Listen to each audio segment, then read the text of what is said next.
morning, fam. Hot beverage H. Des Wade, the widest Wednesday to ya guys. Wide Boris, wide Peepo, happy. Good morning, everybody. Welcome to the broadcast. Early birds.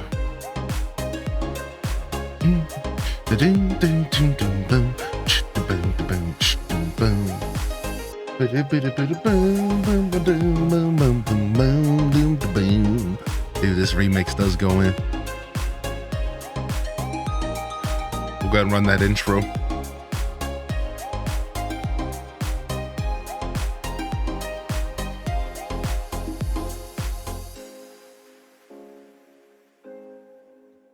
Good morning, everybody. Welcome to the broadcast.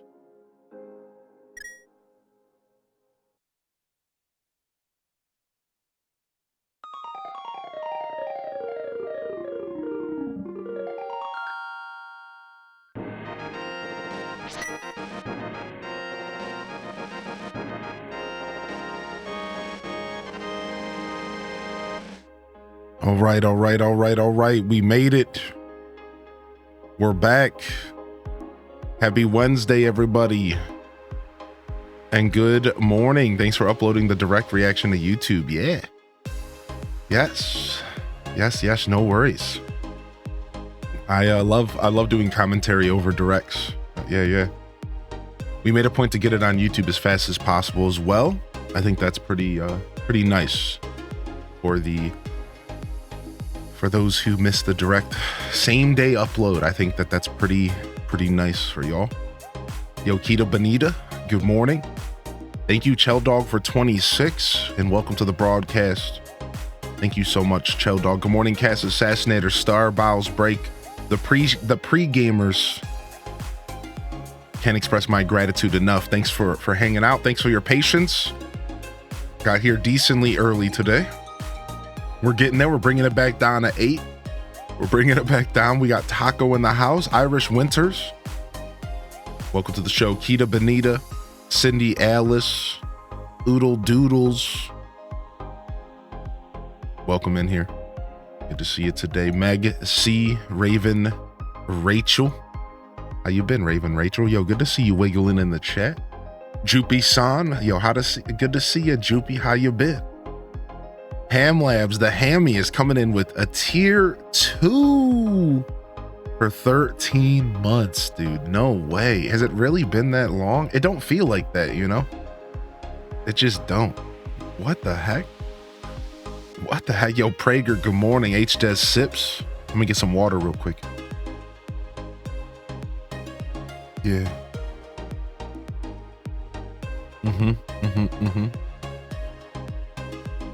We got some Stardew Valley on deck today.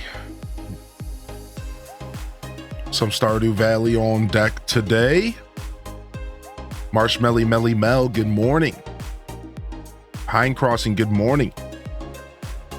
Dazabound in the building. Chronos Baggins, Fat Cat Plush, Effie Apples, Minty. Welcome to the show. Happy time zone, Effie. Happy time zone. Silver Blink, you're on deck today. Oh, you picked up a Steam Deck? I didn't know. Activating that delicious car lurk for 13 months. Yo, get it, dude. No. Oh, wow, Silver. Oh, Little Budum, welcome to the broadcast. Welcome to the show. Welcome to the stream. Hope everyone's feeling good today on a lovely Wednesday. We're just kind of getting the sleep out of our eyes. It's going to be a nice and lo-fi day today. We're going to take it easy. We're going to relax. We're going to play some Stardew. We're going to grind some 1.6. We are well on our way to finishing up our perfection farm. And after a couple weeks of Paper Mario, I think it's about time that we've returned. I spent my monies on a new gaming chair. Yeah, dude. I mean, that's the good call. I'm currently saving for a chair right now. I think I'm going to get myself a Herman Miller. 10 out of 10 beard rating today. Thank you. The less clean my beard, the better it looks for the camera. Isn't that messed up?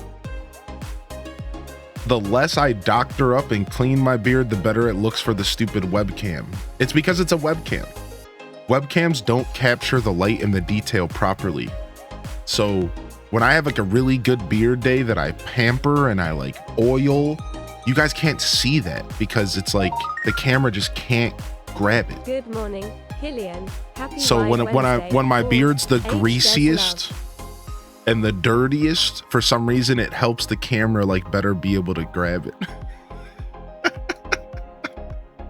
Yo, well, Melloon, thank you for 23. I'm just kidding. It's not greasy, chat. There's no grease.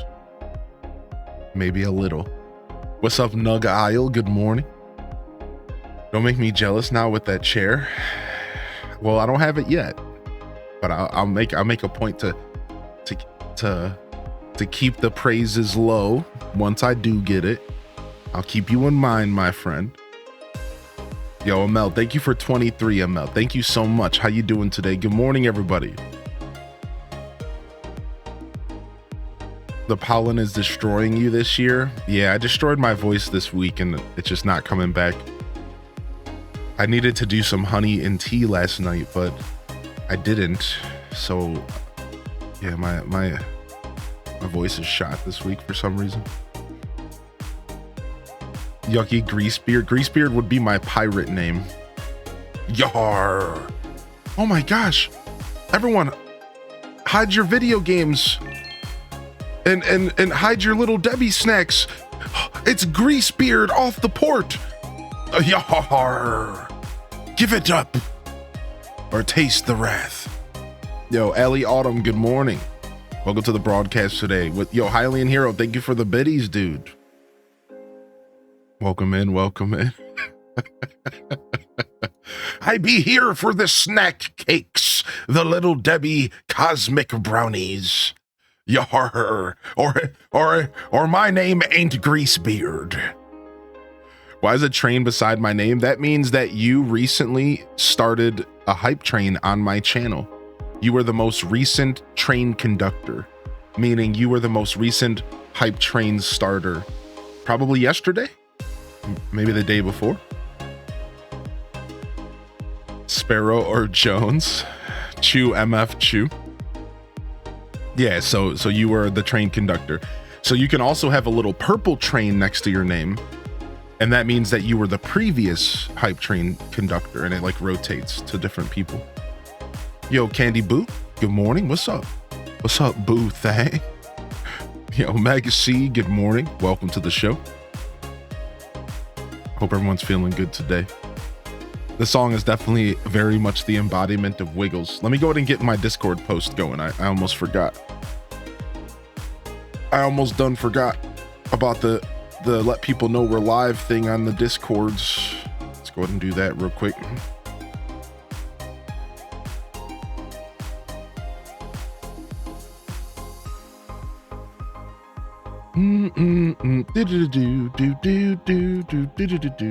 Okay.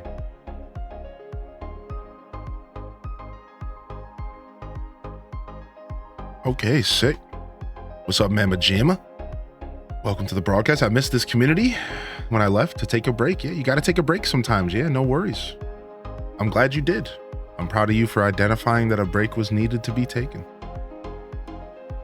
Definitely going to be hiding from the heat. Yeah. Our house is at a pretty good temperature right now, but it won't stay that way for long. This will be our third 90-degree day in a row. Not too bad, but again, it's just rough for Ohio. We're just not quite used to it this early in the year. But after this week, we will be. I promise you, after this week, I think we'll be set for the rest of summer. I think so. What's up, Squid's the Thing? What's up, Leia? Trips 14, welcome to the show. 11 minutes late. Nah, a wizard arrives precisely when they're meant to. They are neither late nor early.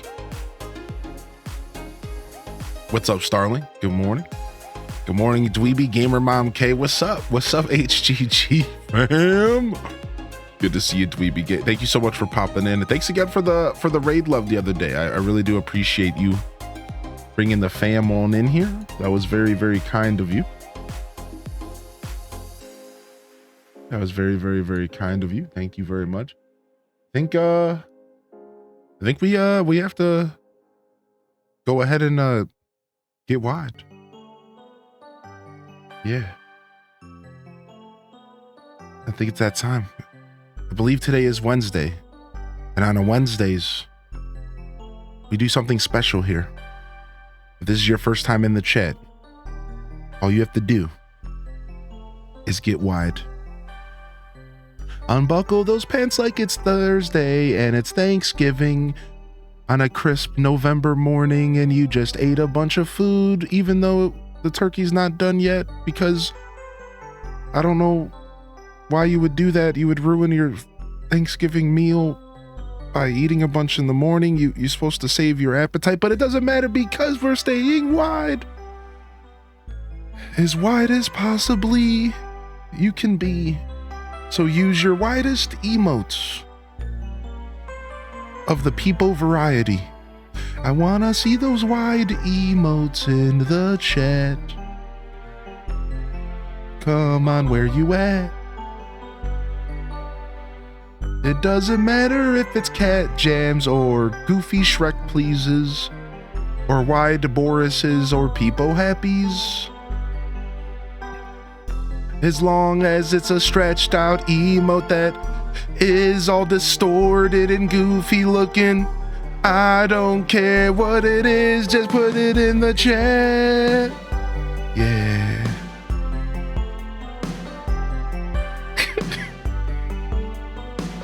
I don't think I heard this remix before. I haven't either. I haven't either. Oh, thank you, Dweeby. Appreciate the kind words, Dweeby. Good morning. Thank you so much, Dweeby K. Freddie Kala, good morning. Indy Sweets, good to see you back in here today, Indy. Luckness Monster, good morning. Dragon Martinez, that's right. That's right, stretch them out. H-Des baby, getting wide. Do-do-do-do. I wanna see those wide emotes. What do I want to get wide with today? Hold on, let me see. Let's see here. Ooh, let's get wide with Rob Boss today.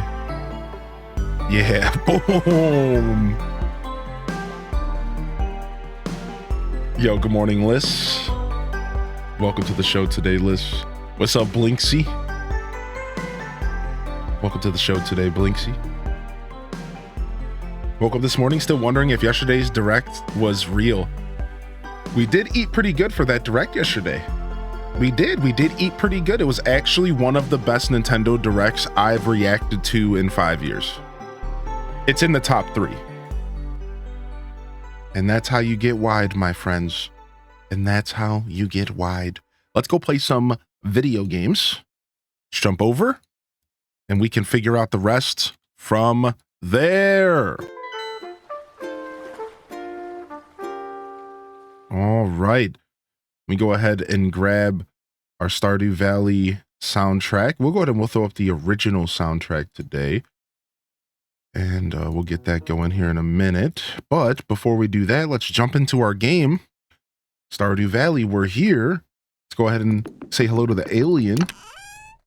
Sick. We got one of those. Where's the... I know about this one. And this one. And then this one. Boom. Sick. Sick. All right, let's go. Oof, Nintendo. I'm sorry to hear that, man. What did you think of the direct yesterday? I liked it. I liked it a lot. I personally liked it a lot. Not every direct's gonna have things that you're interested in, so I completely understand if you didn't enjoy it, Allie. For me, it was pretty much best case scenario. So like, what's best case scenario for me, right? Right. I think best case scenario is a new Zelda game, a new Animal Crossing game, right? Like my favorite franchises. So I got a new Zelda game and I'm pretty happy about it. So yeah. Yo, thank you, Cozy, for the gifted to Nintendo. Oh, I see what you're doing there. Well, hopefully that helps a little bit, Nick. Take the sting off of of a pretty icky situation, man. Yo, what's up, Valkyrie GG? Welcome to the show today. DK Racing would be nice. I had a dream about Mario Kart X Diddy Kong Racing. I had a dream about this game. I need to pitch it to Nintendo. I had a dream. I woke up this morning.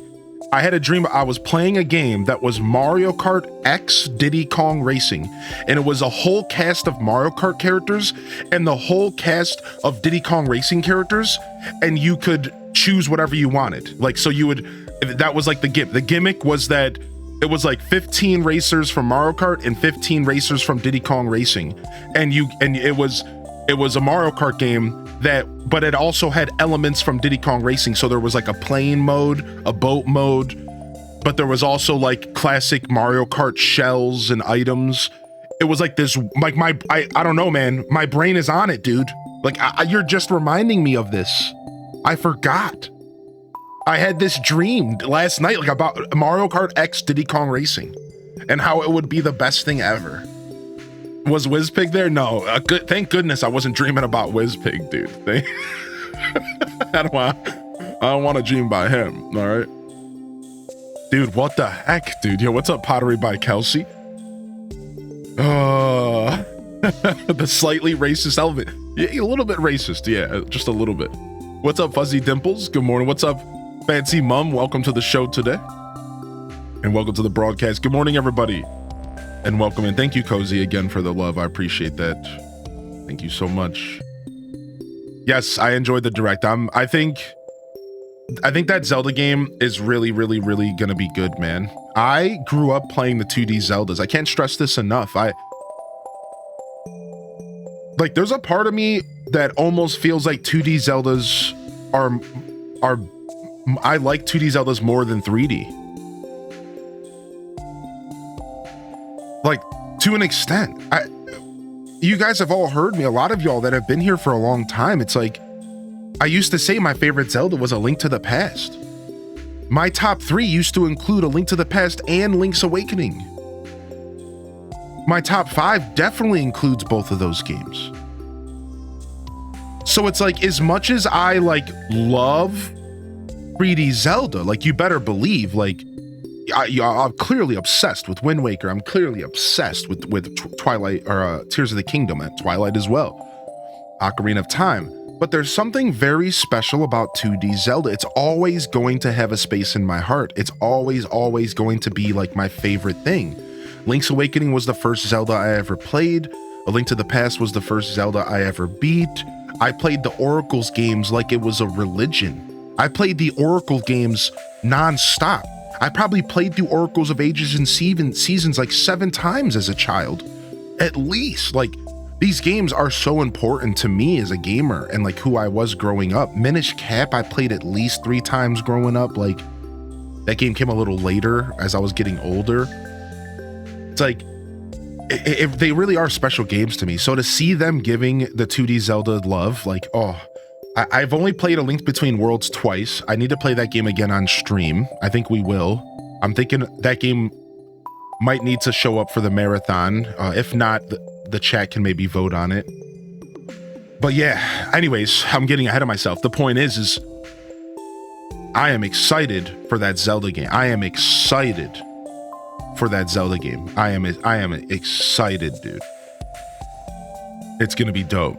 It's gonna be dope. How did you make over $10 million in 10 days in Lameville? Oh, it was a cheat. We had people using hacks. We had people using hacks. So yeah, that's not a fair save file. Yeah. Sorry, Maddie Cape. It was a multiplayer farm, and people were on the farm were using hacks to give us money. It was pretty funny. I love how we got a Peach and a Zelda game, Peach and Zelda lead games this year. Best directed forever. We got the power of the 3. Yeah, we got the Metroid, the Zelda, and the Mario, and the Donkey Kong. Dude, we got the big 4 even. Neanderthal, we got the big 4 even. We got Mario with Mario and Luigi. We got Donkey Kong. We got Metroid, and we got Zelda. Now, maybe not the most ideal Mario game, kind of a side game, to be fair. Yeah, like, dude. Mini cap? Hey, why you mini capping me? What did I say? Yo, Blinksy, good to see you in the chat, man. Hope you're doing well. Ellie Autumn says that I was shocked that Stray is coming to Switch. Why wouldn't have waited for Switch 2? Stray looks awful on the Switch. They definitely had to lower those graphics to make it look good. You're right about that. They definitely lowered the graphics on Stray. On the opposite side of that conversation, you weren't the only one, Dazza, who wasn't believing that was Switch graphics for the Metroid trailer. I went online afterwards, and everybody's reply to the Metroid trailer was, "There's no way this is Switch graphics." I believe it is. I think everyone's off their... I think it is. I believe that we were actually seeing... Here's what I believe. Excuse me, I misspoke just now. I believe what we were seeing was Switch 2 graphics for the trailer, but I think they're going to release it on the Switch 1. That's like my current little mini, like, cheeky theory. There's no way... I haven't put a lot of thought into this. I'm just spouting off the mouth. I think it was Switch 2 graphics for the trailer, but they're going to still sell the game on Switch 1. Yeah, I think that's what's happening here, but I don't know. I'm just kind of like throwing a Hail Mary. Like, I don't know, maybe. Do you think the Direct yesterday with the 2025 releases more or less confirmed Switch 2 will be cross-compatible? Yeah. I think Switch 2 was already rumored very heavily to be cross-compatible, but I like where your brain is going. And I think you're onto something there, Minty. Yeah, I think you're onto something. I think we are seeing a lot of like very like unofficial like confirmations, like unofficial confirmations that it's going to be backwards compatible. I do agree. Yeah, I do agree with that. Yeah. Is that a good way to word that? Does that make sense? Like, it's like an unofficial confirmation. It's like, oh yeah, dude. Yeah. I think it's happening for sure. Kind of stoked to play Perfect Dark and Turok on NSO. Yeah, me too. I actually think that's pretty sick. I think sometimes those 64 games can be hard to go back to, but it's still cool to think that we can go back and play them. Yeah. Yo, what's up, big doggo? I'm gonna watch trailer again. Go get it. I watched it again last night. Yo, Vanessa Elizabeth, the new Peach game got me reminiscing about the old DS Super Peach game. Yeah, I heard pretty good things about the old DS Super Peach game. And Bowser's Inside Story as well. I've heard good things. Nah, no DK Racing or Animal Crossing. Yeah, I said it earlier. Like, for me, I don't expect Animal Crossing, but I get more optimistic every year that goes by because it makes sense. Like, every year that goes by, I get more optimistic. Every direct that goes by, I get more optimistic. But I wouldn't dare expect anything for a while. But every direct that goes by, I get more optimistic for AC content. I'm like, okay, maybe this is it. Our friend Putrid in the chat was saying yesterday, and I agreed with them, that's why I'm mentioning them, that I really do think the next AC release is going to be a Switch 2 release game. Like, we're gonna get Animal Crossing, we're gonna get the next Animal Crossing game within a year of the Switch 2's release. That's my take. It'll either be a release game for it, or it'll be released within like the first year, maybe year and a half of the Switch 2's life. It'll be very early in the Switch 2's life. Whenever, we don't even know when we're getting the Switch 2, but just in general, like, I think that's probably when we see the next AC. It'll be pretty early on because it sells systems. And I think like system selling is good early on for consoles, so. Do you think that was the last direct? The last Switch direct? Maybe, yeah. Traditionally, we get another direct in fall though. But in fall, instead of getting a direct, we might just get a direct about Switch 2. So yeah, that might have been the quote unquote last Nintendo Switch direct. Yeah, it kind of maybe might have been. Because I think what might happen, again, these are just wild theories from a guy who watches way too much video game news.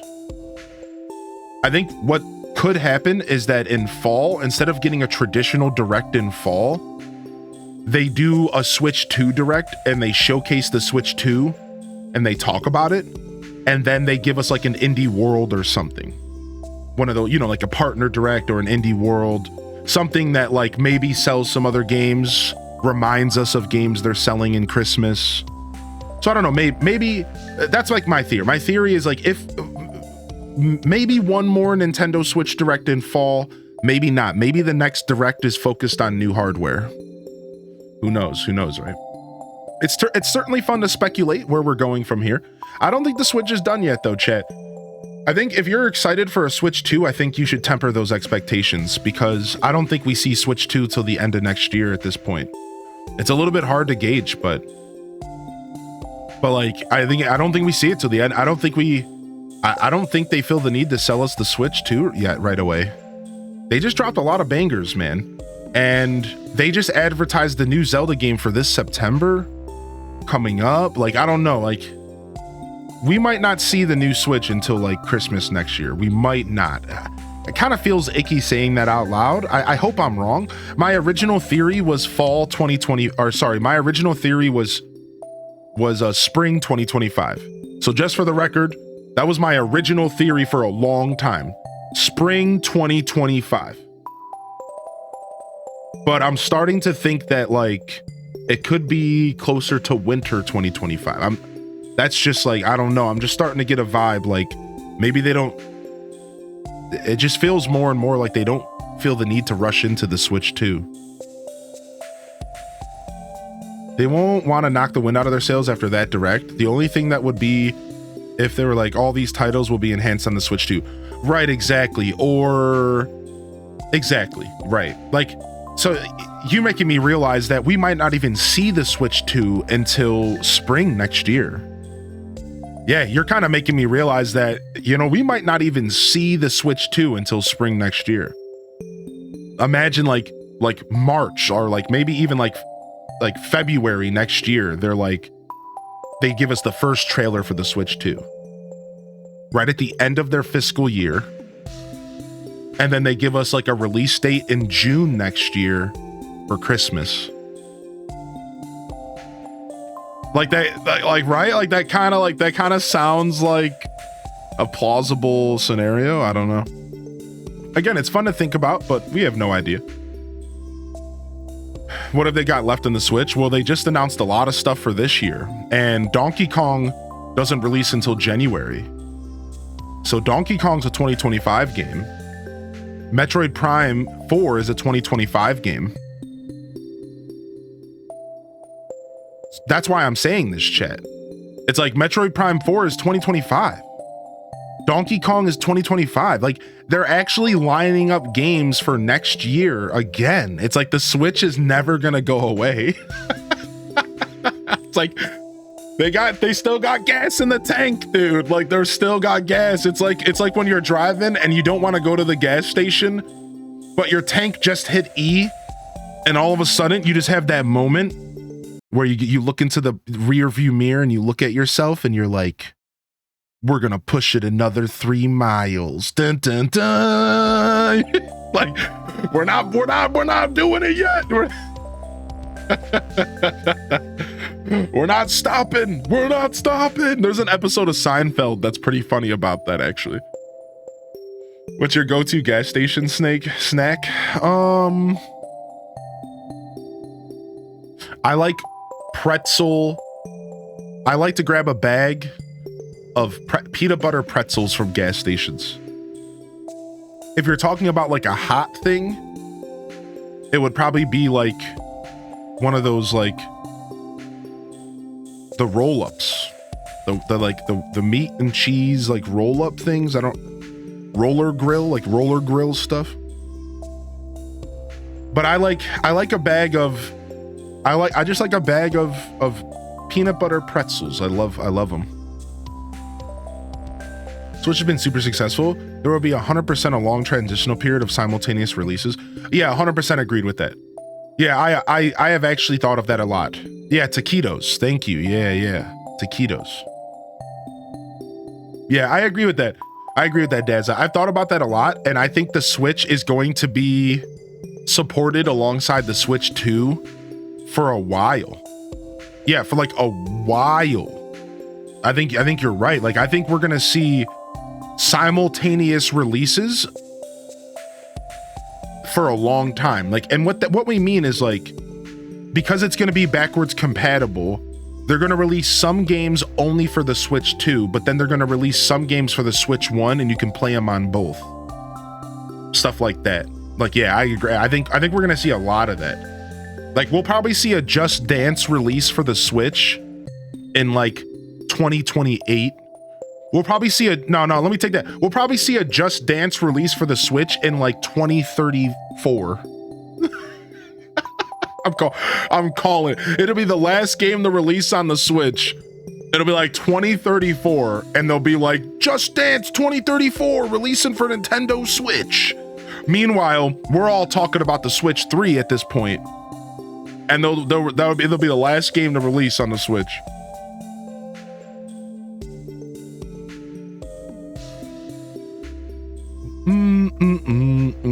What's up, Gilwen? Good to see you today, dude. Good morning. Halfway to the weekend. That's right, baby. What's up, Cheyenne? Good morning, Shay. Hope you're doing well today.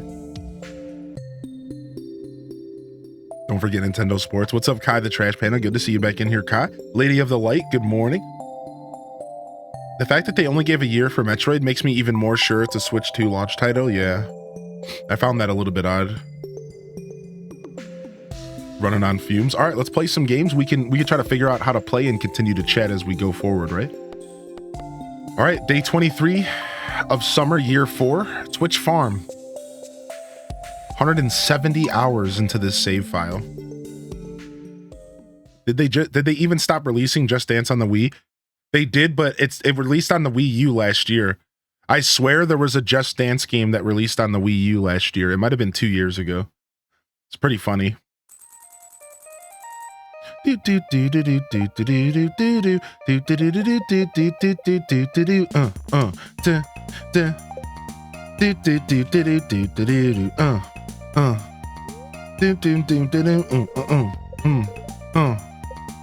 are in good humor today.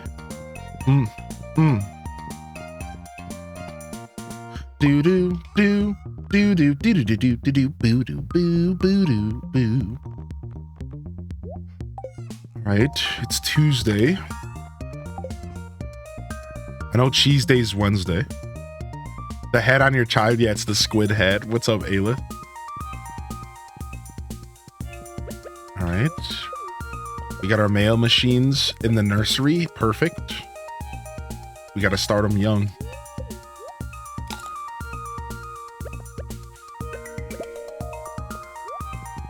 Bum bum bum bum bum bum bum bum bum bum bum. All right, drop this stuff off. Oh. Yeah, what's up, Alto Girl?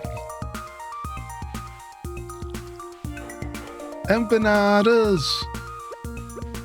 Most delicious snacks. Yeah. Oof. We gotta get our blessings.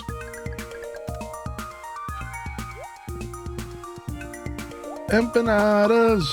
Feeling sick? Just wanted to relax? I couldn't go into work today? That's okay. Sometimes it be like that, you know? Do do do. I like my empanadas nice and cheesy with a nice hot sauce, and I like to order them in from DoorDash sometimes. Not sponsored, but just saying that's the app that I like to use. Cause it's a lot better than Grubhub and Uber Eats can eat my shorts.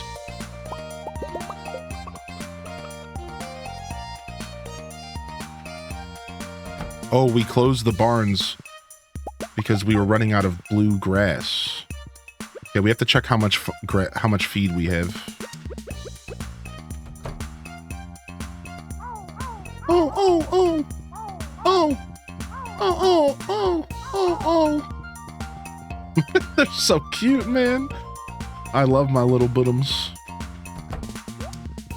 All right, where's our farm computer? We have 330 pieces of hay. Okay.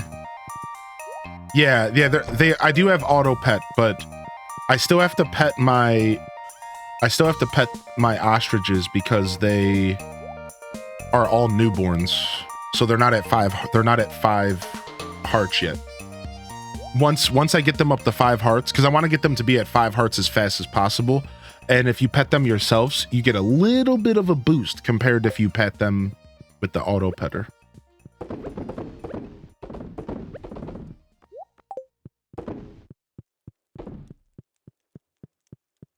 Just a whittle boost. Just a whittle boost.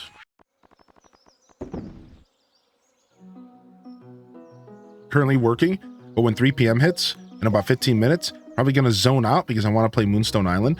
Yeah, Moonstone Island releases tomorrow, I think, right? Soon. How did you get a picture of your wife? So it's a new feature in the game. Once you get married, the traveling merchant will sell a picture of your husbando or waifu. It's a new feature. H Des Cozy. Yeah, how about that? It's a new feature. So you now can get a picture of your wifey from the traveling merchant. Moonstone's so good. Love the Stardew music. Happy it's a holiday. It's Juneteenth. So how does this holiday work? Right, isn't that what it is? Juneteenth. Okay, I knew I had coffee in here. So I need to grab beans so I can continue getting coffee going here. Okay. Yo, thank you, Avextra Penguin, for the 3 months. How you doing today? Welcome to the show. Got 18 hours in Moonstone. I think I want to play Moonstone. I don't know if I'm going to play it on release though, but I think I do want to play it. Well, I mean Switch release, because it's already been out on Steam, correct? It's already been out on Steam for a while. Oh, what am I doing? Moonstone Island is like a monster collection farming sim with romance options and all that stuff that comes with like farming sims nowadays. It's pretty good. People like it. A lot of people have talked it up very highly.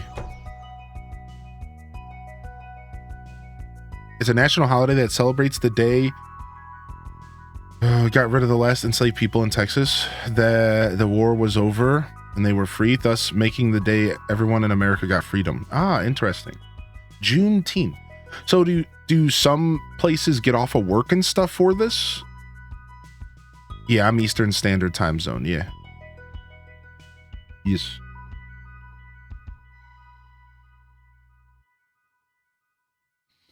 Government and banks. Oh, I didn't realize that. This is this kind of a new holiday over the past like decade?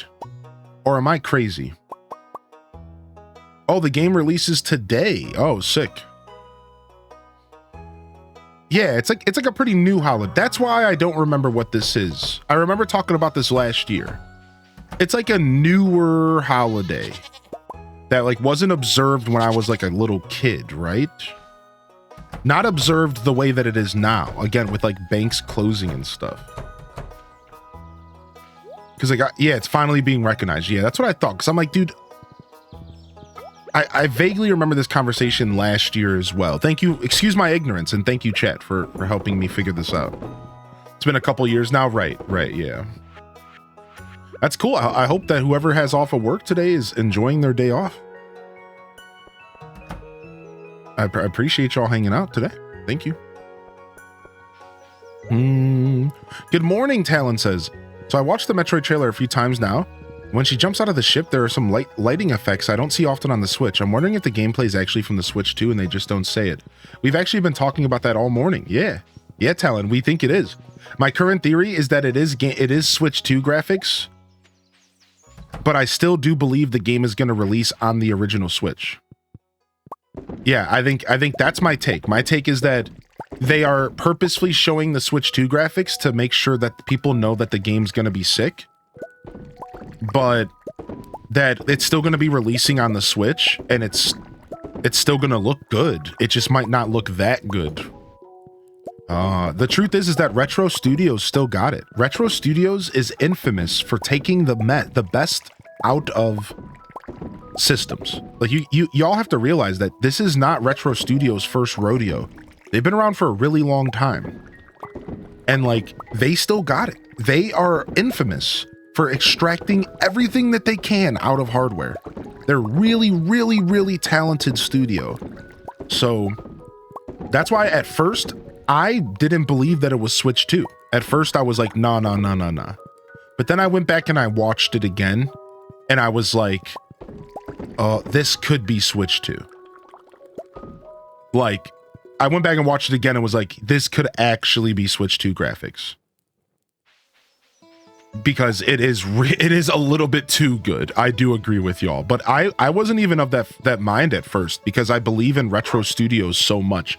They're such a talented studio that like it wouldn't shock me at all if they were able to pull off making that game look really, really good, right? So but I agree that some of the lighting effects and stuff didn't quite add up, and there was it, and we're not the only ones that are having this discussion. In fact, the whole internet is currently having this discussion. The whole internet is like, wait a second, Nintendo. The whole internet's out there like, are you sure, Nintendo? Are you sure?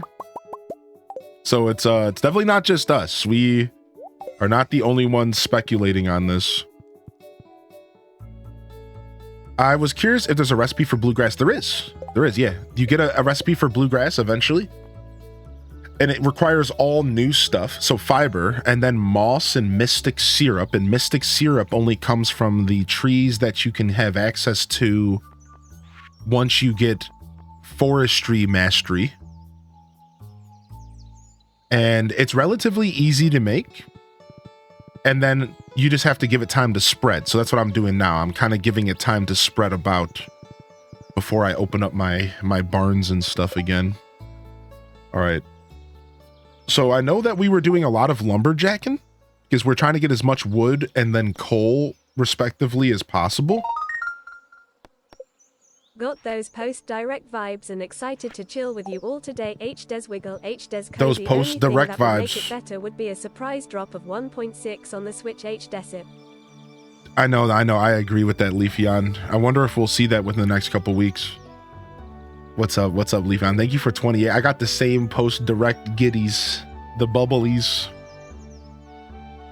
I missed the direct. I need to go watch the Zelda part. It's over on the YouTube, by the way. The direct is on the YouTube if you want to watch my reaction to it. It's the newest video uploaded. And then you can also watch it on Twitch if you want to as well. That's your choice. What's up, Jamie? What's up, Jamie? Good to see you today. Welcome to the channel. Welcome to the broadcast. Violet, Purple, Lavender. Yo, what's up, Azelin? Good morning, Azelin. Welcome to the broadcast today as well. Bailey B. Coming at you from the UK. Day 7 of my trip and I'm feeling a little homesick, but finally have enough signal to catch a stream. Thanks for feeling like home to me. Oh, Bailey, welcome in here. What the heck? You bunch of beautiful humans. No, 1.6 is not on the Switch. We're hoping that it comes soon. It's not yet, sadly. Sorry to scare you, homemade, to get you excited. All right, so I'm trying to wrap my head around. I know we're doing a lot of lumberjacking. I know we're trying to get a ton of coal infused back into our stuff. We're trying to make triple shot espressos. Let's go to the beach and check our crab pots. So I know we have some things that we're working on. We could go try to get some prizzies, but I don't care that much. Because I don't really need Q gems anymore. Not quite. Stopped in to watch you for a little bit and say hi before I go to a Pez factory. What? You're going to a Pez factory? That's sick. That's such a cool thing to be doing. What the heck, man? That's so neat, actually.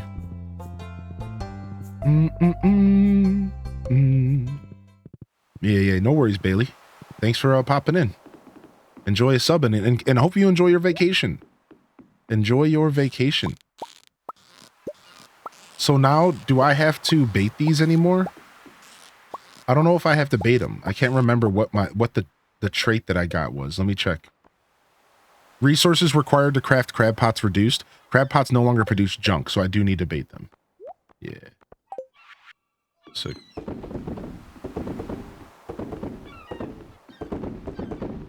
Sick. All right, got that taken care of. We got ourselves one single crab, me hearties. Yo ho ho and a bottle of crab guts. Happy Wide Wednesday. Yeah, you know it, dude. You know it, homie.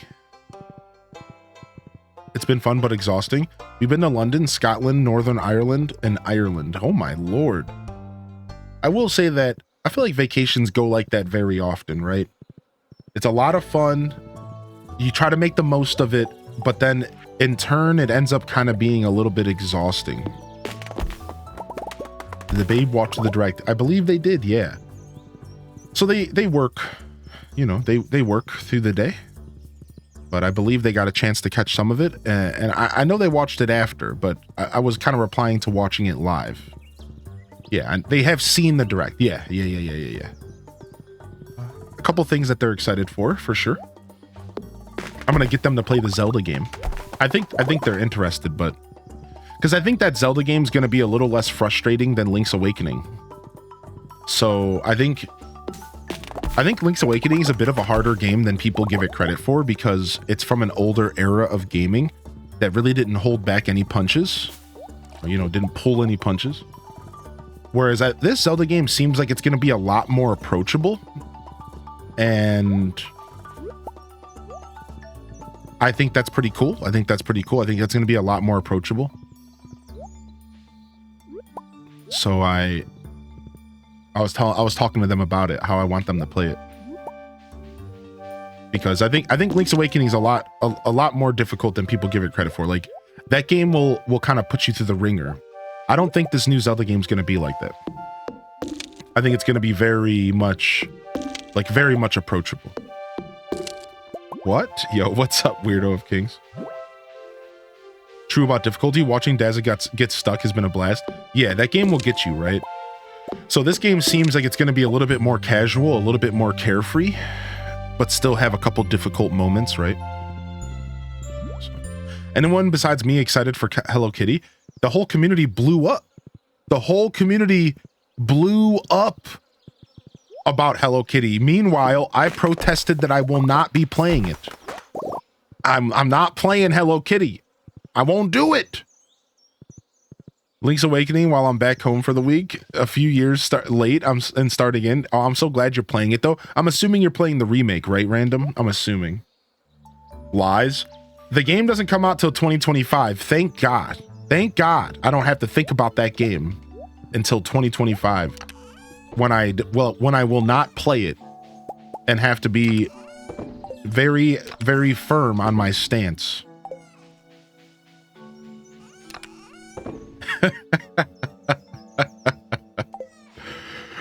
Thank goodness I have the grace of the rest of this year before I have to think about Hello Kitty Island. DDV, as you said, yeah. I know I played DDV. And I said I wouldn't, all right? But that was just a one-time situation where I got roped into. I got rope-a-doped into some nonsense. It was out of my control. It was out of my hands. I got bullied. I got bullied into doing it. I didn't want to do it. I got bullied into it.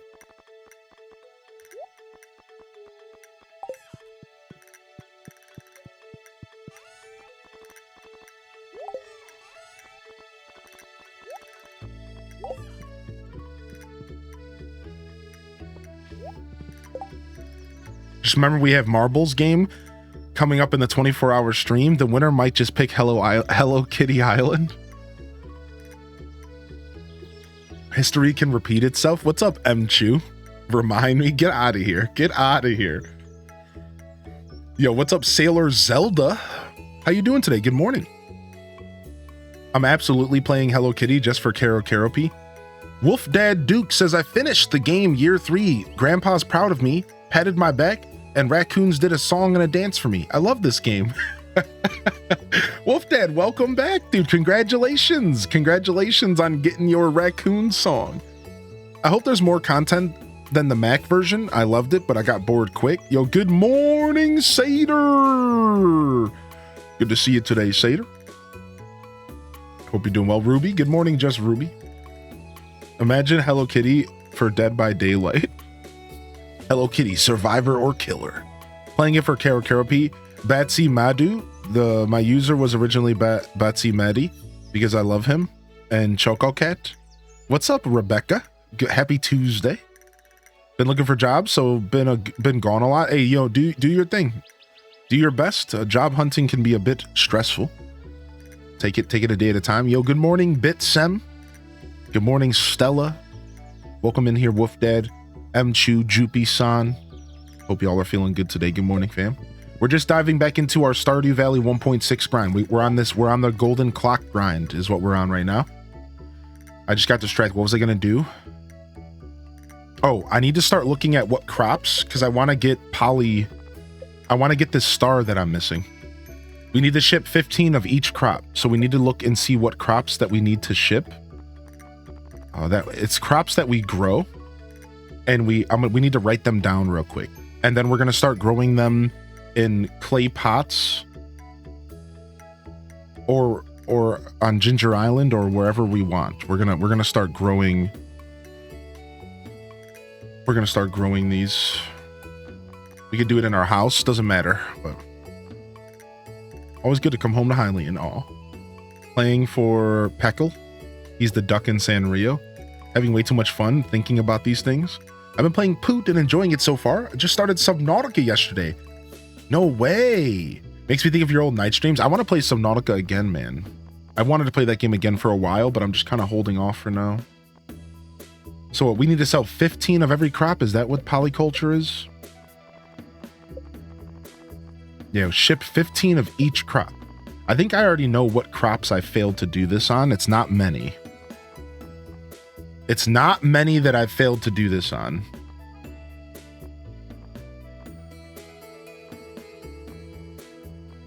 Okay, radishes. I've played below zero, yeah. I've played below zero. We need to ship 9 of them. Woo, I'm back, baby. H-Des Riz. H-Des Riz. Yo, thank you, Sin Apples, for 11-month Prime. Thank you again, Vextra. Thank you again, Leafeon, as well. Yo, thank you, Sin. How you doing, Sin? Welcome back. Oh, we have to do red cabbages. Red cabbage, we need to ship 14 of them. Star fruit, we can do that. We can easily do that. Star fruit. I have the star fruit sitting around, so we can do that as well. We need to ship 14. No, number of shipped is not a mod. I believe it's if you turn on this option right here, show advanced crafting information. I believe if you turn this on, it does a bunch of stuff, including showing this. Does unmilled rice count? Unmilled rice, 14. I believe that counts. Artichoke, I need to ship 2 of them. 2 of them. What's up, Sin Apples? Waiting for breakfast? How are you? I'm doing well today. I'm taking a nice laid back, relaxing day today. We're just focusing on chilling. We're relaxing. Very, very relaxing stream today. That's our vibe today. So I'm feeling good. I'm happy to be here. Just taking my time this morning. Relaxing with the community. All right, do flowers count? Does anybody know, do flowers count for polyculture? Do those count as crops? I don't think they do, right? I don't know. Oh, Stella, there you go. You're just asking the same thing. What's up, Jerry Newman? Blood Raven, good morning. Ghibli Gal, good morning. Brown Coats, good morning. How are you today, Brown Coats? How are you today, Ghibli Gal? And how are you today, Blood Raven? Yeah, I'm going for all the in-game achievements. I want to get polyculture. I need to ship 15 of every crop. It says the word crop specifically. Thank you, Deza. All right, this is what we have to ship. It's just crops. That's what I thought. They use the word crop very pointedly. It's everything that is considered a crop. So not even unmilled rice. Thank goodness, because I hate growing rice. It's everything that is considered a crop. Right. That's what I thought. That's what I thought. Yeah. So I had the right idea. Yeah, I had the right idea. Okay. So we're good. Nothing else. It's only stuff on the first page. It's only this stuff right here. Nothing else in here matters. Now, I don't know if the new stuff counts. Like, does this wiki page been updated for broccoli and stuff? It doesn't look like it.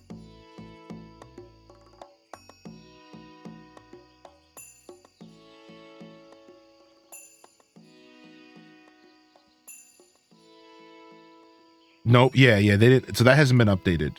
Yeah, so doesn't matter because I've shipped enough for them anyways. All right, so all we have to do is we have to get 9 radishes, 14 red cabbages, 14 starfruit, 2 artichokes, and 1 amaranth, which we might have this stuff laying around, actually. Yeah, seeds that you can buy, right. That's a good way to look at it, actually. See, we have the starfruit laying around. So we could sell that, then we're done with that.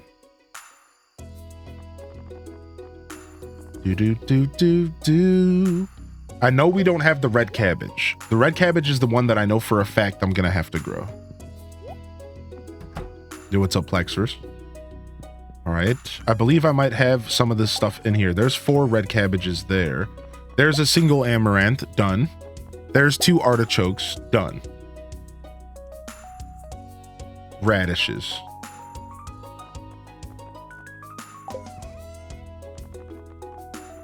I don't have enough. I need 9 and I have 8. How depressing is that? We'll sell the 4 red cabbages. That puts us to 10.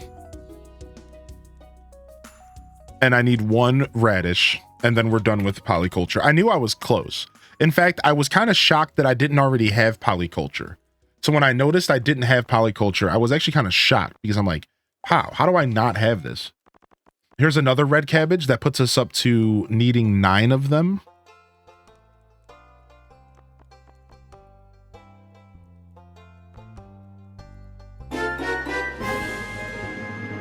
All right, let's go ship this stuff.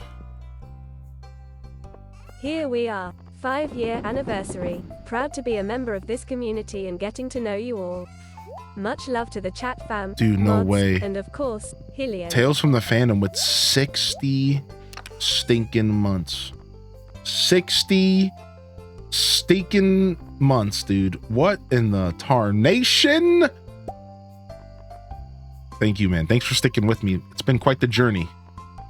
It's been quite the journey. I know I've also left you on red. I will get back to you. I have gotten Pierre's stock list, but I got radish and cabbage seeds right here, so we're good.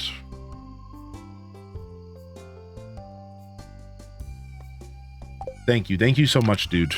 Thank you. What is this? Quality retaining soil. We want to get the best retaining soil, which we have to craft, I believe. Thank you, Tails. 60 months, dude. All right, what do we got in this chest? Do we have the super high-end? Here it is. We made a ton of it. Deluxe retaining soil. What did we buy this for? I think we made this for, we were gonna replant our greenhouse. I think we were gonna replant our greenhouse. Is that why we were why we got this? I don't know why I crafted so many of them.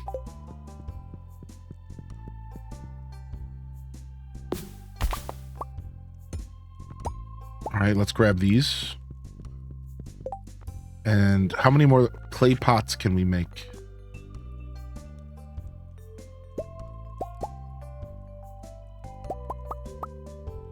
I only need 10 of them. All right.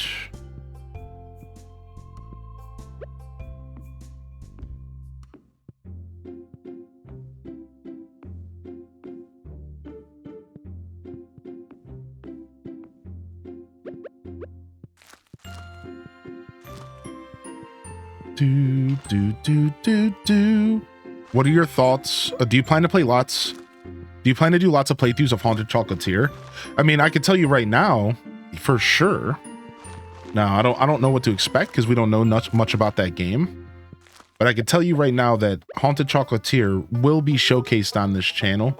One, undoubtedly. Undoubtedly, as soon as we can play it, early access, demos, whatever. Whatever the possibilities to play the game are, we will be participating in that game for sure.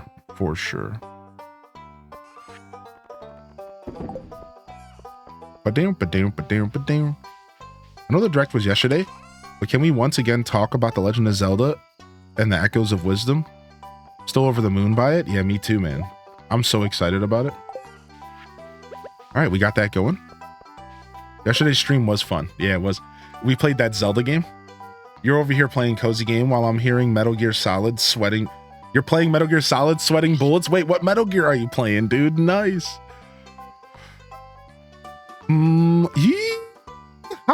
Good morning, everybody, and welcome to the broadcast. We got spaghetti and meatballs in the back, and we'll be line dancing at noon, and we'll be square dancing at 1 p.m. Make sure you kiss your grandmas on the cheeks and knock those dirt off your boots.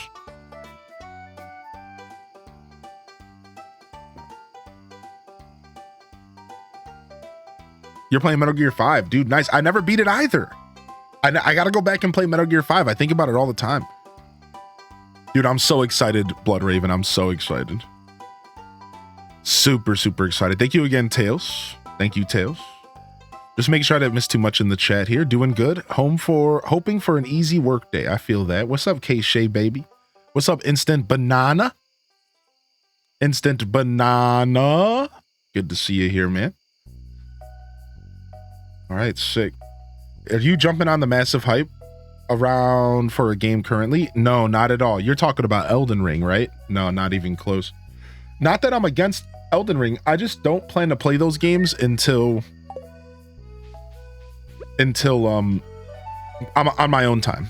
So for me, my journey with Elden Ring is going to start with Dark Souls. I've been thinking about it for a long time. I think about it all the time. And one day on this channel, we will likely do a playthrough of Dark Souls 1. And if I like Dark Souls 1, we'll go ahead and we'll start to play all sorts of the games around it. I've promised people I'd play Neo 1 and 2. I'll probably play those games, even though I know they're like brutal and just like kind of not even fun to some extent. I will then I've likely eventually check out Elden Ring. This is all stuff that I would love to play. I'm not really in a rush, dude.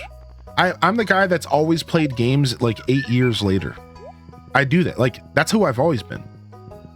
I'm always been the dude that plays games like way, way, way after their release.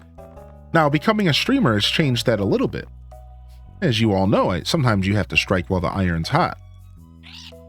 I just don't plan to jump into the Elden Ring heat whatsoever. Yeah, that's one that I'm going to let myself skip. I'm also going to skip Luigi's Mansion 2 until October. That one's a little disappointing for some, I know. But I will be skipping Luigi's Mansion 2 HD. We're going to play that in October. I'm going to go back and play that in October. I have no intentions of playing that game this summer. We'll play that in October. What was I going to craft here? I needed to craft something and my brain rotted and fell out of my ears. What was I about? Oh, I was going to craft another one of these. Put that in my fishing rod. All right, 10:50 at night. Let's just sleep and start a fresh day. Heck it, making breakfast today. Let's go, baby. I just used my last eggs, so I didn't make breakfast today. Yeah, I got the clay pots. Thank you. Thank you for the reminder. I'm still remembering how to play this game today. We're getting there. We're getting there. We're getting there. Drinking some coconut rum flavored coffee.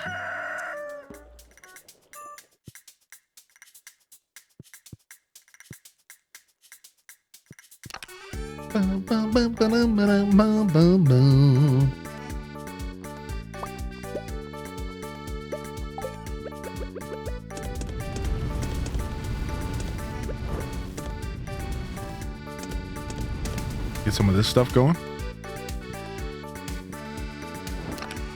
think it would be nice that you play Luigi's Mansion. It'll be on brand for spooky season. Yeah. I think it's just something we do here. It's one of our traditions. So for me, seeing the existence of Luigi's Mansion 2 HD on the Switch, it just instantly, it all made sense to me. Sometimes decisions for stream aren't hard. It all made sense. I was sitting there, I saw it get released. I thought I knew this since last year. And I said to myself, sick. Now we have a new Luigi's Mansion to play in October. Because we play Luigi's Mansion every year in October. We always play Luigi's Mansion 1. We recently beat Luigi's Mansion 3 for the first time, finally, after 3 years of super bad circumstances happening. It was the curse of Luigi's Mansion 3. If you know, you know. But we broke the curse and we finally beat it. So what better way to celebrate the breaking of the curse than to play a new Luigi's Mansion game this year? It just feels perfect. It's the perfect thing. And I'm excited for it.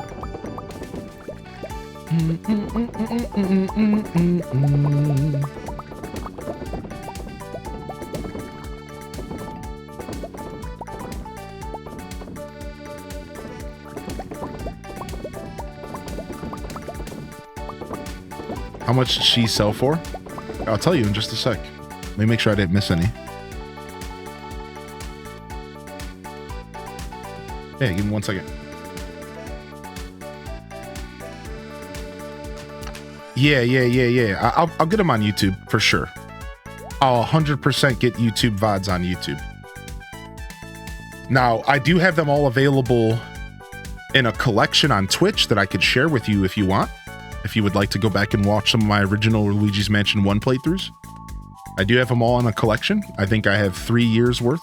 You would? Okay, yeah, give me just a moment. So here, 105 Iridium quality goat cheese sells for 100,000. And 20 Iridium quality regular cheese sells for 11,000. So we make about 111,000 gold every week from our cheese. It's not too bad, right? Not too bad. Do do do do do do. Yeah, not too shabby if I do say so myself. Not too shabby at all.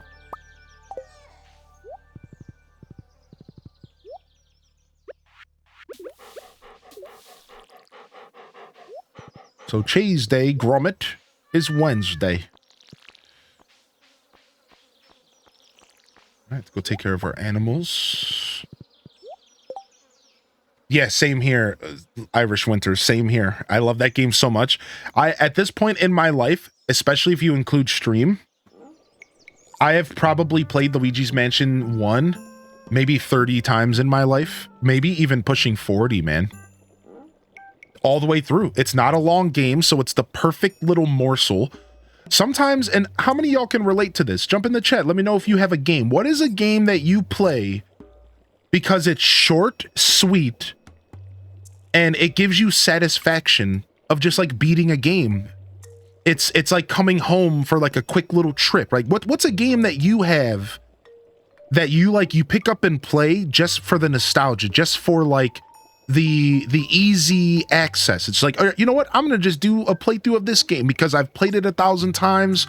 It's nice to just beat a game and feel accomplished. It's not too long, it's not too short, you know, it's just like the perfect little snack, like a gaming snack do, right? That's what Luigi's Mansion is for me. It's like a game that I just get a random itch and I just play it once a year, and it's just great. It's satisfying. It's not too much. It's not too little. It's just like a perfect little snack, dude. It's like it's like a snack in the form of a video game. It leaves me feeling satisfied. It leaves my gaming belly feeling full. It's just so good. Sonic 3 and Knuckles. Luigi's Mansion 2 is my first Luigi's Mansion. Unpacking Mario Land, A Link to the Past, that's a good one. Donkey Kong Country, that's a good one. Yoshi's Story in any Kirby game. Poke Park 1. I did that with Banjo for the first time in one sitting recently. No way. Dude, Piku, you legend. Harry Potter Lego, Slime Rancher, Def Yoshi games for me. Muse Dash, because it's a rhythm game. Stardew for me. Yeah, of course. Silverblink, you are Stardew incarnate. Definitely far into the short end, but I love Cluedo on the Switch. Hey, and that's okay, right? Like, yeah, sure. Sometimes the shorter the better. Sometimes you just need a little fix, right? Tales of Symphonia, and also on the other side, it doesn't necessarily have to be a short game, because I think the idea still stands. If it's a game that you pick up that you play through, even if it takes you a month, because I know Tales of Symphonia is one of my favorite games, Quelth, and I actually feel very similar to Tales, and playing that game makes me really, really happy. I'm right there with you on that. I tend to play games with no ending, like Harvest Moon Story Seasons AC, so I can't think of anything. That's fair. A more recent one for me is Strange Horticulture. I like that. Wingspan on Switch. Here, let me grab this real quick. Let me grab this this collection. DDV for me.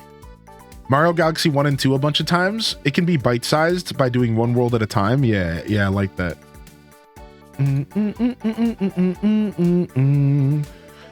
All right. Yeah, this is a collection that I've had going for a while. And I collect every year's playthrough into this collection on Twitch. Every year's playthrough gets put into this collection on Twitch. So there's 7 videos. Let me link it for you. And then I have it organized in most recent to oldest. So we did it in one sitting, I believe. Last year we did it in one sitting. It took us 5.5 hours. Did it in one sitting. We got an A rank. It was a beautiful little experience. So here it is from last year. Then in 2022, it took us 2 episodes right there. And then in 2021, it took us 2 episodes. And then in 2020, it took us 2 episodes. Now, I don't have the one from 2019. Sadly, I wasn't as keen on preserving my content in my first year of streaming. I didn't understand the power of that. In fact, I didn't really understand the power of that till like 2022, and I missed a lot of really cool content. So sorry, you can't see my first year playthrough, but that's okay. that one's gone. It doesn't exist. It's on some weirdo's hard drive that decided to record their screen while they were watching me. I mean, I hope. If you're that weirdo, please send me a message. Thank you so much. Yeah, no problem. Among Us. Anyone playing DDV? When did the character start sending you mail? Is this new? It might be, yeah. Oh, let me get back into the game. Oh.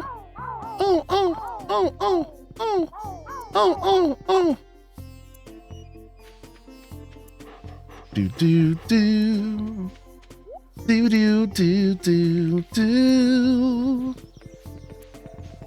Is that new? That is a new thing? Yeah, I wasn't sure about that. All right, let's get some more coffee. We'll do a couple days of coffee here so that we can... We'll do a couple days of coffee so that we can properly make sure we have triple shot espressos on deck. And then we'll switch back to doing that juicy wine stuff in here. That juicy wine stuff. You know, we getting winoed out. Winota deridered.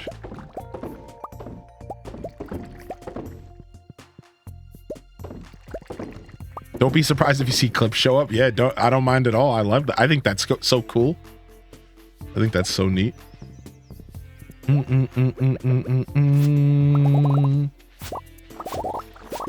sure to cook your eggs thoroughly. Thank you for the reminder. I'm pretty weird about that kind of stuff. Like weird as in like, I like my food to be fully cooked. So you won't catch me eating raw stuff often. Like, I do like to eat like raw vegetables and fruit. Oh, we didn't get our blessings today. Oops. But like meat and stuff like that, like I'm gonna just straight call myself out on this. Medium well. Medium well. Meat. Beef. Medium well. I'm not doing anything less than medium well. Heck, sometimes I might want a hockey puck and I'm gonna go with well. Now I have tried sushi for the first time in my life. I did try sushi, and I did try like raw fish sushi, and I did love it. And I have been converted. I am in love with raw fish sushi. But that's very new to me. I might have to undescribe. I know Olive Garden. I know that was gonna make some people cringe. I know. Sorry, y'all. Your streamer doesn't eat meat properly. I know. I knows it. I know it's a hot take. What's your favorite roll? I'm still not too acquainted with the sushi world to like call out rolls by names. Besides for like the California roll. I'm still too much of a noob, sadly. But the California roll, I love avocado, and like, of course, so like I can call that one out by name because it's just delicious. But I'm still a bit of too much of a noob. I'm not sure. I've tried a lot of stuff though. I've tried sashimi, I believe. I've tried like straight raw fish on a bed of rice, and like a little, just like over a little bed of rice. Like, so I've had that, and I think it's good. I think it's great, especially if it's prepared properly. Medium and can't take medium raw or anything less than medium. I've had medium. I will say that, at least to give myself some credit. I've eaten medium and I understand the appeal to it, but I don't know. I'm just not about seeing the blood of an animal on my plate.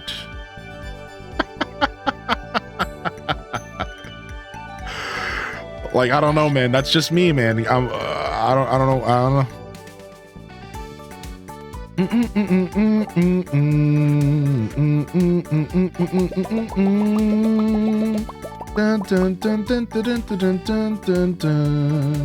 Call me uncultured, because I probably am.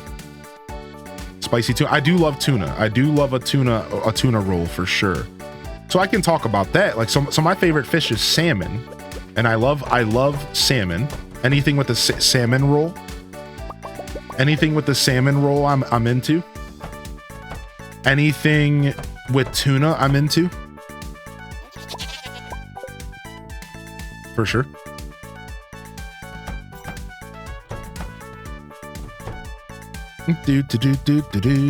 Salmon's great.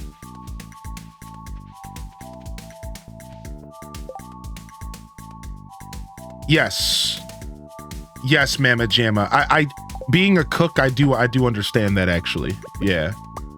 It's funny that you say that, because I almost didn't say my comment because I know better. So I actually do know better. Yeah. So I know exactly what Mama Jamma is talking about. Technically, like, it's not blood. Like, I do understand that, actually. Cooking on a line and cooking on a grill, I did learn that pretty early in my journey, that it's not actually blood. It's kind of hard to describe, and I'm certainly not going to go into it here on my podcast style stream this morning, but it's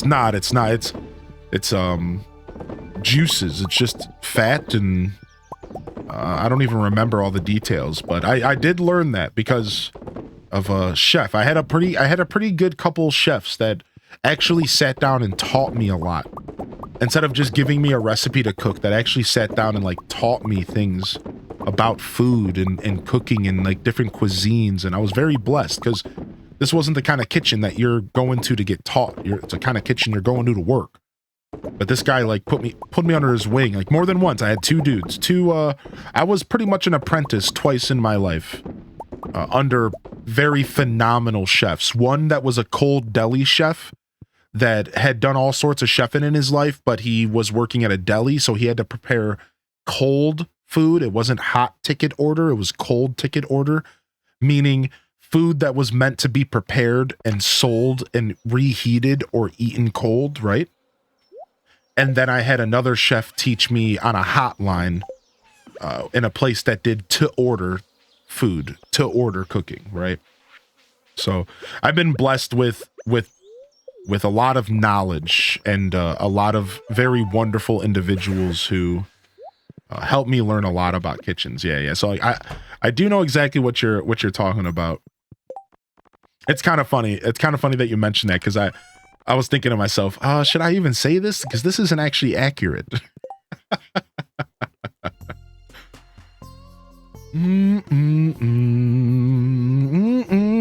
Everyone check your bank accounts. What the heck? Bank hacks are happening? I just changed all my passwords. I don't want to have to change them again, dude. Please don't do this to me. I just changed every one of my passwords like 2 weeks ago. Frick. I don't want to do it again, Mom. I'm sick of changing passwords. Still trying to remember the new ones. I'm the well actually gal. Oh, not at all. I mean, you were in that situation, and that's okay. I don't think that it's necessarily a negative thing to impart knowledge. I think it's the way you go about the imparting of the knowledge that matters. And in that situation, instead of saying, well, actually, you're wrong, it's not blood, you said, does it help to know that it's not, right? I think that's a very kind way to say, well, actually. So I'm proud of you for your ability to pull back your punch a little there. And it was a soft blow. Sometimes the wording matters. I've always felt that way. Then don't make your password. All right, I need a tinkle, and I was gonna do it when I was getting that collection link, and I forgot. I'll be right back. Let me tinkle real quick.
Empanadas.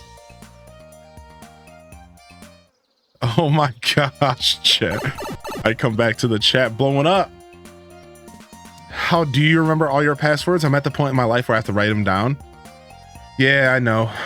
It's tough. I used to, the last time I did my password reset, I made 3 new passwords. I actually wrote them on a sticky note and I put them under my mouse pad. A lot of people would be like, no, don't do that. Don't write your passwords down physically. It's like, how is writing your passwords down physically not safer than putting them on your computer or internet that can be hacked? It's so funny to me that somehow it's like this sin to write your passwords down. It's like, if you in your life, if you have to worry about someone going into your office in your house and looking under your mouse pad and stealing your password, I think you have a bigger problem than your password. I think you should figure out why you have people in your life that could rob you. Like I think there's a bigger problem here. So personally, I don't think there's a problem if you got to write it down to like until you commit it to memory. However, a lot of the nerds out there will recommend you to use a password manager.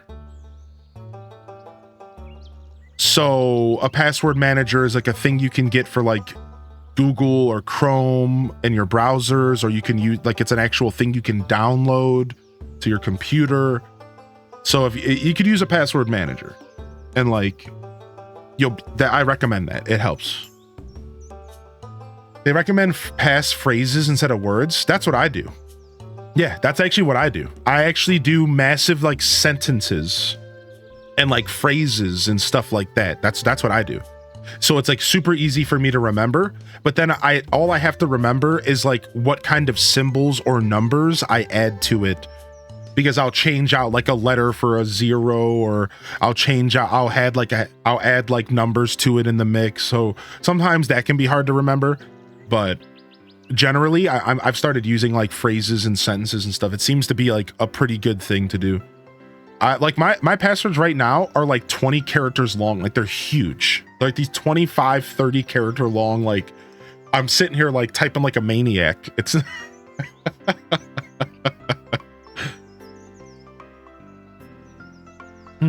Yo, what's up, Maddie Senju?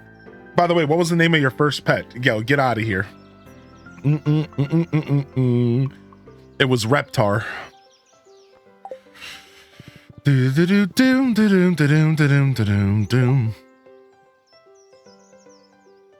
Bananas Gorillas 123 at cracked it. Yo, what's up, Mr. Dougie?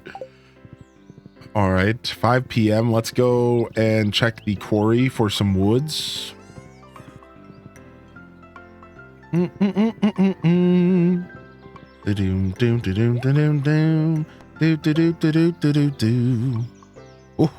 Ooh, look at all this. This is where it's at. Look at all of this deliciousness. Deliciousness. Wow.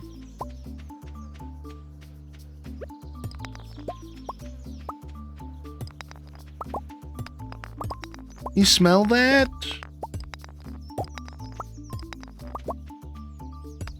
Yo, enjoy your lurk. Thanks for popping in today.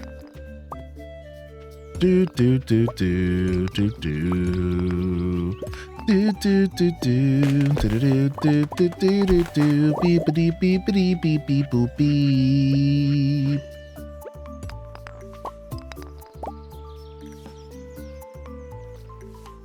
Yo, how you doing today, Maddie Senju? Good to see you, homie. Hope you're feeling good today. Excited for next Wednesday, DDV's next update. Oh yeah, is that a thing?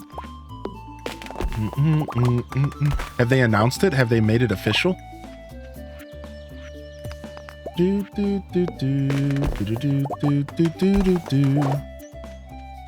Hylian, what is this? What is get this man a rotisserie chicken a reference to? I don't actually know. It's from Hip Hop Stacks. So Hip Hop Stacks was a group of people I used to hang out with, and there was this website called plug.dj. Plug.dj was a website where a bunch of people could sit around and take turns playing music for each other. It was really sick, right? And you would have cute little avatars dancing and stuff, and you could sit there and just take turns playing music for each other. And there was all sorts of different types of rooms. Sometimes somebody would make a room where only they could make music, and sometimes people would make rooms where people would take turns, and there would be themes like only play house music or only play rock and roll music. Well, Hip Hop Stacks had a hip hop dedicated room, and we would only let certain people go up on the DJ on the decks and play music, and I was one of them, and I'm proud of that. But anyways, !HHS if you want to know more about Hip Hop Stacks. If you're a hip hop connoisseur, check out the homies. I've been running with them for years now, and it's a great bunch of people. They're seriously international. There's so many of them. It's good stuff. Anyways, so when we used to do our DJing at plug.dj, if somebody like put on like a banger, some of the homies there would be like, yo, get this man a rotisserie chicken, dude. And I never understood where it came from, but like I thought it was kind of funny, and you know, I started using it myself, and you know, here it is. Yo, dude, get this dude a rotisserie chicken, dude. He put on a banger. And I was just like, okay, sick. I like chicken.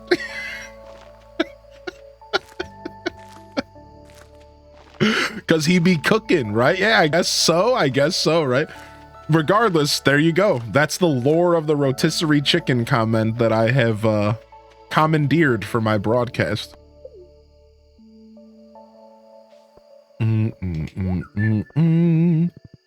Next, so they did announce it. So it has been officially announced on social media that Disney Dreamlight Valley is getting an update next week. That's a thing. That's a thing that's actually been officially announced.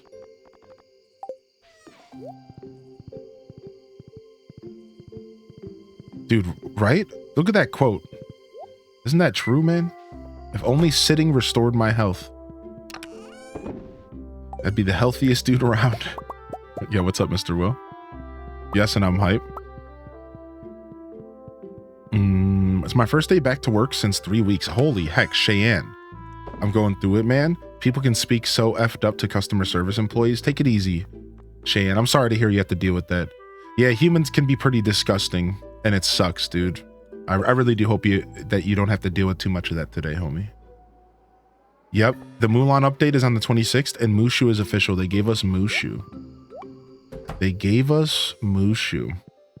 Well then, I guess it's safe for me to say that I might have another sponsored segment in the works for that exact update.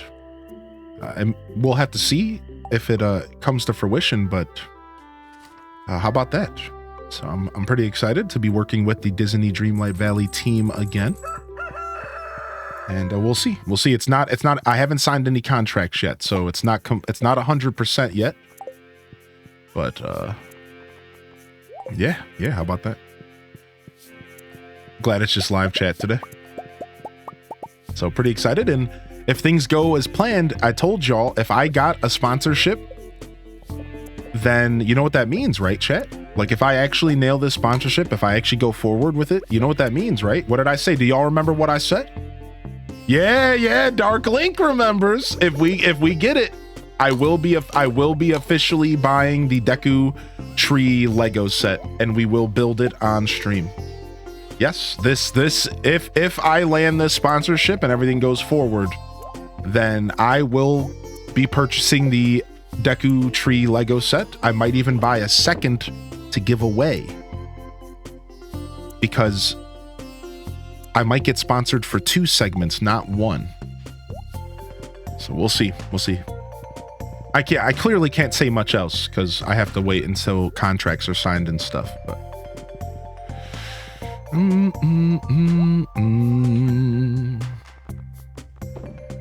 yeah, pretty exciting. Hello Kitty sponsorship went. All right, get out of here.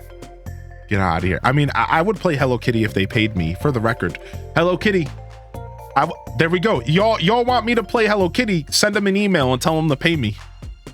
Sure, I'll do it in a heartbeat. I won't even blink. I wouldn't even blink. Yeah, sure. Start getting your connections. Start calling your people. Get them to pay me. I'll play that game all day. I'll play it twice. I'll play it 3 times.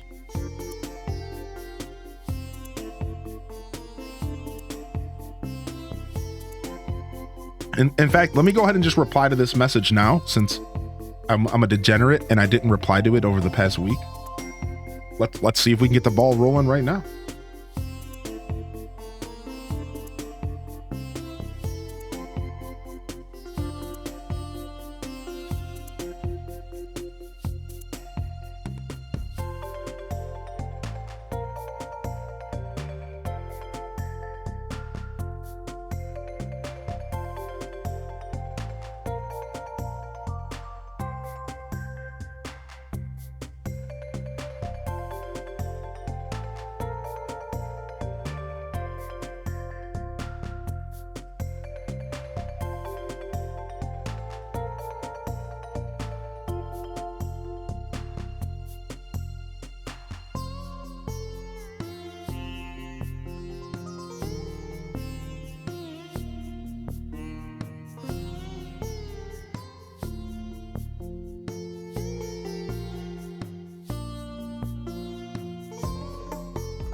Okay, cool. Sick. We'll see where that goes. Yeah, that's why I was saying like it's not official yet, because I didn't reply in a timely manner, and I wasn't even all the way sure if it was still an available thing. So I was like, I messaged them and to see if everything was still if it was still on the table, if you will, because I like to think about stuff. I'm a very very profound creator who puts a lot of thought into everything I do, and when I originally got the offer, I let it sit for a couple days just to see how I felt about it. That's something I do a lot actually as a creator, and then sometimes that turns into procrastinations. Yeah, and then procrastination is, one hell of a drug. So.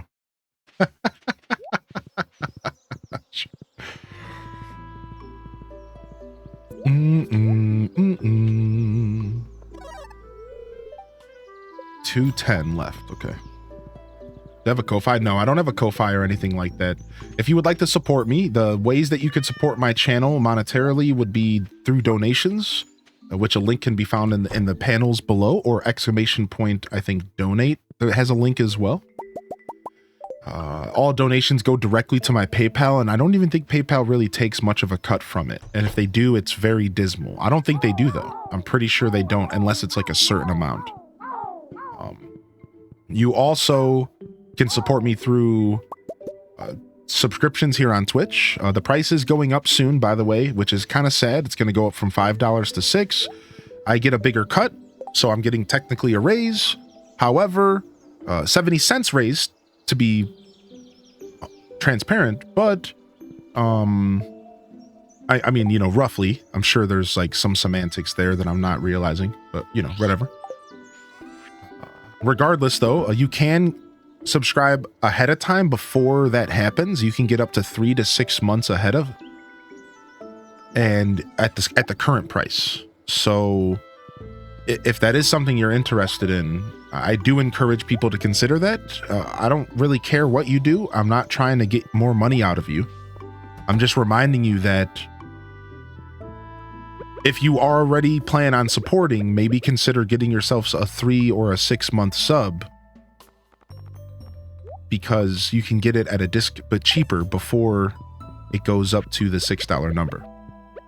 The other way you can support me is through bits on the channel. Bits are something that you spend $1.40 to buy 100 of them, and then I in turn get the full dollar that you give me. Every 1 bit is a penny, and if you give me 100 bits, I get $1 directly. No cut. They don't take a piece of it, anything like that. That is directly to my pocket at the end of every month. But those are the 3 main ways that you can support to my channel. I do want to make something super clear, though.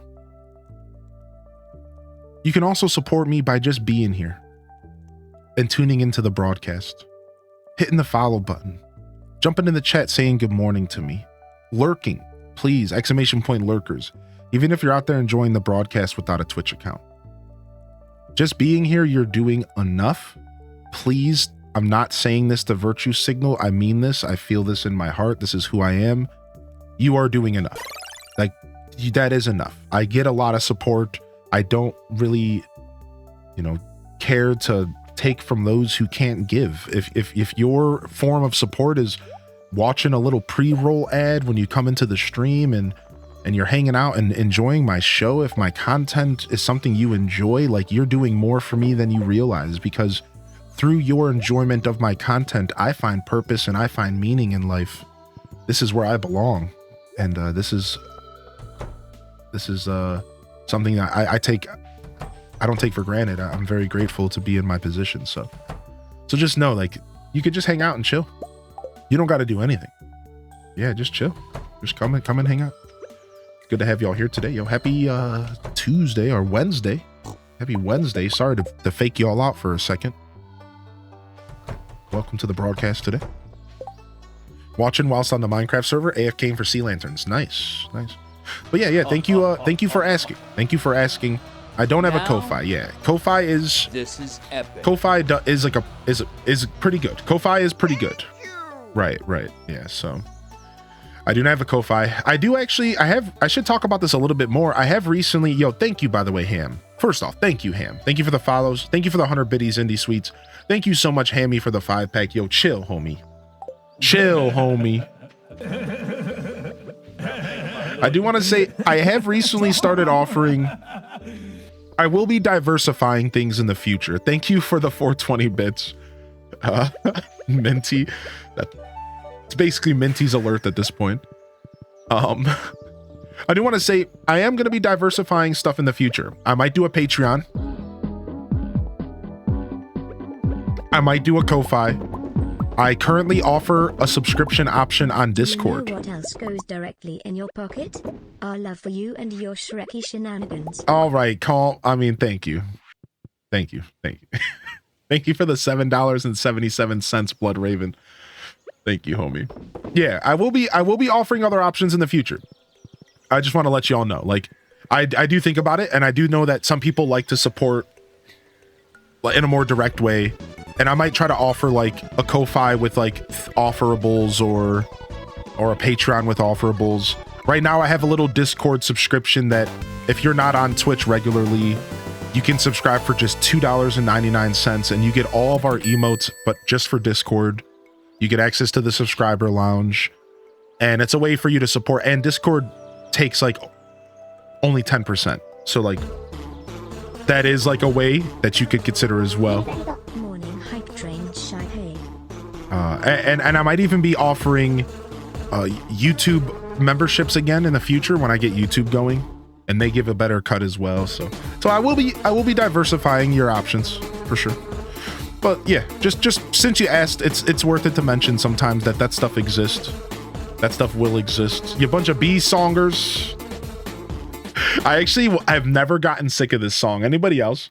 I have never gotten sick of the B song. I've never gotten sick of it, man. Why is it so good? Why is the B song Now, so good, dude? This is epic. Thank you. Holy heck, Chad. That wasn't. That wasn't.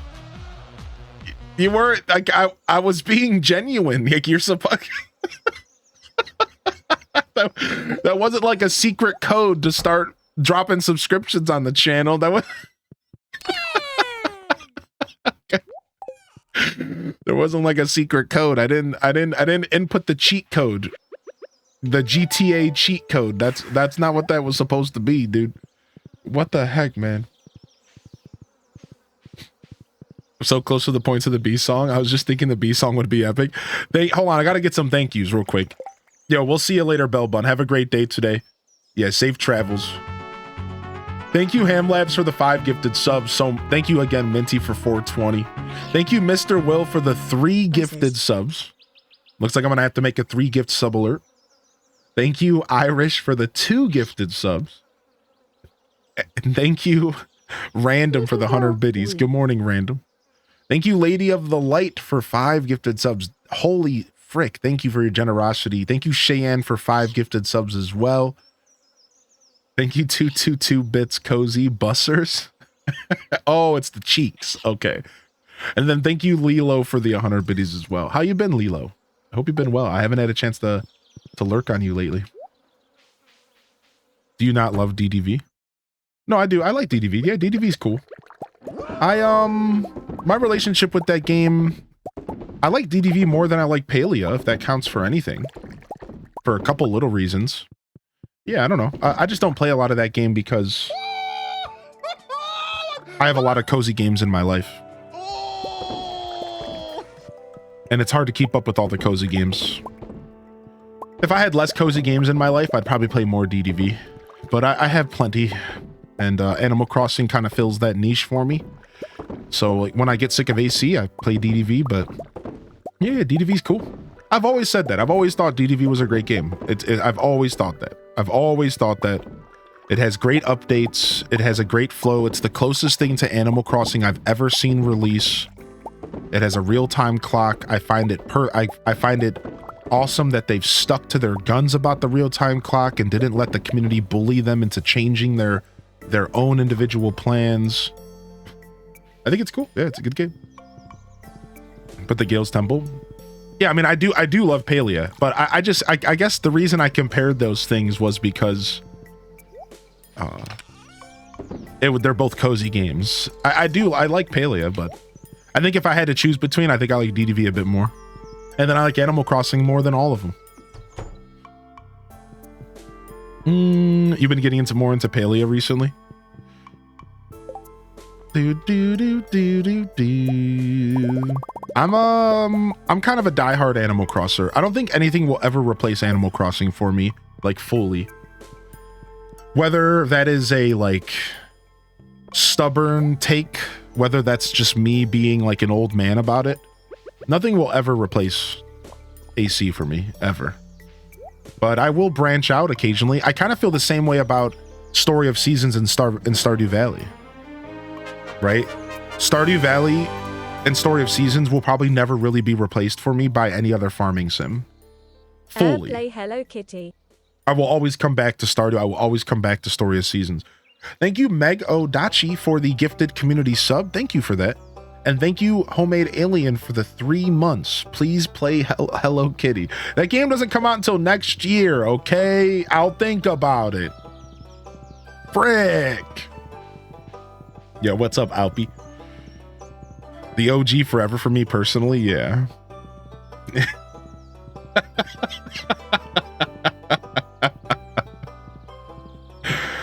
Oh my gosh. Thank you so much, Homemade Alien. Thank you so much, Meg. Thank you, Meg. Thank you, dude. I really appreciate it. I appreciate you. I respect you. I do not expect that kind of good love. Thank you, everybody. Thank you, everyone. Thank you so much. Please take care of yourself first. And just know that if you are unable to support monetarily, that is perfectly fine. Just hang out and chill with us, all right? Just hang out and vibe. I remember sneaking into my brother's bathroom or bedroom when... Imagine having your own bathroom when you were a kid. That would be insane. I remember sneaking into my brother's bedroom when we were younger to play Animal Crossing on his GameCube. Yeah. I got my little sister hip to GameCube. That's one of my more crowning achievements as a sibling. That I got her hip to Animal Crossing young, and it actually stuck. She actually still plays it. Now this is epic. Did the thank you not play, Cozy? Was it being stubborn? I didn't even hear it. I might have phased it out. Thank you. What would it take for you to stream Hello Kitty dressed as Dear Daniel? Well, I don't know who Dear Daniel is, so I'll stop right there. But, I don't know. It just depends. That's all I'll say about that. It depends. I'm out here spamming. Oh, thank you, Homemade Alien, for the gifted over to Allie. Yo, if you got a gifted sub, make sure you drop your appreciation.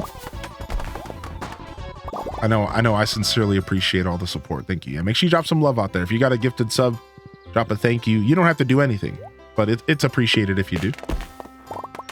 Level 5 means Gritty Gooses might have gotten a handout. I think Gritty Gooses are level 5 to level 10 hype trains.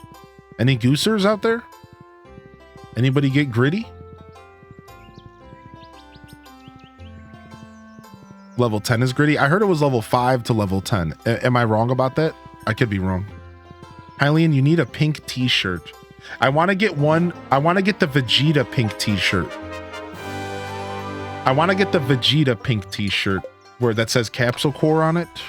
I want that in my life. Wiggle, H does wiggle, H does wiggle, H does wiggle. Same brain, yeah.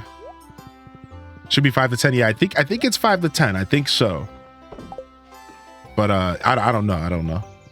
I don't pay too much attention. Walking the dog. Hey, take care of those puppers. Those puppers come first. What's up, Snezzy? Yo, Chio, thank you for the 3 months. I don't think I would look good in pink. I think pink is way too bright of a color for me as an individual. That's the truth, chat. I think I look better in darker tones. Need a tan first? What about salmon? Maybe salmon pink. Yeah, it needs to be calmer. What's the babe looking forward to from the direct? A handful of things. They're a pretty particular gamer. They're a gamer through and through, but they're a pretty particular gamer. So they saw a couple of things they're looking forward to. Like I said, the Zelda game. The Zelda game is something that they mentioned that they'll play. I'm going to make them play it, even if they don't want to. I will kindly ask them to play it because I think they'll like it. I think they will. Yeah, a couple things. Off the top of my head, just a couple things. It definitely wasn't, you know, I imagine they weren't screaming at the top of their lungs about any announcements, but they were probably pretty interested in a couple of them. Yo, we'll see you later, Aelith.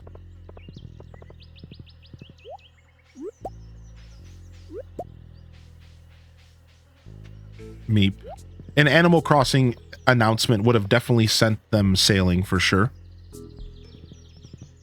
little bit of heat in their food. I cut up jalapeno slices and put them in the air fryer for 30 minutes at 340. Let them dry out in the sun. It's like having jalapeno chips. Dude, I kind of like that. That's sick.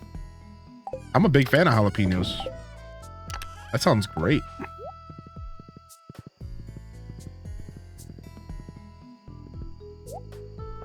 I need that pink Vegeta shirt with Bad Man on the back. Is that the one? It's not Capsule Core. It says Bad Man on the back. That's the one. That's what it says. I was mistaken. It says Bad Man on the back. Yeah. Bad. Bad to the bone.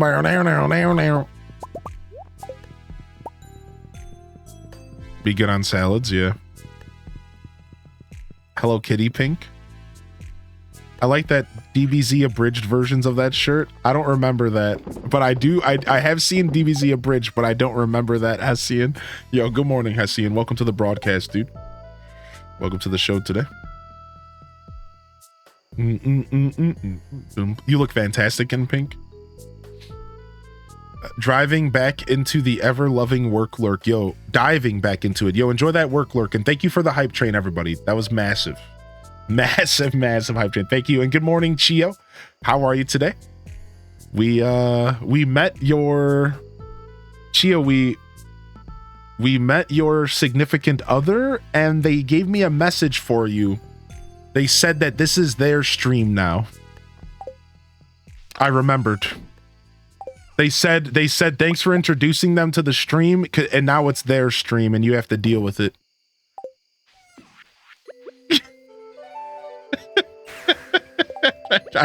I remembered the comment. Yep, I was told to tell you that it's their stream now and you have to deal with it. No, it's mine. We met them not too long ago. They came into the chat. It was over this weekend, I think. It was recently, very recently. Yeah, what's up, Tater Tot Soup? Good to see you today.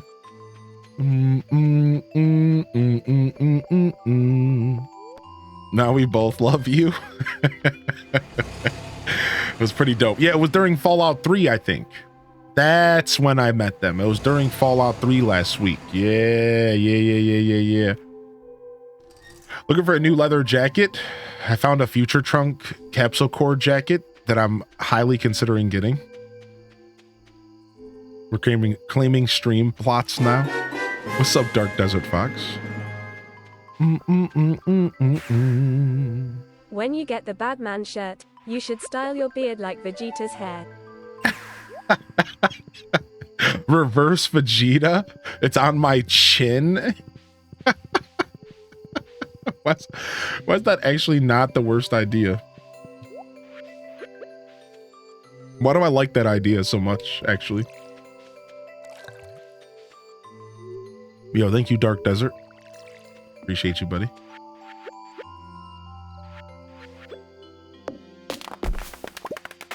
I had a dream once that I shaved my beard off and everyone quit watching me. It was a nightmare I had once. I shaved my beard off and then everyone left the stream. I don't know if it was a prophecy or or a nightmare, but I'm never shaving my beard now. Yeah. Makes sense that would happen. Yeah. Never shaving now. Nah. I've seen the future. The possibilities. Yeah, the alternate reality.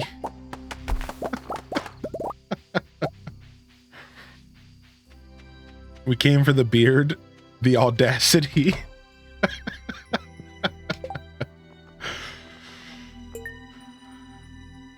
Yeah, we'd have to leave, sorry.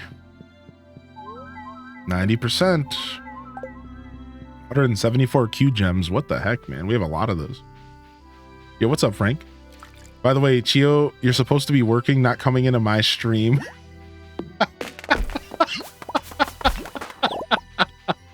Ooh, busted.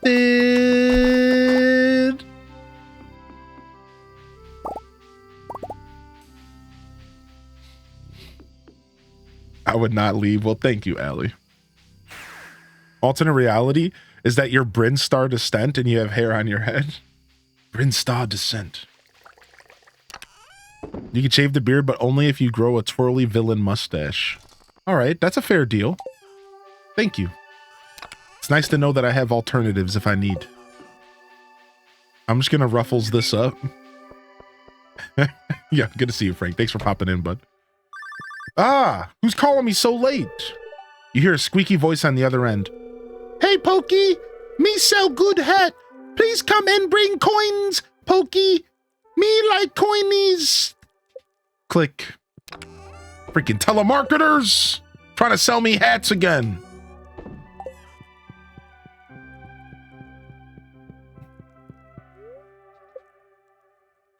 Yo, Stratocaster.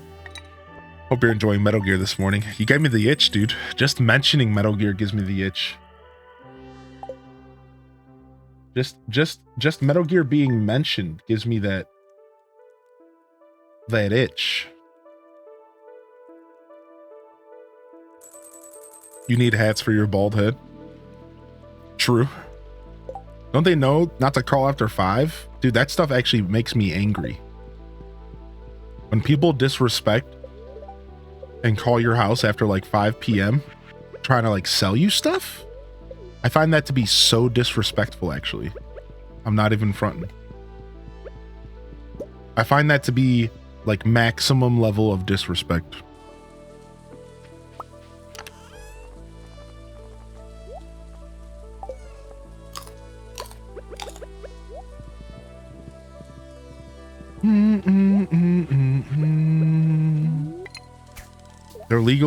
They're allowed to call until 8. Yeah, I'll give them legally, all right.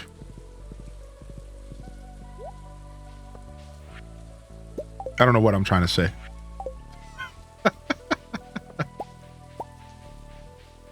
I had a missed call from 10:38 the other night. Thankfully, my phone was on sleep mode already. Yeah, my phone goes into Do Not Disturb at 9 p.m. automatically. Which is, thank goodness. But I leave it on Do Not Disturb almost perpetually anyways. So, it's like, it only matters so much anyways. Repeat message coming in. Hey, thank you, Bookie. If you want to repost it, I'd appreciate it, but I'll take a look at it in just a second here. How are you? Good morning. Good morning. What's up, Bookie Proud Mama? How are you today? Thank you for your patience. Sometimes we do be missing stuff. My phone is on silent always. Yeah, on silent, and then also I Do Not Disturb, which is kind of a shame because I have an Animal Crossing ringtone. And I love my ringtone, dude. I love it. So every once in a while, I turn my phone off silent when I know my girl's gonna call, just so I can hear the Animal Crossing ringtone. You know, because they're the only people that call me anyways. Besides for telemarketers. What's up, Kano? Welcome in, homie. Yeah, good morning, Bookie. How are you today, dude? Oh. Holy frick. Big stretches, chat. Big stretches. Good morning, Happy Wednesday, Hump Day, Wide Peepo Day. How are we, chat and Highland Descent? I'm off today, here to enjoy the show, then later doing other things. Nice. What are you getting into today? Not much. How are you today? I'm good. I'm a little tired, and I don't know. Tired's not even the word. I'm just in a very relaxed mood, and I'm just channeling that energy today. So we're just relaxing. We're just chilling and taking it easy. A nice light day. Light energy day. Lo-fi day is what I usually call it. You know, when I'm in the mood to label things. Yeah, thank you for asking though, dude. Appreciate that.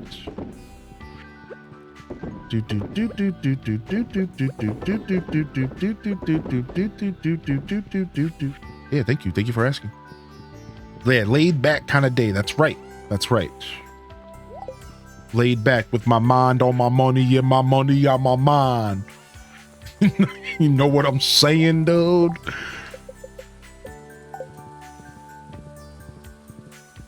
What Animal Crossing ringtone do you have? You guys want to hear it? Yeah, give me 1 second. Ooh, we got bloobs to harvest.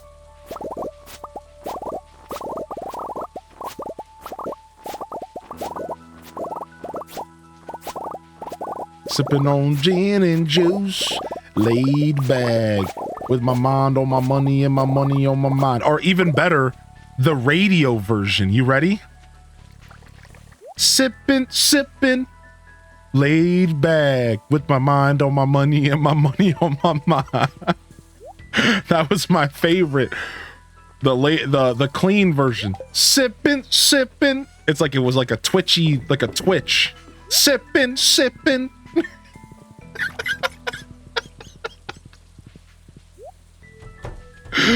The clean version.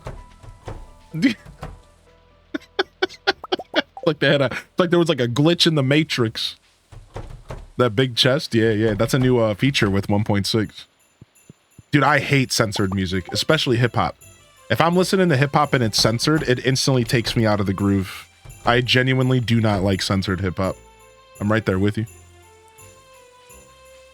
This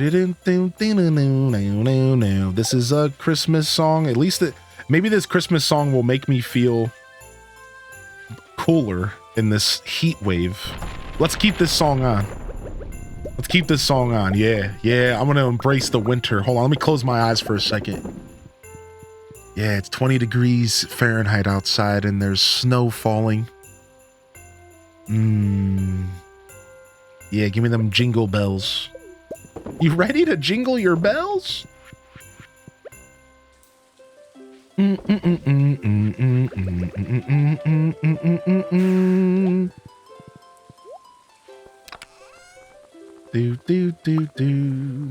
Take this with me. Let's go. What's snow? Asking for a friend. Where do you hail from, Kano? Do you mind me asking? What's up, Psycho Cassie, by the way? I heard censored Insane Clown Posse once. That doesn't even make any sense. Their name is Insane Clown Posse. Why would you censor it? Just don't play it.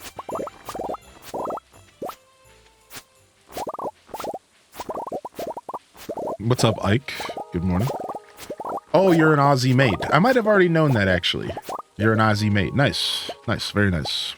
So yeah, you guys get very hot summers when it's winter here. But do you get cold? Do you get snow in Australia ever? I think so, right? I think there are parts of Australia that get snow. Maybe just not your...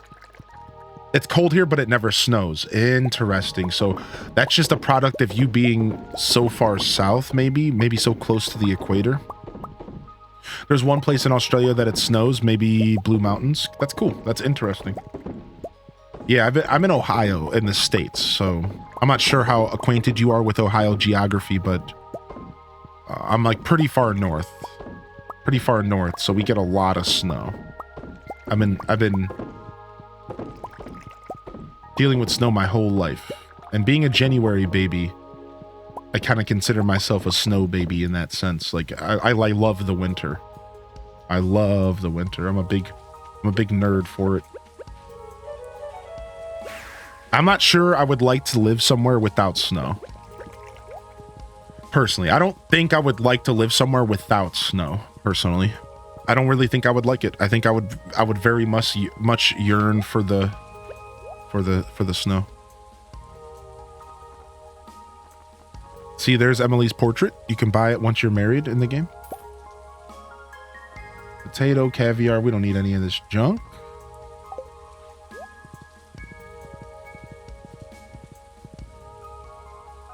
I've never seen snow in my life. That's crazy to me. That's nuts to me. Can't imagine a year without snow. Yeah, even just one snowfall. Because like even up here in the greater Cleveland area where I grew up, yeah, we'd have mild years where we'd only see a little bit of snow. It's not like we would have it like hardcore every year. But even just that one snowfall always felt super special. You didn't see snow till you were 25? That's nuts to me. That's crazy. It's not like too nuts. Like I get it, you know, different parts of the world. It's just, it's hard for me to comprehend that because I've been around snow my whole life. I get tired of it by the end of our long winters, but I wouldn't like to have it. I wouldn't like to not have it, right? Yo, what's up, Setabi? I'm from Canada. It's still cold here. It's not summer yet. Pretty quiet on the server today. Yeah, I'm actually trying to get a little bit of craft in this week. Hopefully I can join y'all for some event stuff. I'm not longing for the shoveling. Good thing I don't shovel right now, but I have shoveling in my future. So I'm in a pretty country location. I'm out in the country nowadays, so like we don't really have to shovel unless it involves, you know, clearing our driveway or something, right? Otherwise, there's not like sidewalks and stuff. It doesn't matter. Everyone just fends for themselves out here. There's not a ton of pedestrians, right? Like when you grow up in like a suburb, a lot of times shoveling is because there's pedestrians and like you're helping clear paths and sidewalks and stuff like that. But we just, when we get deep in snow here, we just hole up. We don't check our mail for days. We just hole up. We just don't bother.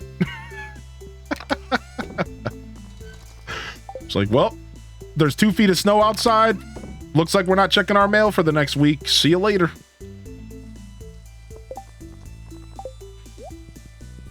Dig snow tunnels to get to the store.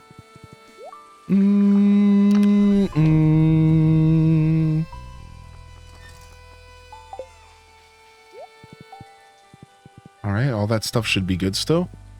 Friday in game. I don't think we have stuff to harvest yet. Let's go ahead and make ourselves some more coffee. By the end of this week, we're going to have so much triple shot espresso. It's going to be great. We're never going to run out again. Ever. Sidey in the house. Right next to the Arkansas River. So does that cause like a lot of humidity?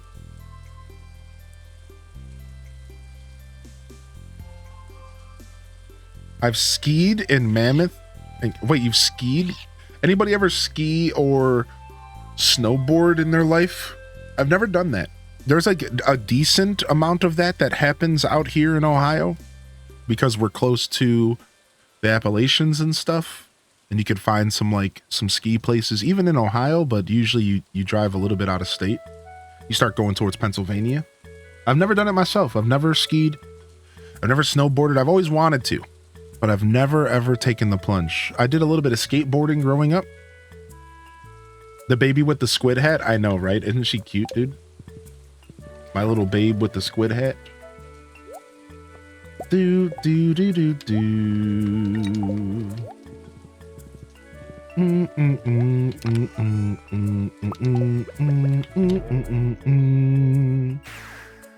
was a big skater and longboarder growing up. Were you really? That's cool. Longboarding is sick. I think longboarding is so neat. I think longboarding is so freaking neat. I'm from Sydney, Australia.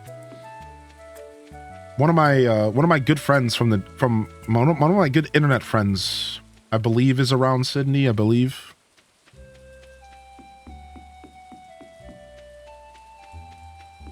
We ski in P. Wait, you ski in PE? Like in like school? Skiing was a part of your school program? I don't like skiing. School requires it. Really? That's crazy. What the heck? What? That's crazy. Yeah, that's nuts to me. Snow sports sound like torture to me. That blows my mind. That blows my mind. Yeah, that's kind of awesome, actually. Yeah. That's very interesting. We had to swim in PA, or PE. We had to swim. We had to, you know, the normal stuff. Basketball, swimming, jogging, mile runs.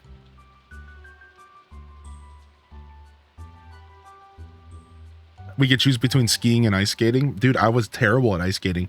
I've always had the best balance in my life, but I never learned how to ice skate. Still to this day, I don't know how to. I think I could if I put my mind to it, because I feel that way about anything I do in life. But I've like never figured out how to balance on ice skates. And again, I never tried. I imagine if I were to sit down and actually like try, I could do it, but I just like never tried. I did try roller skating and I kept falling all over the place. I did try roller skating in my life and I kept just like falling all over. Like I couldn't really figure it out. So I kind of gave up on it. I like rollerblading.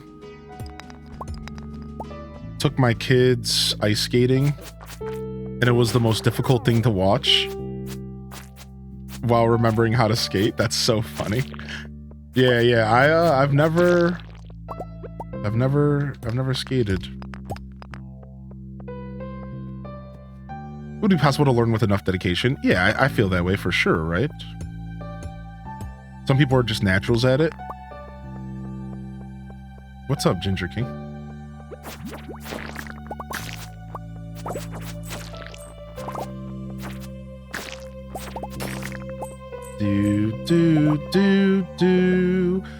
Do.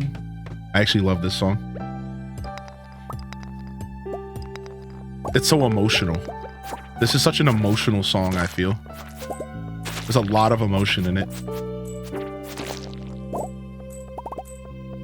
And then here comes the beat.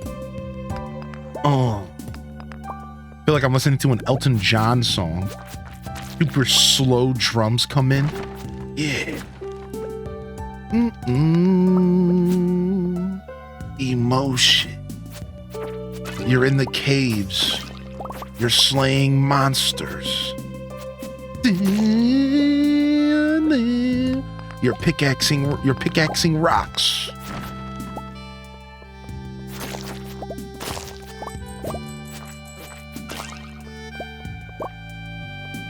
Do.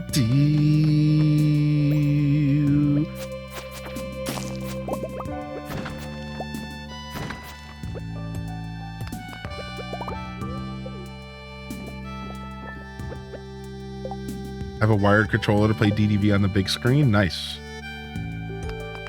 I love gaming on the big screen. That's how I prefer to do most of my gaming nowadays. But I grew up with a handheld device in my hand. Anybody else? Anybody else grow up a handheld gamer? I was a handheld gamer. My stepmom gave me my first big brick Game Boy with a copy of Tetris and Mega Man 1, but for Game Boy. And I quickly got Pokemon Blue and Link's Awakening, like not even a couple weeks later, because it was around my birthday.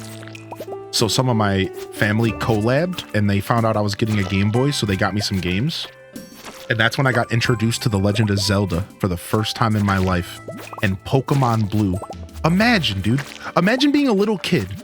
You get handed a Game Boy, and within 2 weeks, you own 4 games. You own Tetris, Mega Man, Pokemon Blue, and Link's Awakening, all black and white games, dude. Oh my gosh, dude. That was it. That was like one of the first true beginnings of my gaming journey. Now, at that point, I had been gaming. My first game was Sega Genesis. I had played a lot of Sega. I played a lot of Super Nintendo stuff. but I hadn't really started wrapping my head around gaming like that much. We only had so much stuff. Like at the time I was playing a lot of Super Mario 3. At the time I was playing a lot of Sonic the Hedgehog and Super Mario 3. Like those were like pretty much the two games I played exclusively for years. For like the first 2 years of my gaming journey, it was Sonic 2, Tecmo football with my brother, Tecmo Bowl football with my older brother, Larry Bird and Michael Jordan's slam dunk contest, California sports games for Nintendo, and it was Super Mario 3. I played so much Super Mario 3, dude, like insane amounts. I still suck at the game to this day. But when I got that Game Boy, it was the first time I had a Game Boy in my own hand, right? My own hand, like my own game system. Does that make sense? Like that's a monumental part of our gaming history. Do y'all remember what was the first console you got that was your console? Not the family console, not your brother's you had to share with your what was the first time you got a console? It was your console. It was yours. Your console. You decided if you shared it.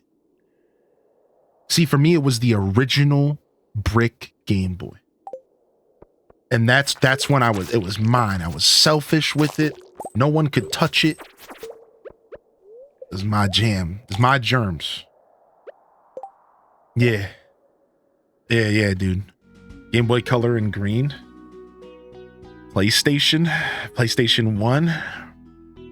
Feel so old. My first experiences were Atari. Don't feel old. There's a lot of us here that have gamed from the original generations. You're not alone, dude. Don't feel old. Feel seasoned. Feel proud that you've seen gaming grow. I would be proud.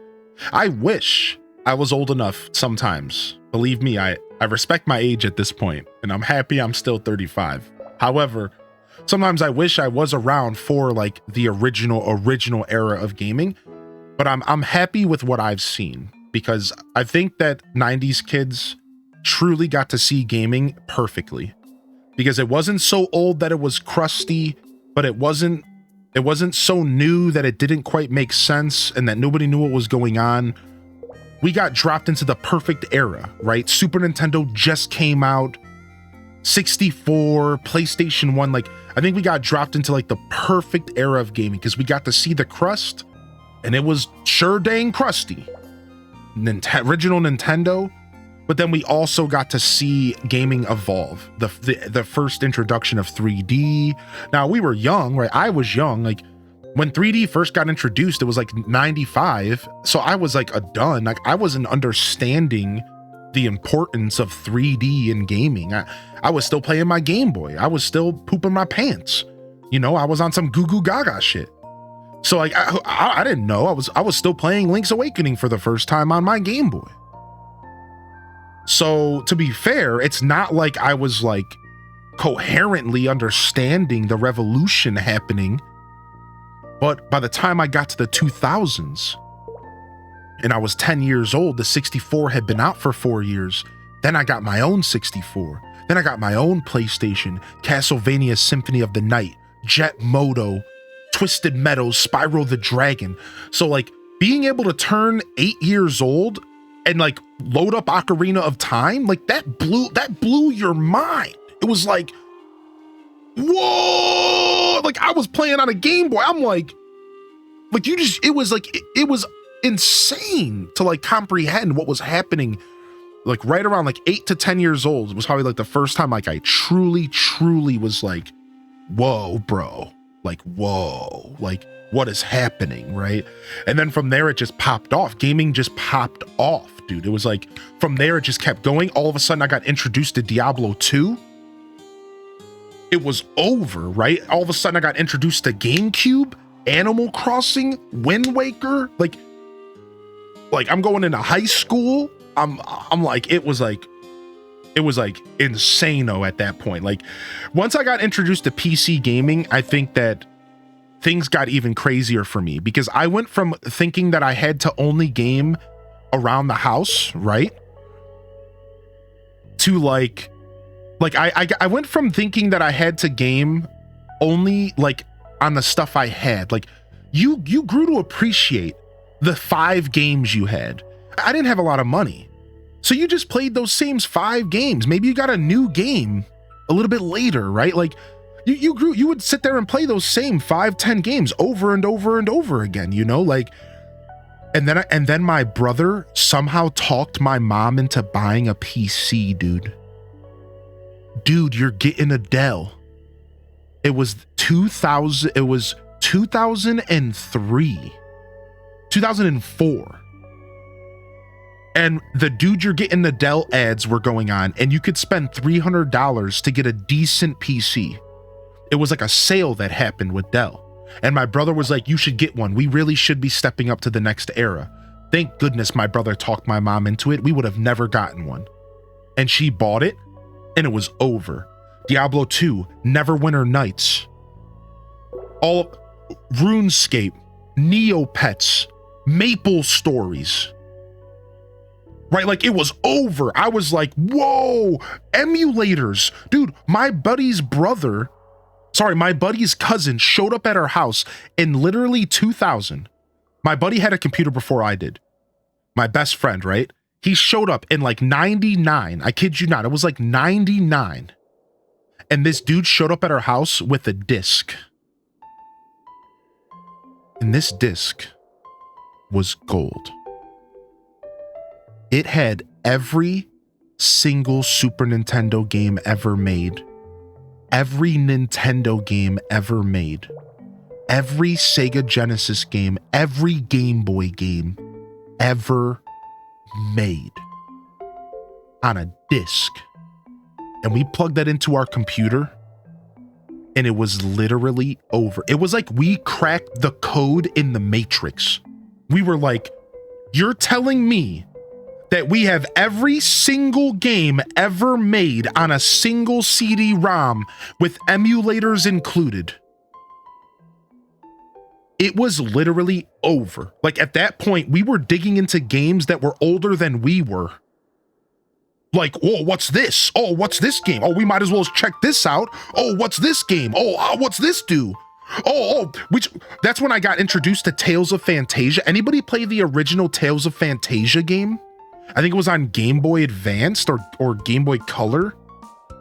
That's when we got introduced to Final Fantasy Tactics Advanced. That's when we got introduced to like that was like Game Boy Advance stuff. So that was like a little bit later. But my point is that like emulators are the reason why we became such strong gamers, because like we couldn't afford, all we had were our staples. We had Metroid for the Super Nintendo, we had Zelda, but we were able to go and play the garbage. We were playing like Home Alone and like Shrek, like, well, not Shrek, but like, you know, Disney Illusion Island or whatever, like running around as Mickey Mouse, like playing these games that like we had to rent if we wanted to play them. So like to have access to all of these emulators and ROMs in like the early 2000, like in 99, as kids, we at that point, we understood what gaming was. And it was like way bigger than us, right? Like thousands of games at our fingertips. Sometimes we would just sit there and take turns choosing games from the Nintendo catalog. Just like, sure, check it out. I have probably played a majority of the games out there from Nintendo and Super Nintendo. Probably. Just sitting there, just like, boop, check this out. Boop, oh, let's see what this junk is. Boop, let's see what this junk is.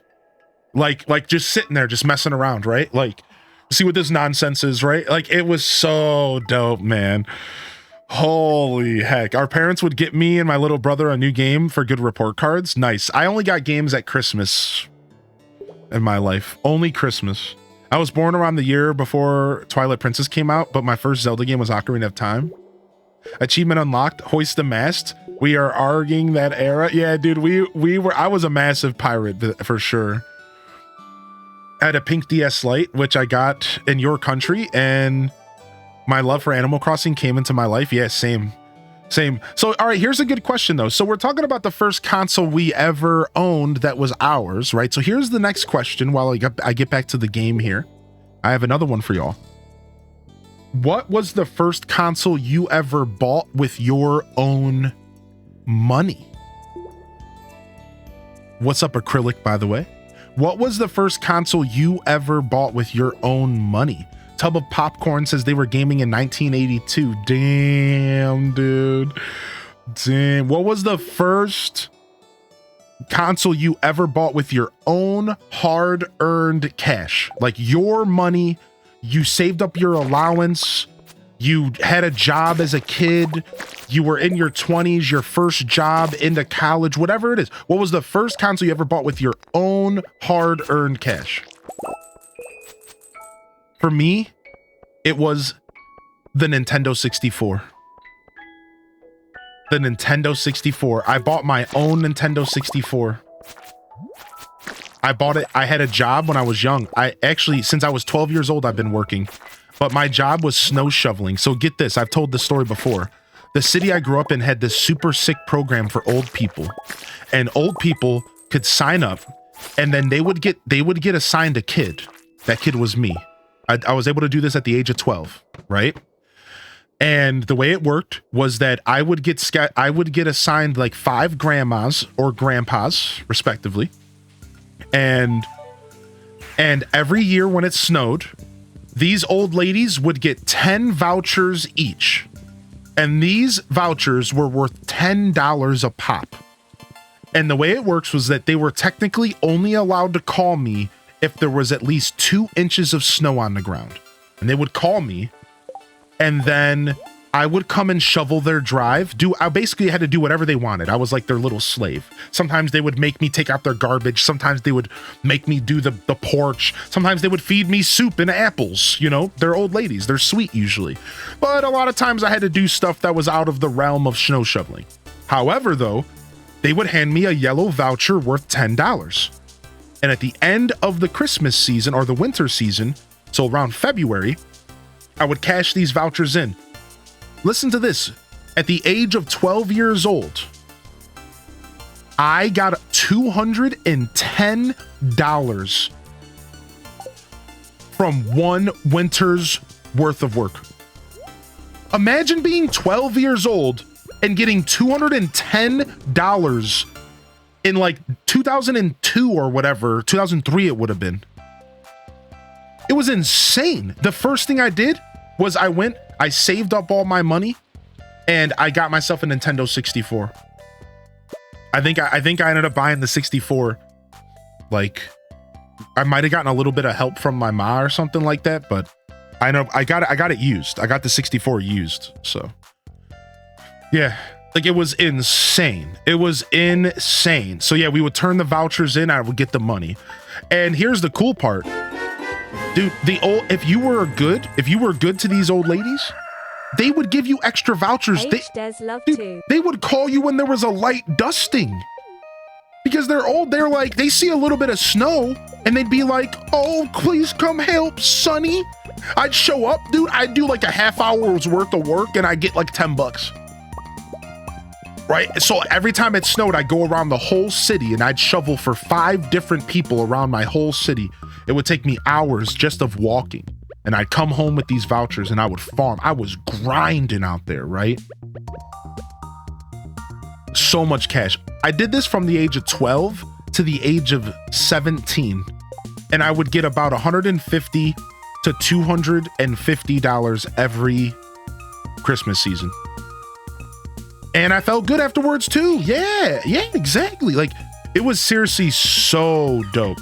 Still to this day, I look back at like how lucky I was as a kid, especially because our family was like kind of poor, and my mom was cool enough to not take my money because, like I said, we were struggling, but in her mind, she knew that it like wasn't right to like take the dough.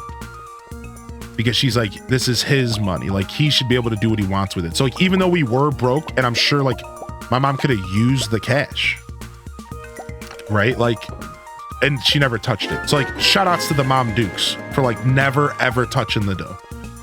Never touched it. I think one time she asked for like a little help and was like super transparent with me, but like she never took my money and was like, we need this for the family. She never. So even if we were struggling, she never did that, which was like pretty sick. So like I will say that I was kind of blessed in that sense, because it would have made sense. Like, to be fair, like when your family's struggling, you help. But they didn't put that pressure on me. They didn't put that burden on me. They were just like, you know, let them cook. Let them cook.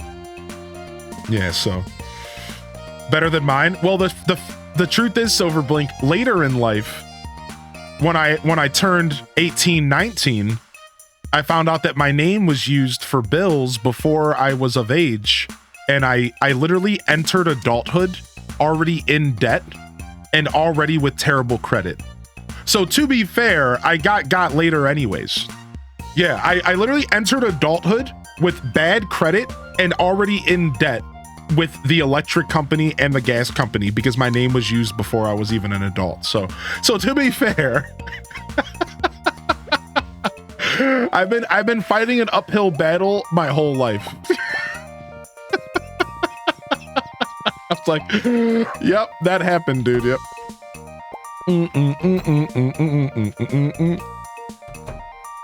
Parents like $100 gift card for my grandpa and put it into the college account growing up. Identity theft, that's literally evil, you know? A baby's got to do what a baby's got to do, I guess, you know? My best friend had the same situation. Yeah. My mom said, your mom said, nah, you're going to pay the bills. Yeah. You know, bless her heart, though. You know, whatever. I don't hold grudges, and I certainly don't let that kind of stuff affect my, how do you say, you know, that kind of stuff you just have to grow past. You can't let that stuff linger because that's the past, you know? You got to just move. You got to just move on.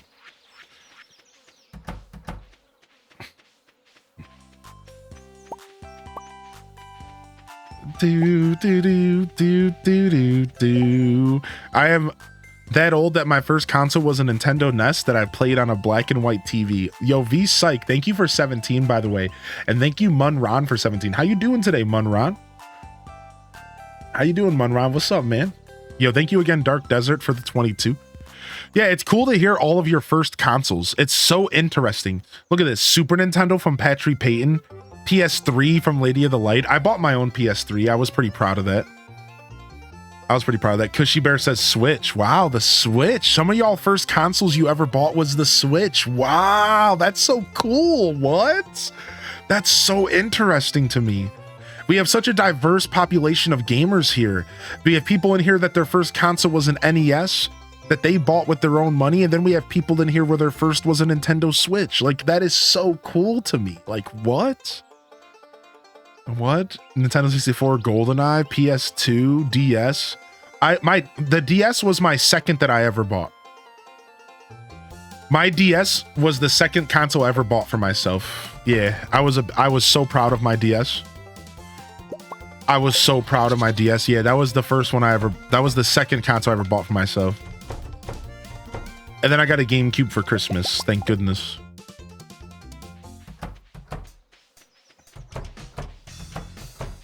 Birthday money for a GameCube that I still have and love.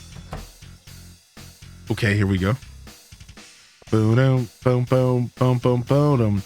Yeah, I never really had an allowance or anything either, yeah. I get that, right. If it wasn't for that snow shoveling job, I don't know when I would have ever bought my first console. It probably would have been the DS. And it probably would have been... I mean, no, I wouldn't even... I got the DS with snow shoveling money. Now that I think about it. So, yeah. The 64 I bought was used and sold for $80. Yeah, I bought my first 64 for like the same exact price, Munron. I think we had the same situation because from what I remember, I only spent like $100 on Ocarina of Time and a 64. It was used, came with the controller.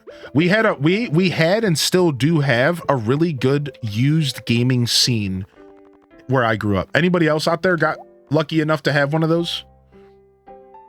We had and still have a really good used gaming scene in Ohio. It's really good. I don't know about Central Ohio or Southern Ohio that much, but I could speak for the greater Cleveland area that I grew up. It's insane. We have so many used game shops, and I grew up like with them within walking distance. I could walk to a store and see a whole slew of used games. And this is back where you would walk in and be able to buy Mega Man X on Super Nintendo for $10. Like, I know random 18s out there, like Mega Man X for Super Nintendo was like $8 the first time I bought it used. Like, yeah, like this was like before it was like really popular to like buy retro games. It was like dirt cheap. Like, you wish you could get a copy of that game for $8 now. The economy you had at 18, I mean, yeah, it was pretty different, dude. Pretty different, dude. Can refrigerators be in sheds as well? I think so, yeah, but they're best in the house because then when you cook in the house, it takes from all the refrigerators.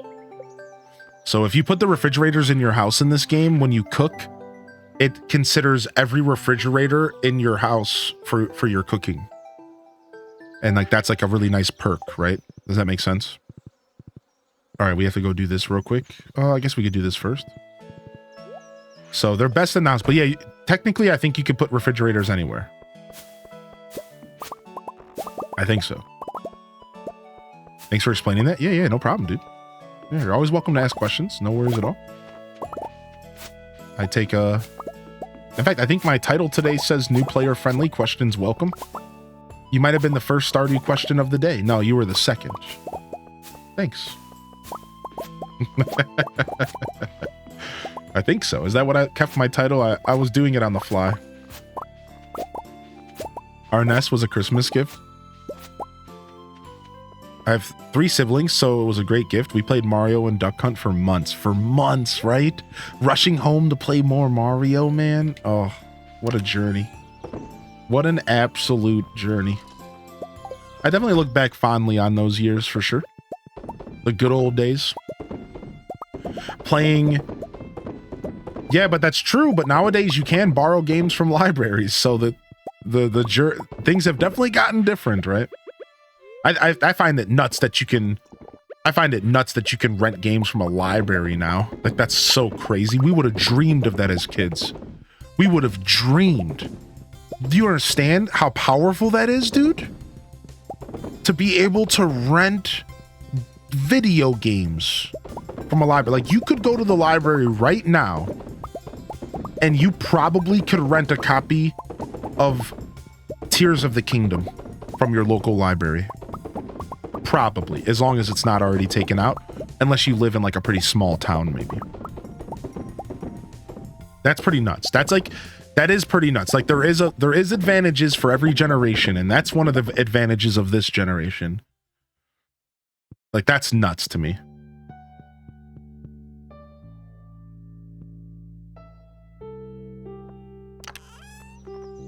Tears is too new? No, that's actually why I said Tears, because I've noticed that libraries have started getting new games, like, on release. But yeah, you're right. It is pretty new. Yeah, you're right. Like, maybe it is too new, but I think so. I think I kind of chose Tears because it's a year old, right? I'm seeing a lot of newer movies because they're available to check out on my library.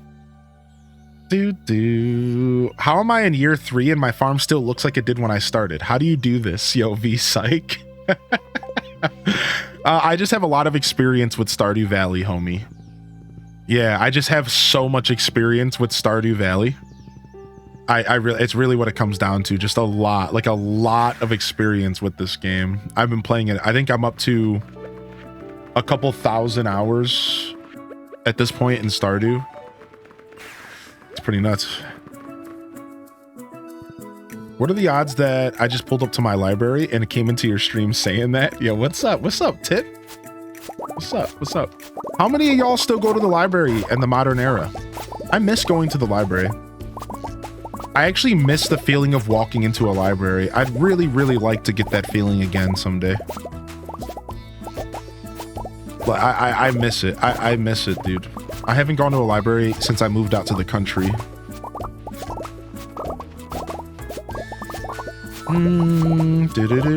I actually liked going to the library and hanging out.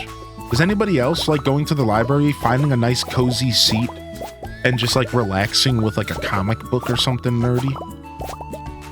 I seriously miss that so much, actually. Just like going and like sitting at the library. How are you collecting multiple crops? So there's a new system in the game called Mastery. And if you get the farming mastery, you can have access to a thing called an iridium scythe. And the iridium scythe can harvest crops. That's right. It's not even modded. Yeah, look at this. So it's all about the new thing. It's a thing called Mastery. And if you level up all your skills and get the farming mastery, then you get access to using a scythe to harvest. And it's super cool. It's super, super rad. Yeah, so you just gotta get that. I think the farming mastery might be the first one to get. It's so good. It feels like it should be the first one you get to an extent. My library is so cozy. I love the cute music. Libraries are so cozy and peaceful. I come here to relax and get out of the house. Yeah, you gotta get out of the house sometimes, right? Almost dropped my cup. Good thing there's nothing in here. Yo, what's up, Heather B?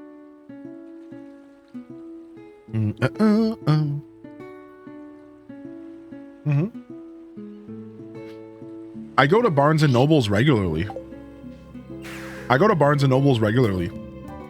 I grab a cup of coffee and I just go and peruse, just go walk around, check out the records, check out, you know, whatever reason I'm there for.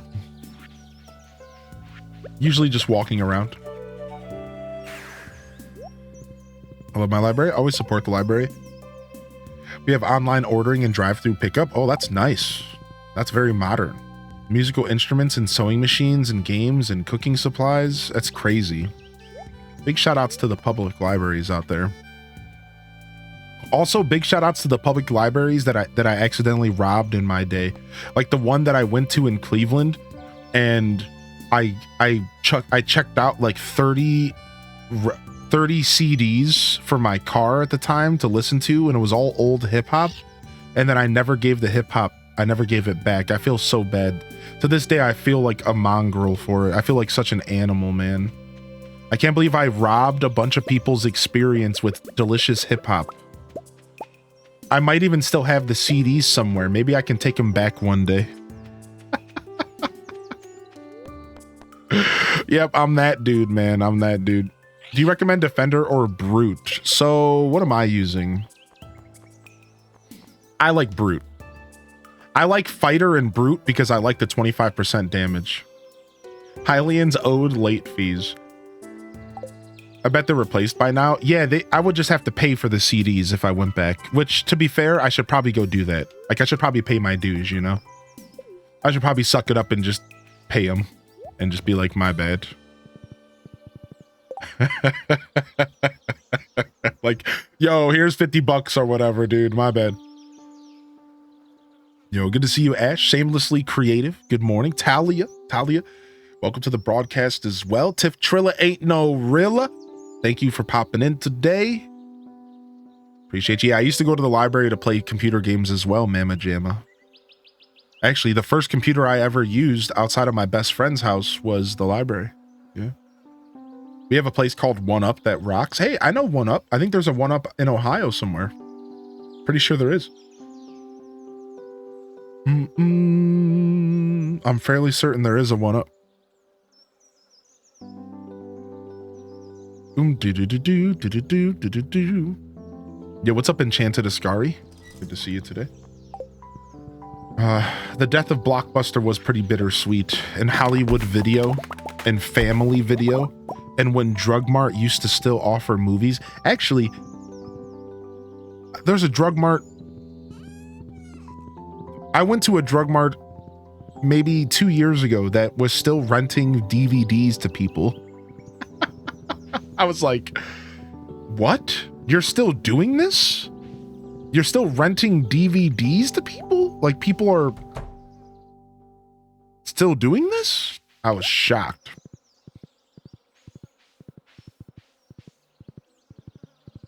The amount of movies I stole from Blockbuster is unhinged. It's all your fault. Oh my God.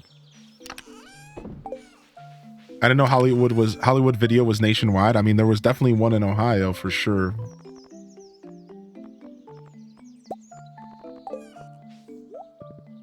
What's up, G-Ski? To be fair, we all had Blockbuster late fees. It's all of our faults. Yeah, for sure. Take this with us. Let's go check the beach. Let's go check the beach for more crabs.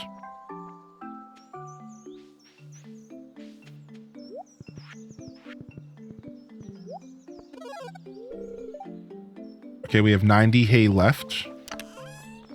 Here it is. I knew I had some coffee beans left somewhere. I have another 99 in here. Let's go ahead and just put these in here and be done with it. I'm realizing that I need to...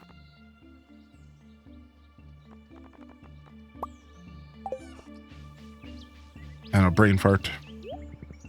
Golden clock grind. So the golden clock's the last piece of the 100% that I need, Starfunks. It costs 10 million gold. And you put it on your farm, and it makes it to where your fences never break and weeds never grow. And it's the last 10%. So I'm at 90% perfection. And I just need to buy... I'm at 90% perfection, and I just need to buy the golden clock. And like that's it. And then we're done. Actually, I think we can buy it right now. Should we go do it? Are we ready, chat? Are we ready to be to finally perfect this? We can go do it right now, I think. I just noticed how much money I have. There is, yeah, Redbox is still a thing. I've heard that Redbox is still in people's cities. You ready? I think we could do it. I just noticed how much money I have. I'm fairly certain that we can go get perfection right now. Right now. I'm fairly certain I can go do it right this moment.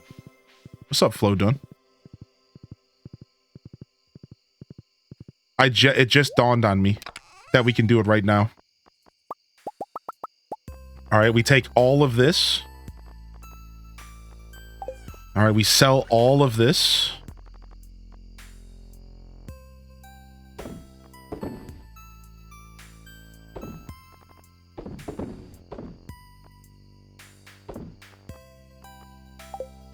Okay.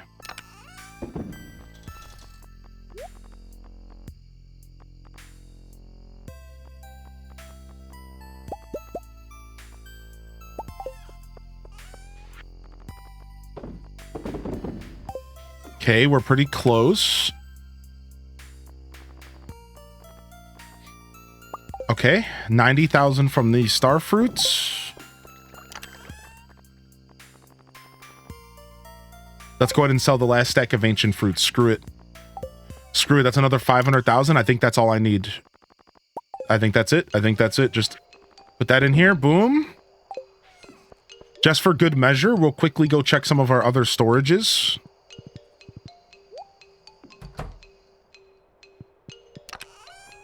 All right. We'll take... No, we're not going to sell our iridium. We're just going to use that to flip frog trinkets to celebrate. All right, I think that's it. Let's just sleep and see if that's enough. Let's go.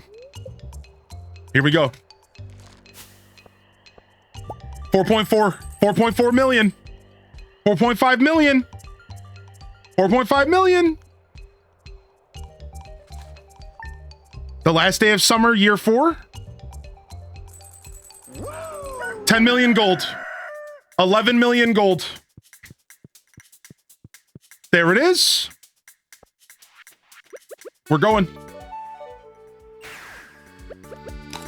Do do do do do do do do do. And the perfect song to bring it all home. The perfect song to bring it all home. Let's go. Dun, dun, dun, dun, dun, dun, dun, dun, dun, dun. Dun, dun, dun, dun, dun, dun, dun.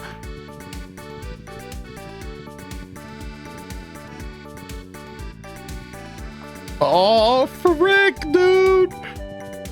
GG's. GG, it's finally over. It's finally coming to an end. Stardew Valley 1.6 Perfection. The golden clock will be built.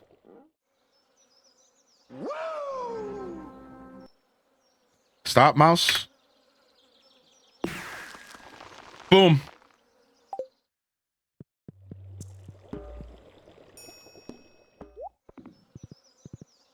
Now, do we have to sleep for it for us to officially get perfection? Does anybody know? Do we have to sleep for it to to take into effect, or can I go straight to the back right now? Right, because that boulder's still gonna be there, right? I have to sleep. All right, we're gonna miss Moonlight. We're gonna miss Moonlight Jelly, I think. Are y'all okay if we skip Night of the Moonlight Jellies? Because it's a dream? Yeah, let's just skip it. I don't want to do it. Let's just go to sleep.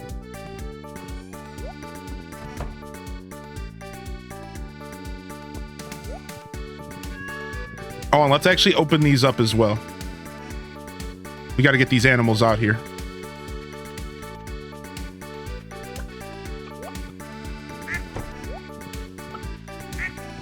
You planting for autumn? Nope, doesn't even matter.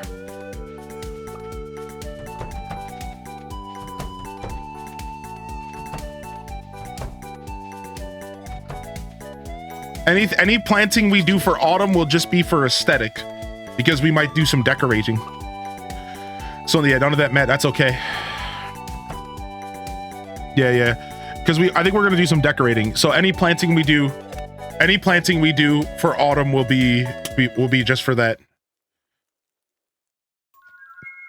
You feel in your heart somewhere somehow Grandpa is beaming with pride. The legacy of Twitch Farm is eternal. Look at all these birds. Oh, it's like a party. They're coming to greet me. You heard a rumbling in the distance. Oh, let's go.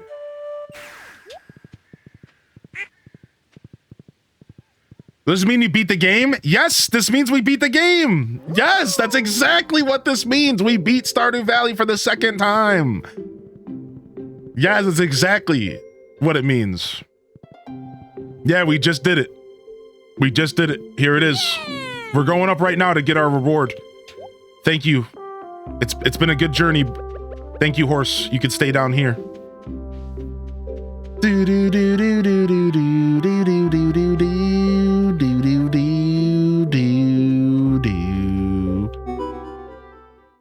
And here's our wife to greet us. Here's our wife to greet us. Thank you for the 100 biddies, Cozy. There it is, baby. There it is, baby. Look how much fun we're having.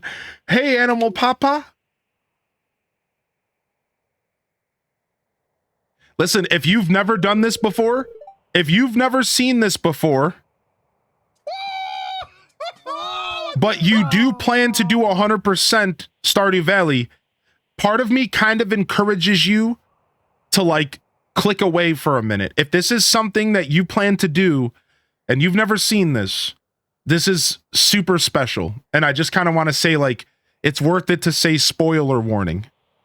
It's worth it to say spoiler warning. If you plan to 100% the game one day, this is really special.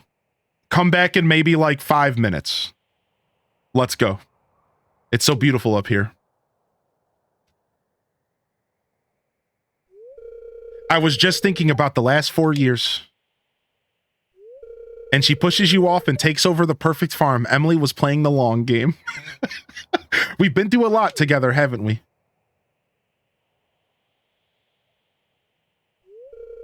But look how far we've come.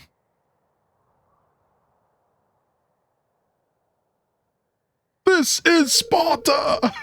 This is a special moment. I've always known I would be standing here with you someday. I've always felt it in my heart. Now it's all come true. The world is a mysterious and special place. Aw. Long live the king. Aw, I've seen this with Emily, and now I've seen it with Leia and Emily. First up is a black crow with Krobus flying by.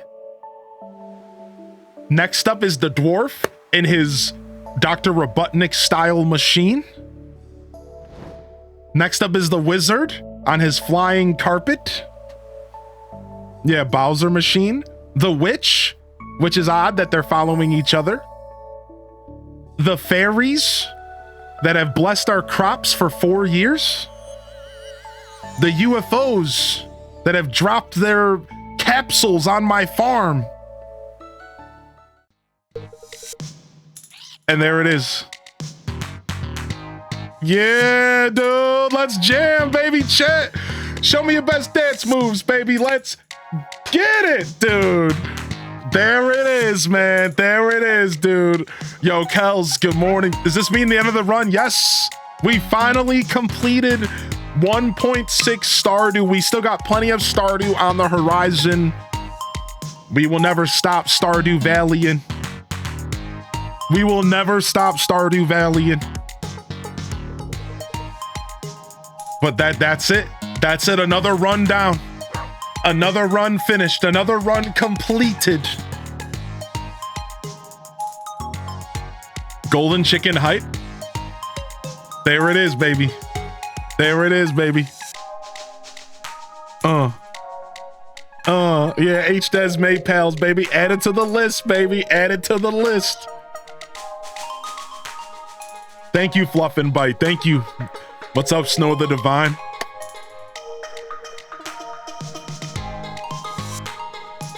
No, Twitch moments got deleted. So it's a moment in our heart. It's a moment in our heart.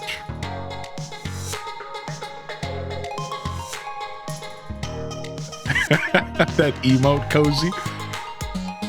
I know, same here, Beth. Yeah, it's bittersweet. It's bittersweet. It's the end of a beautiful journey. The 1.6 journey started back in March, right? The end of March, it jumped right into the middle of our Animal Crossing marathon, right at the tail end of the Animal Crossing marathon. Finally, 3 months later, dude, we're here. We finally freaking did it, man.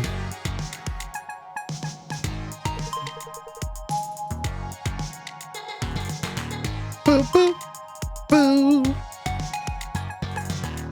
Boo, boo, boo. A little bit of trivia for y'all. This wasn't actually in the original game. The original release of Stardew Valley did not have a credit roll and did not have an ending. How about that? It wasn't until a couple years into Stardew's journey that they added the ability to perfect the game, and therefore they added a celebration for perfection, which was the official credit roll and ending of Stardew Valley. You also get rewarded with the golden chicken. So for doing this, the reward is a golden chicken that hatches golden eggs will become accessible to us. No, look at Morris. Look at Morris. He's still flying. He got punched all the way into next year. He got punched all the way into our next playthrough. Freaking Morris, man.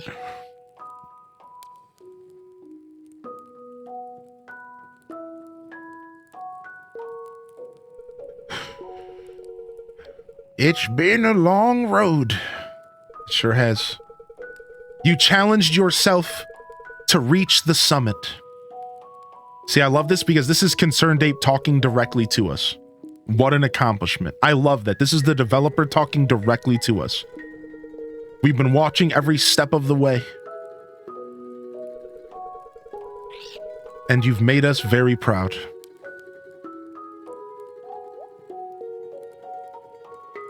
The even better reward that we get for this is a mask of Concerned Ape's face that we're going to instantly put on our child as soon as we get it. And there it is. No Joja service used. GG. Oh, I didn't know it told you at the end. Yeah. GG's, everybody. We did it. GG's. Thank you, everyone. Thank you so much. Next 100% expanded. We will be playing expanded, but we're going to wait for them to update. So the Stardew Valley journey from here is going to be pretty casual for now. We're going to continue playing this save file, little bits here and there, and I think I might do some more decorating again. I might do some more decorating, and I might treat myself to like another decorated farm. Exclamation point mushroom if you'd like to see my first time ever decorating in Stardew. So we might do some decorating. I'll see how I feel. I might not be in the mood, to be fair. And then we also are going to get polyculture before we're finished. We are going to go ahead and quit and get polyculture, which we're only a couple in-game days away from getting this. We also might consider going for all the Steam achievements, which at this point just includes a bunch of the games at the arcade. Right?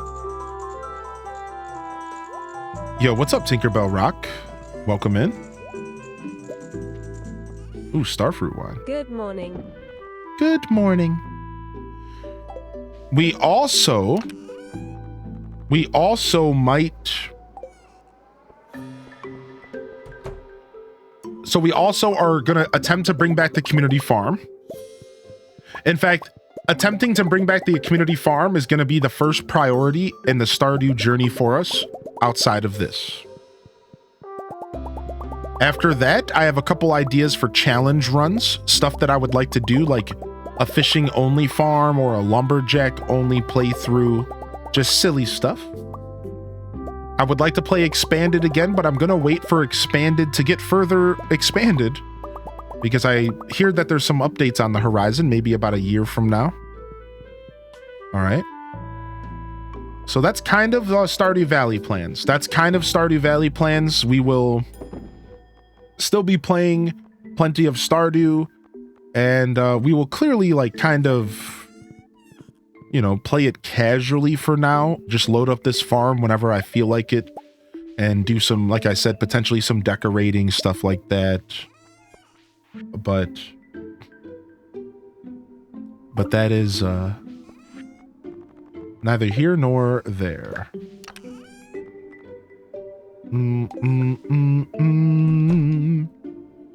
So yeah, that's like kind of some of the ideas I have for Stardew. So yeah, we're not done with the save file, and we're not done with Stardew in general. And we will be doing more of this game. But I think my next priority as far as playthroughs is to see if we can get our community farm back. And then we'll go from there. We'll see where our journey takes us.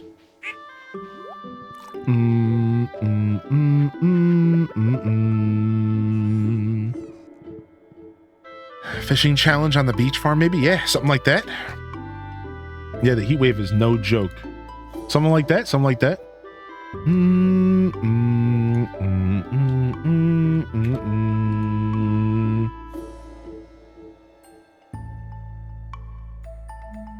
All right, sick. Perfection achieved.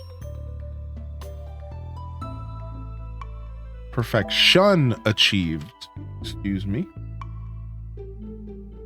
All right, sick. Change my title up. So, yeah.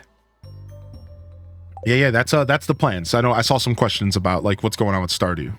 So, yeah, we'll that'll be it. That's our journey, and that's what we'll be focusing on as we go forward with Stardew. Stardew is definitely far from done. I'm kind of also waiting a little bit. I'm kind of like being patient and waiting a little bit for the 1.6 Switch update to come. Right? So I would like that to happen. I would like the 1.6 update to come to Switch.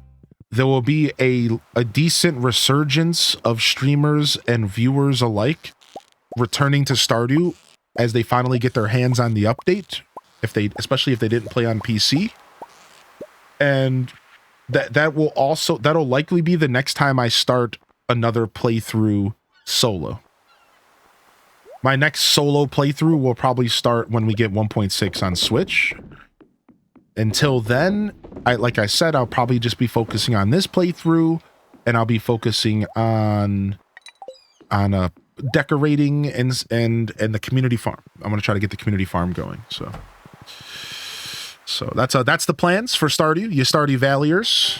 We did it. We achieved perfection. It's pretty nuts, dude. Pretty nuts, man. I'm so happy we finally got it, dude. Holy heck. I don't know. How do we get our golden chicken? Do we have to buy it from Marnie? How do we get our golden chick? What's up, Invisible Gert? How you been?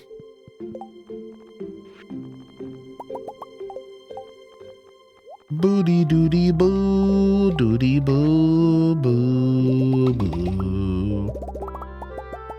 Yeah, I think we buy it from Marnie. It's been a while, so I don't remember.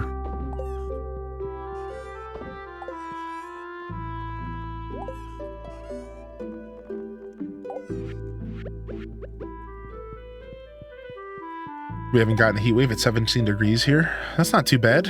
What is that? Let's see what that is to Fahrenheit. C to F 17.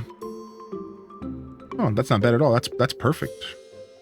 That's absolutely perfect. Here, let me look up golden chicken real quick. Golden chicken Stardew.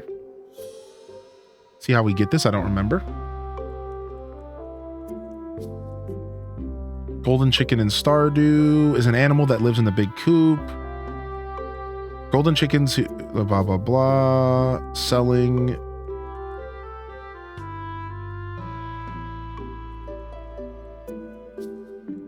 Oh, I have to get a golden egg? How do I get a golden egg?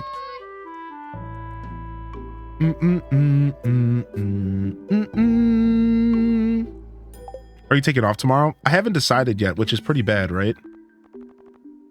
I think tomorrow will be a surprise day off, or I'll likely stream and maybe take off Sunday instead. That's where my brain's at right now. Yeah, I've been waffling on that all day.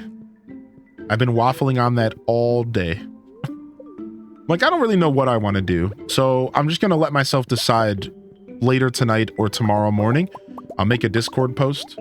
So just know, like, if I'm not here tomorrow, that's why. Just to give y'all a 24-hour heads up. If I'm not here, that's why. But I'm probably gonna be here. I think so. Just going with the flow. I'm not sure what I'm doing. Now I want waffles. Accidental sleep-in. Wink, wink. Yeah, exactly. Do. I still need to watch the Nintendo Direct. I have it over on YouTube if you would like to check it out.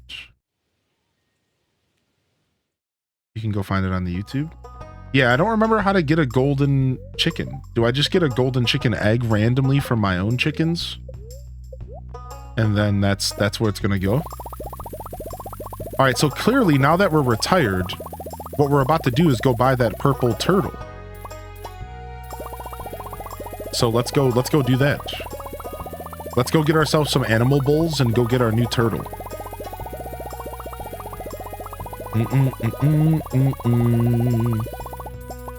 Clearly the answer is purple turtle. That's clearly what we do to celebrate. Clearly that's the answer here. Do we need to bring any materials with us to get the animal bowl? Isn't it like hardwood or something? Oh, we buy the golden egg from the queue room. Okay, sick. We'll go check that out. Thank you. Bam, bam, bam, bam, bam. I'm Sheem in the mornings. Waking up to your stream is the highlight and the best way to start the day. Oh, thank you. I do my best to make sure y'all have some good energy to start your day with. I appreciate that. Thank you, Winter Moon. Glad you're enjoying the show. Do. Construct farm buildings. Yeah, 25 hardwood and 5,000 gold. Change appearance. Okay. Build.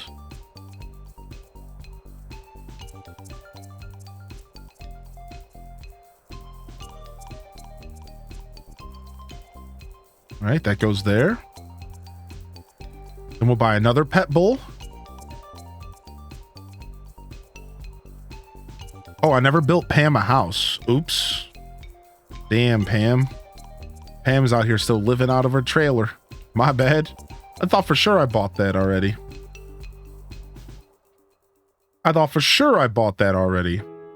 What are those totem looking things that look like Little Debbie strawberry shortcakes?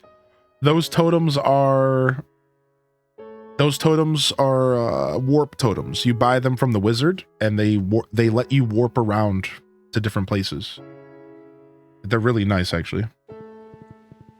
Oopsie, yeah. Yeah, you are able to get multiple pets. That's right. So right now we have a cat named Tangy. We have a dog. I forgot what we named our dog. Ochi. And we have a turtle named Kame. So I need help naming another turtle, and I need help naming another whatever we buy. Let's see, Chad. What are your suggestions?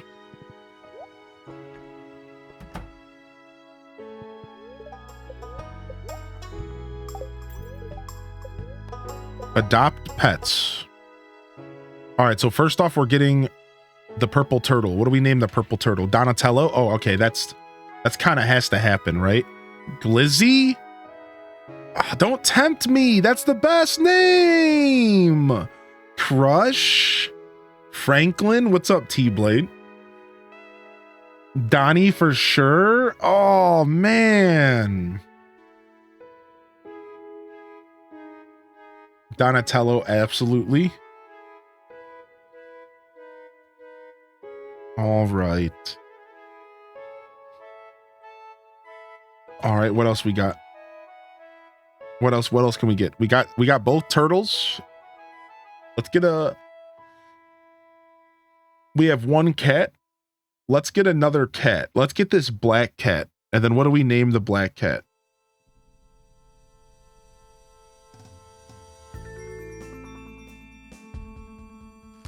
Void. I have to do the community farm stuff off stream. But yeah, I'm going to try to resurrect it if I can off stream. So I haven't tried to do it yet. I have to do some research. I have to try to see if I can bring back the save file.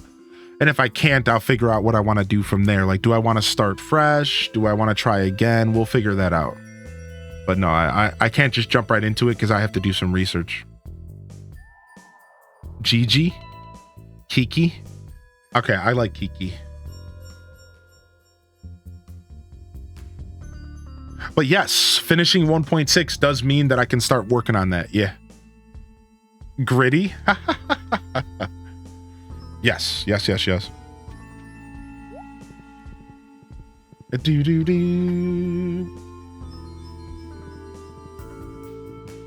Nice, and we still have 500,000 bucks to work with.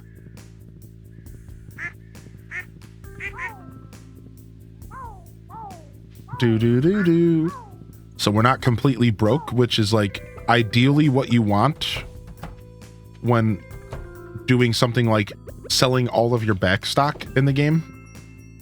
It's like ideally you would prefer to not like go completely broke. So like that's nice. So I'm really happy about that.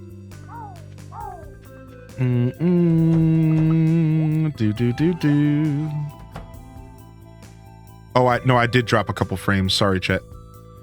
Standard Twitch stuff. Make sure you hit that refresh button. Yeah, I did drop some frames. That was on my end. Yeah. Apologies. Hit the refresh button if you need to. I do encourage. No, I just ate the one radish I was growing. What an idiot. All right, let's replant it. Didn't even notice. Yeah.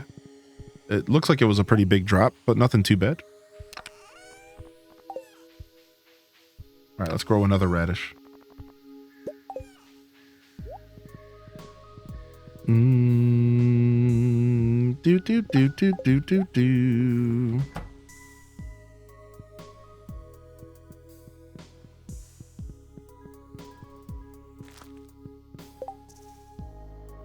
Yeah, my bad. Do.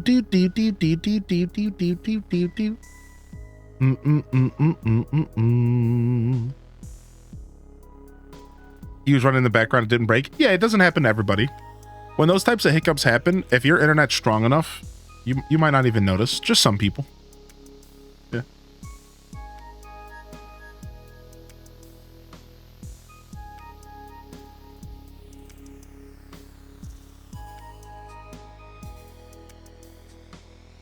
Do do do do do do do do do do do do do do. Just enough to load an ad. Oh, that's the worst, dude. That's the worst actually. Top 3 tips for Stardew.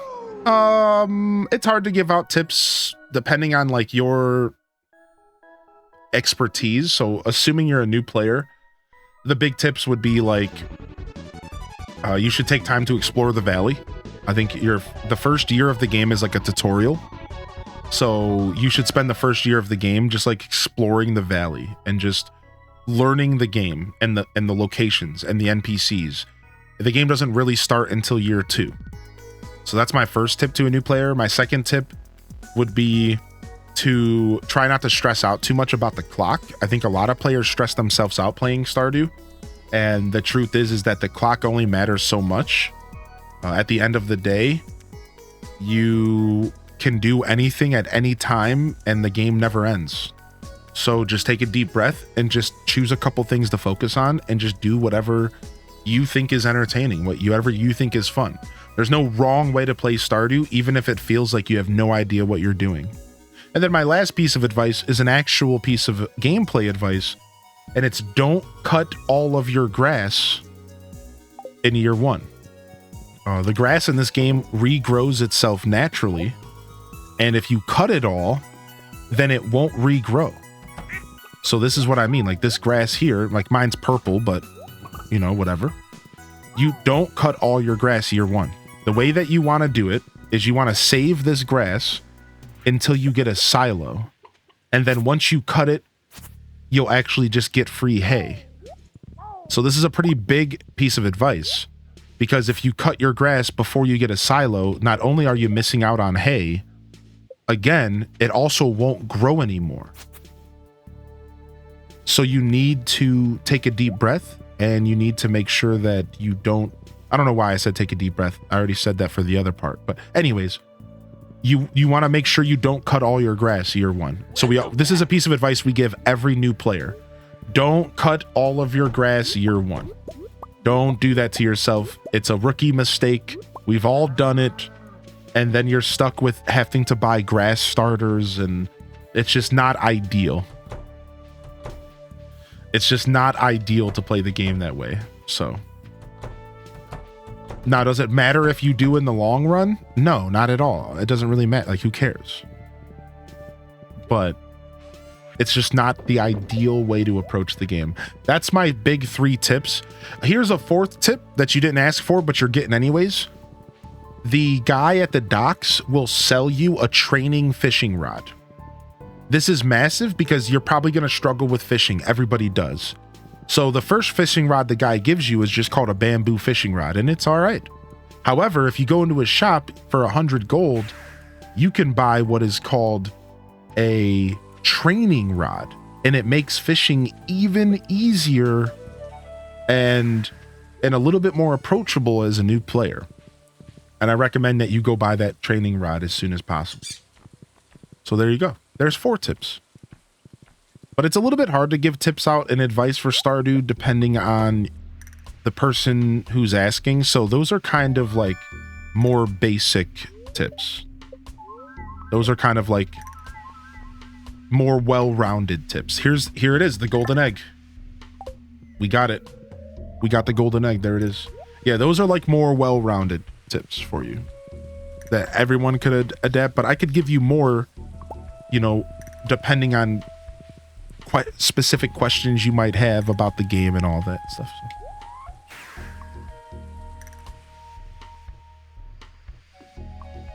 What's the best way to make money in the beginning?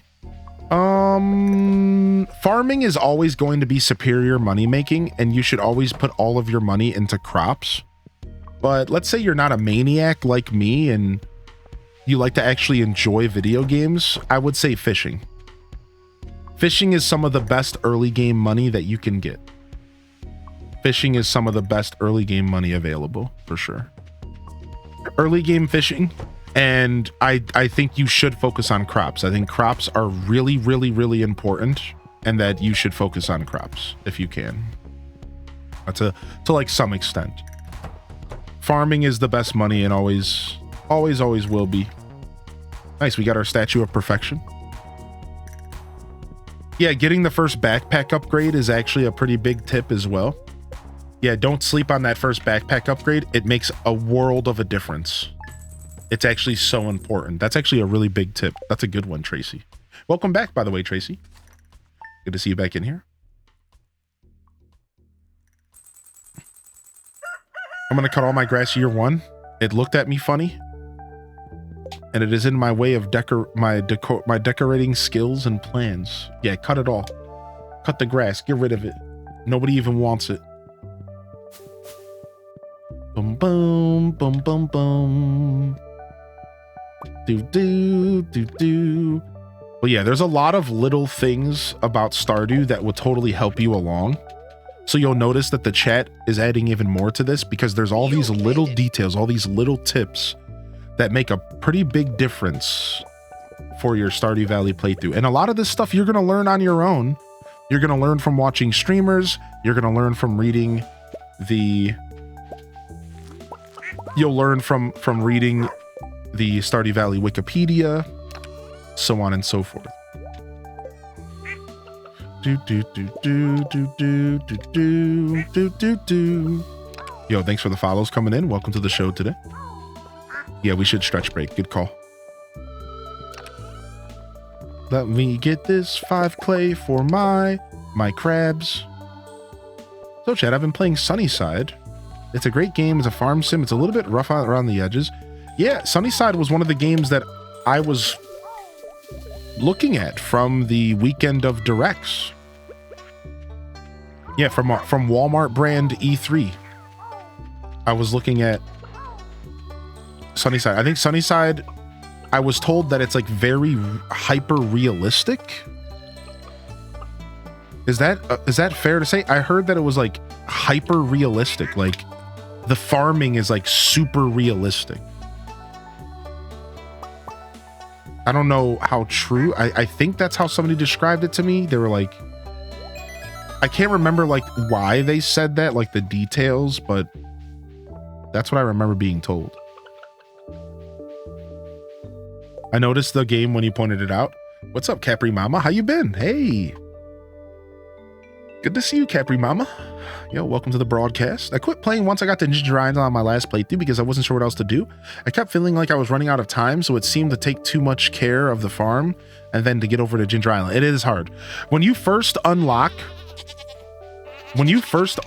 Ginger Island, Starfunks, it is really hard to manage going there if you're not the best at the time management side of the game. You're not alone in that. In this playthrough right here, the first time that I showed up the first time I unlocked Ginger Island, I didn't even get a chance to go for like the whole first half a year that I unlocked it. Because it was just like, I was too busy on my farm. So yeah, you're gonna find the time management side of Stardew can be a bit of a struggle.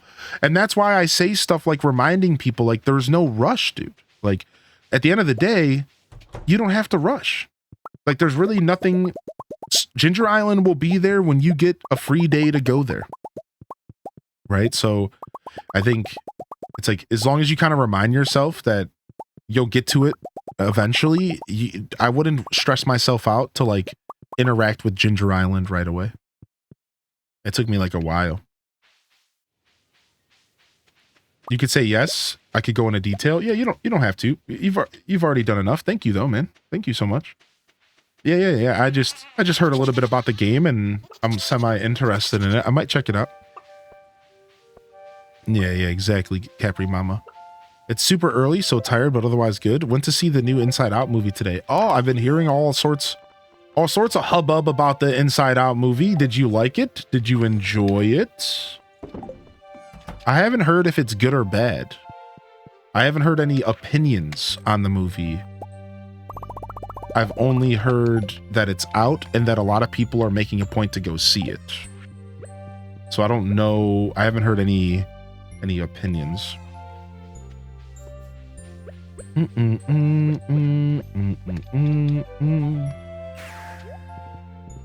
You watched it yesterday? What's up, Stevie Bats?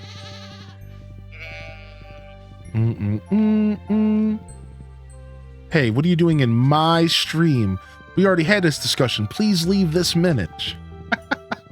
At least y'all are keeping it cordial. Thank you. I just didn't want to spoil anything. Oh yeah, no, I'm okay with that stuff. But it is more realistic in the farming part than other games. Yeah, that's what I heard. I heard that it's like, it's got some realism in the farming part. Sniff. Oh no, here it goes, man. Oh no. LL Cool A. I bet you he tries to take his shirt off in this scene too. Oh, Animal Papa, you saw me crying. Here, let me take off my shirt so I could show you my pecs. It was today, 12 years ago. Oh, frick. Oh, well, I guess I shouldn't be making fun of him. I'm sorry, Alex. Yeah, you have my condolences, my friend. I still remember her well. She'd make salted radish sandwiches for lunch and toss the grid ball with me in the backyard. Yo, what's up, Kiyunoma? Welcome back.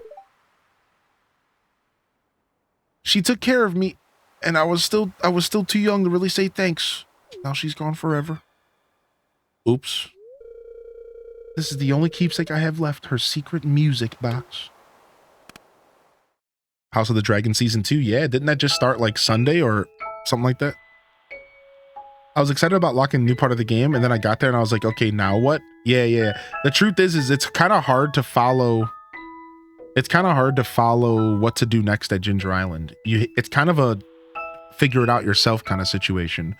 You're supposed to go to the volcano and grind the volcano. You're supposed to look for golden walnuts, get to know Leo, but it can be kind of hard to figure all that out on your own for sure. It takes little shots at other farming sims. When they tell you to water your plants, they point out that you don't need a watering can since it's not 1800. I'll always be here for you if you get lonely. Honor your mother's memory by always doing your best. Yes, I know. That's why I've been so determined to be successful with my sports stuff. Make it or not, as long as I try my hardest, I think she'd be proud. Thanks. First episode is Sun for a Son. Can't wait for more days on the next. Just go to Robin and unlock secret paths that she makes. Oh, can I do that? Sure. I have to wait till Wednesday in game. There's no sense in sitting around sniveling. Let's head back to town. Yeah, dude. Animal Papa? Don't tell anyone I was crying, okay? Hey, yo, everybody! Alex is over here crying like a pump! Could you imagine? Yeah, too late, yeah. I already told our whole Twitch chat, dude. Deal with it, homie. Ooh, that's a lot of crabs. There we go. It's a great game so far. A mix of Harvest Moon and Rune Factory and Persona. Look at that. That's a lot of crabs, boy. Woohoo, we eating good today. We got crab cakes on the menu today. And tomorrow we got some more crab cakes. And I think, Friday I'm going to eat some more crab cakes. And I think, you know what? I think Saturday I'm going to get some more crab cakes. Yep. And Sunday, I think I might even get some more crab cakes. So now we need to get $2 million together so we can buy the freaking return scepter because I'm sick of walking home.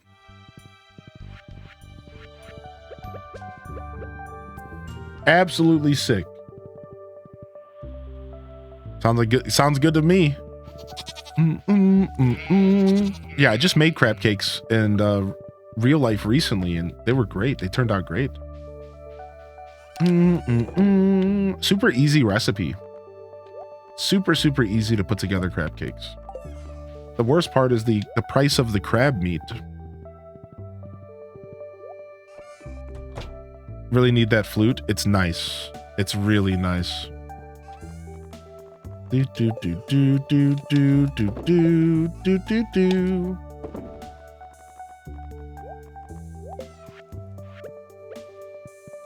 I could make some more farm totems. What do I need? I just need some honey. Let's go. Let's make some more farm totems. Yum, you love them. Yeah, it was good. I got some horseradish with it. Or sorry, is it horseradish? What am I thinking of? You know, whatever. Tartar sauce. some tartar sauce. And I got like a pretty decent, like a pretty nice tartar sauce to go with it. I didn't make my own, but you could. And then I got...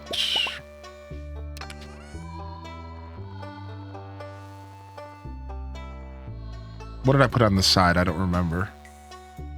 I made like a pasta salad. Put a nice little pasta salad on the side. It was delish.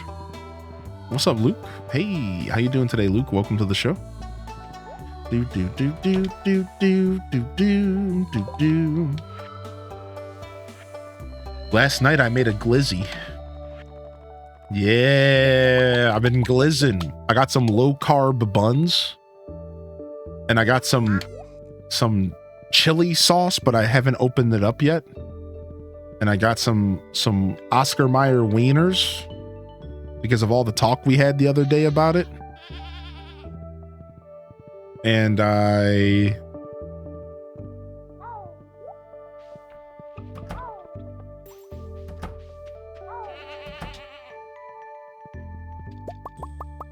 put them in the, I tried air frying them. Oh, I probably could. Yeah, Kiyu. I air fried them, chat. How about that? I looked it up online. I was like, can I air fry hot dogs? Like, I don't want to put them, I want to boil them. I don't want to think about hot dog water. Like, hot dog water is just like, ugh. Like, I didn't want to think about hot dog water. So, and I was like, how can I avoid just even that thought? Like, even having to think about looking at my pan with hot dog water. I was like, I don't want to think about this. So I figured out, so honey, we got to remember our chicken's going to be honey 2.0. Oh, that might have been the wrong barn though. Was it the right barn? It should be the right barn. Okay, good. So I figured out that you could air fry them. So I put a couple little slits in them. Very, very, very surface level slits in the sides of them, right? 3 down. Then I air fried them on 370 for 5 minutes. And then here's what Reddit taught me. How about this? Then I put it in the bun, put it back in the air fryer for another minute, 2 minutes. And it comes out. The bun is nice and crispy. The dogs almost got like a grill level of like cook to it. Like almost, no char, but you could if you just cooked it longer. And then I quickly put some cheese on it. So the cheese got melty. And then I did one with mustard because I didn't want to have too much cheese. Yeah, dude, it was so good.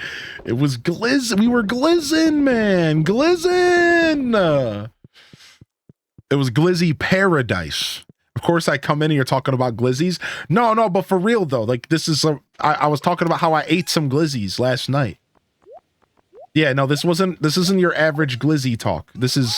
I'm sharing a story of what I ate for dinner. You got that dog in you? All right. I'm gonna stretch. Stretching.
All right, I'm back.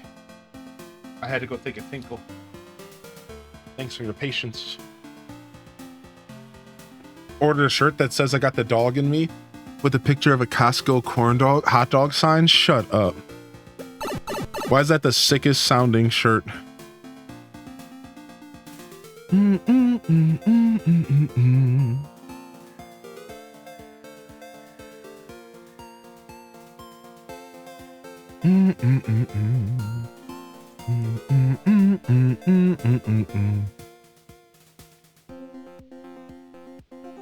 Black widows are scary. What?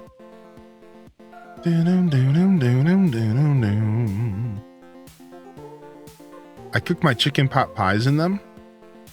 What are your thoughts on Go-Go Town? I've never heard of it. Is it a game?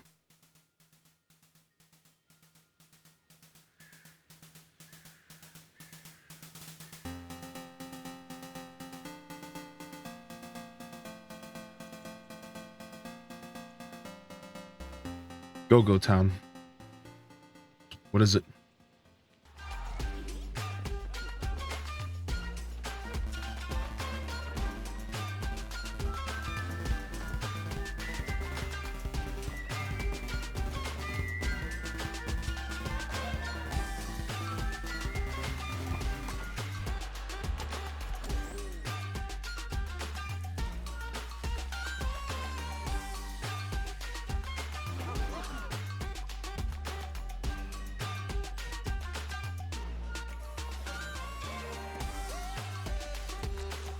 So I haven't actually absorbed any of this. I can't get past their dead looking eyes. I'm not sure what I just saw. Yeah. Not sure. Not sure if I have an opinion at all. Casually browsing, I got that Dog and Me shirts. I'm sure about it as well. Anyone played? I've never played it. Nah, I don't know. My brain just like fell out of my ears watching it, and I just kept staring at their eyes. Like I couldn't stare at anything else. Did it just come out or something, or has it been out for a while? What's the tea? Spill the tea. What's the tea on it? What's going on with it? What's the tea, chat? You see the Goombella thing I sent in memes? I think so, Darklink. What, can you refresh my memory on what it was? I think we did see that. Because we went through the memes yesterday, or on Monday. I got the clock. We did it. Yes, we got perfection. We freaking did it, dude. Our farm is perfected 1.6. We have achieved perfection in 1.6. There was a demo recently. Our style's kind of the equivalent of corporate Memphis of the real world. Blesses though. Corpo Memphis's art style. Oh, I see what you're saying. Yeah. What's up, Go For It Pets? Yo, if I missed anybody rolling in, don't be shy to jump into the chat. Good morning, everybody. Make sure you hit that follow button if you haven't already. Following is a free way to support the show. If you're just tuning in for the first time, welcome. If you've been here before, welcome back. We're doing a pretty lo-fi energy day, chat. If you haven't already noticed, pretty lo-fi energy today. I'm real tired. We randomly got this heat wave. I'm sure everyone's sick of hearing about it. I don't want to talk about it. It's hot. We all know it's hot. A lot of us are in the middle of a heat wave here in the States. And it sucks to calibrate your body to it so suddenly. So I'm just like not sleeping the best. I slept pretty well last night, but I'm just like kind of tired. To be fair, I haven't taken a day off since last Wednesday, so I think that's also a part of it, but you know, that's okay. That's just the grind, my friend. Regardless, I'm a little tired today, but instead of taking a day off this morning, I decided that I just wanted to hang out with y'all and just have like a nice lo-fi stream. Just a nice little lo-fi stream, so very low energy. I'm just kind of relaxing, just hanging out with y'all. But I hope everyone's having a good day. And if I missed anything, don't be shy to repost, do an @HighlyInDescent, highlight your message, you know, whatever's is clevers. Yeah, exactly, Stella. Yeah, that's exactly the mood I'm in. I'm a cat. I'm a kitty cat, and I dance, dance, dance. Flirting with Mario and dancing to Sexy Back? No, I have not seen that. What? No. What? Did you at me or no? I did miss a message from gaming discussions. Somebody added me in gaming discussions, but I haven't seen that yet.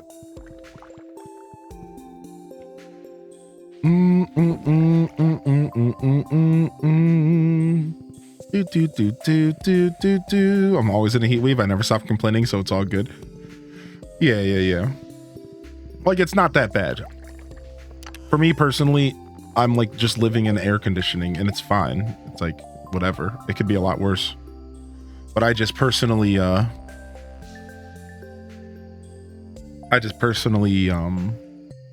just extra tired today.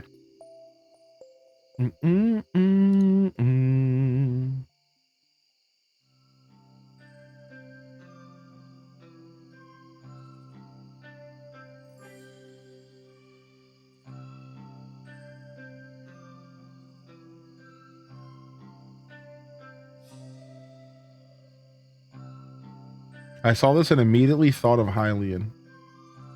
Oh my god, what is this? It's either really good when people think of me or not good at all. Let's find out.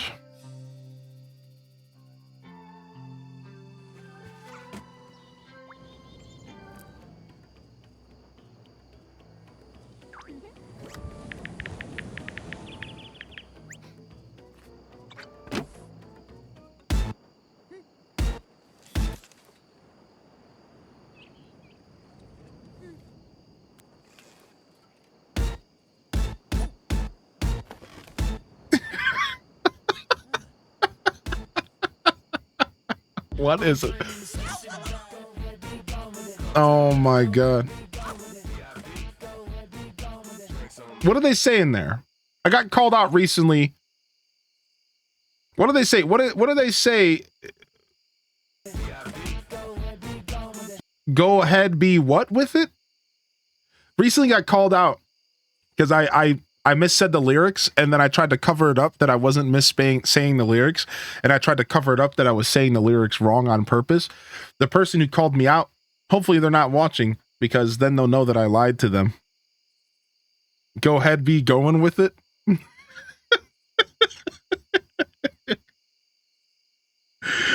Yeah, what do they say in there?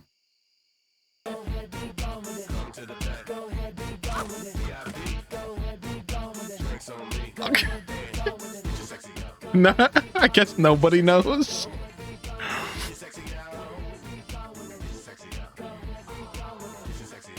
It's so dumb, dude. The internet's just full of lots of YouTube poop, man.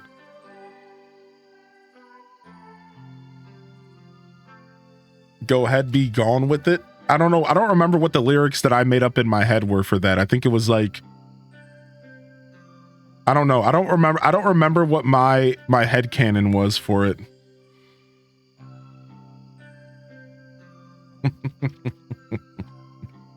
What's up, Targary?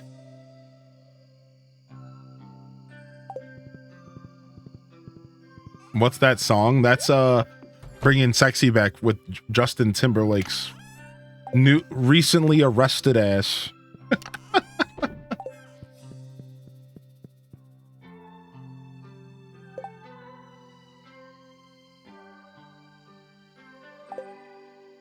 Bringing sexy back. Yup. These are the don't know how to act. Yup.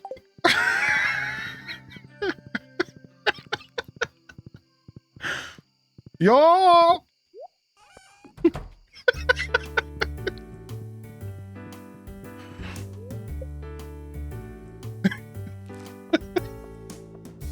Soundbite went.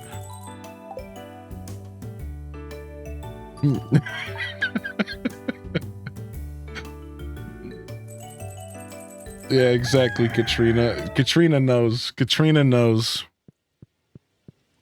Summer Love was good. Oracle read, the cop didn't know who I am. Like, yes, dog, you have been very unknown for a while to younger people. I know, isn't that so funny? Like, the cop didn't even know who I was. Homie, I don't even know who you are. You think I would know who you are if I saw you on the street? I don't remember. At this point in my life, I do not remember what Justin Timberlake looks like. Dude, and I grew up around you. You think some young dun's gonna know who you are? Like, I don't even know who you are, dude. I'd have to like see your ID, then I'd be like, oh, I know that name.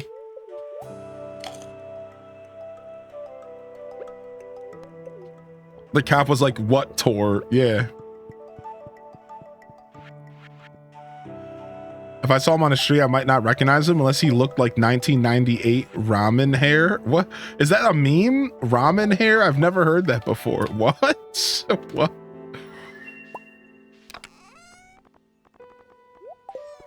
Ramen noodle head? I've never heard this. Is this a meme? What?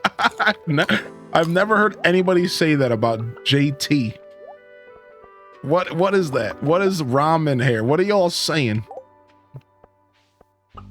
Look it up. It's a meme. All right, fine. I'll look it up. Hold on. Fine. I'll do it.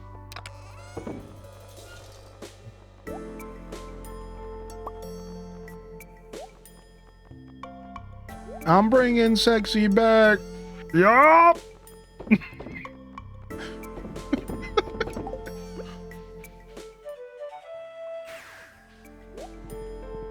That's the new way I'm gonna say yeah. I'm gonna reply to all my girlfriend's questions that way from here on out.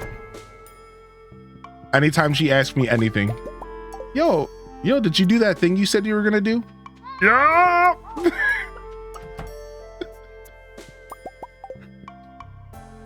DM. Okay. Hold on one sec. Yo, Lenny, thank you for 18 primer, dude. What's up, Lenny? Go ahead, be going with it. Who's a sexy girl? Who's a sexy girl? It's like he's talking to a dog or something. Stupid 90s music. Kids these days don't know how dumb music was back in the day. They think their music's dumber than ours was. Psh, you have no idea how dumb music was back then.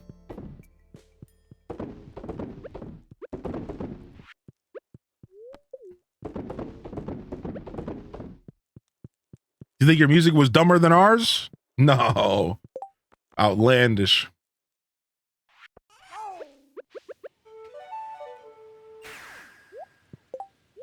think that's how he ended up with the DIY, a little too gone with it.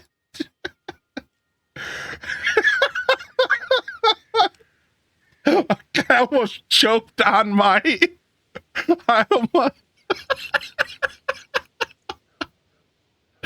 I almost choked on my freaking gin, man. Y'all almost made me choke on my gin.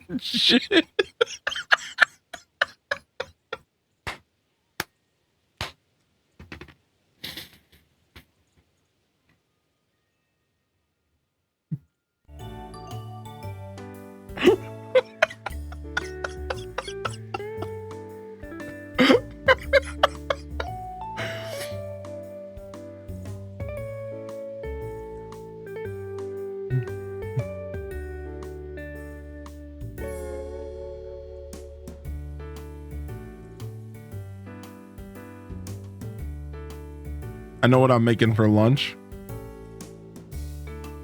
Man.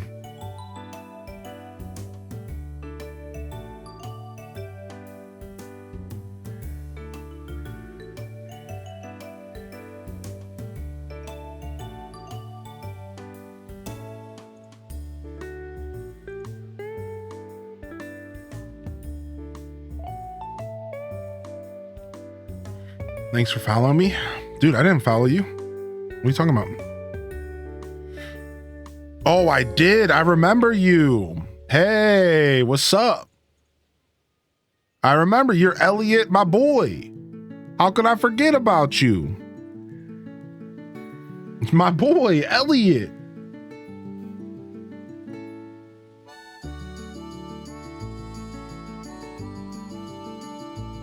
So Imagine being Hylian's baby, just smelling mail all night when you're trying to sleep. Yo, chat, where do I get Concerned Ape's mask from? Can anybody help me remember? How do I get Concerned Ape's mask now that I 100%ed the game?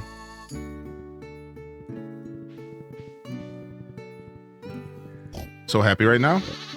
Play WoW or absorb good luck from the chat and Skull Cavern dive. Oof, that's a tough choice.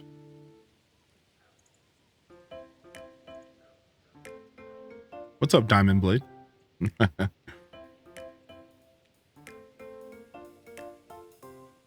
The monkeys at the forge? What, the volcano mines? What kind of nonsense are y'all speaking? What is this? I'm doing very well, man. Thank you. Thank you. Thank you for asking. Yeah, having a good day. Just nice lazy day, nice chill day. Nice relaxing day. I'll follow you. Thanks. I appreciate it. No worries. Just hope you're having a good day, bud.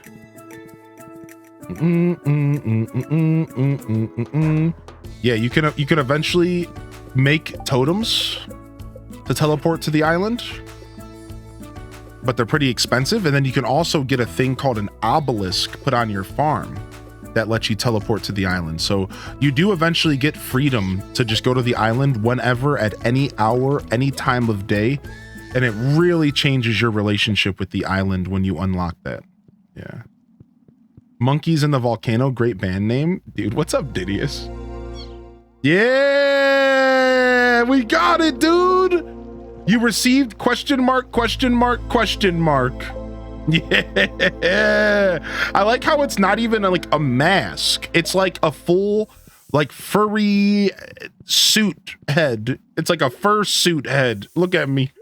Yeah, baby.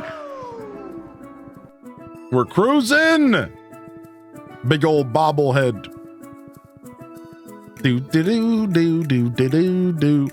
Yeah, like a mascot, Furly in Descent. I attribute my auto petter luck to chat Monday. I remember that. I remember the auto petter luck. Congrats on beating Stardew again. Yo, thank you, man. Thank you so much. And now the only thing that you can do, the only wise decision and thing that you can do with a mask such as this is put it on your child.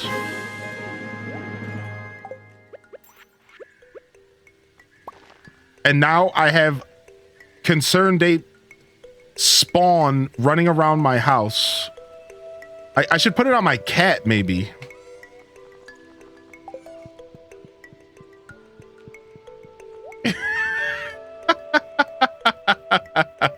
I got a second one right in stream ended. Oh wow. Yo, thank you, Mamir, for 11, dude. Yo, thank you. What's up, man? How you been, Mamir? Thank you again, Linny, and I hope you're doing well today, Linny. If I missed you popping in, don't be shy to repost. Do apologize if I missed you, but if not, hey.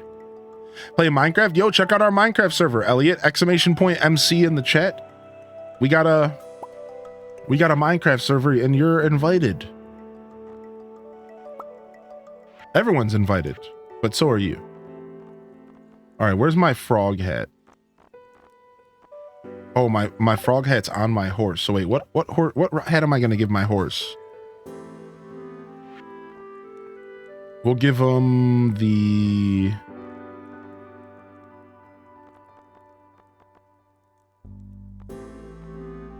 garbage can lid. None of that. No, sorry, buddy. No promotion in the channel. No promotion of others or yourself. Please follow the channel rules and proceed as usual. Where's my horse at?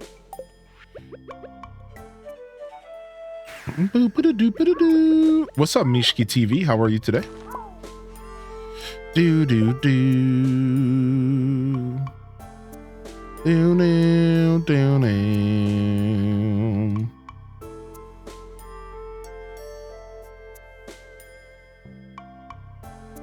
Do do do do.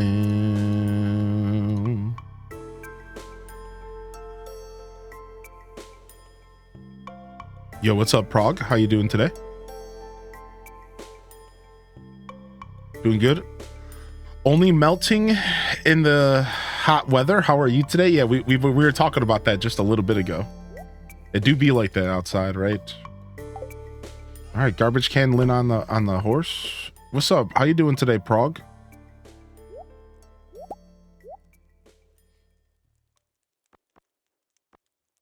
All right, nice. Time to go back to Frogoku. So let's go ahead and grab our void frog, and we'll grab the yellow frog, and we're going to start rotating the yellow frog. We're going to start rotating the yellow frog and try to get ourselves a prismatic frog. It's been long enough. It's been long enough since we've gotten the prismatic frog. It's been long enough. So here we are going to attempt to roll a Prizzy frog. We have 283 iridium ore. Green frog. Let's go, baby. Any blesses in the chat? Green frog. Here we go. We have 280 iridium bars. We're going to blow through every single one until we get a Prizzy. Another green frog, okay? This is not going well. It's not going well. Another green frog. That's 4 green frogs in a row. I think the game hates me.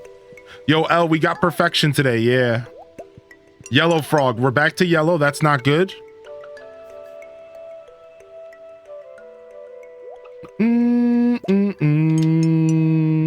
Brown frog egg. We don't want brown. We're doing gotcha pulls. Another green. This is trash. The first frog egg I got was prismatic. Thanks for rubbing it in. What's up, Jesse? How you been, Jesse? Lemons and limes, good morning. Thank you again, Mimir. Blue-green frog, which is cute, but not the one we're looking for. Green frog, oh my gosh. We could save scum, we could. Another green frog.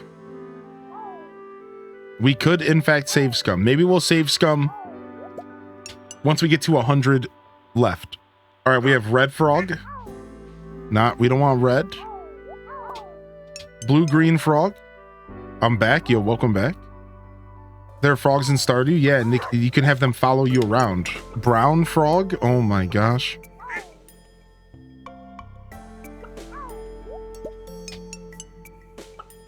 Okay, another green.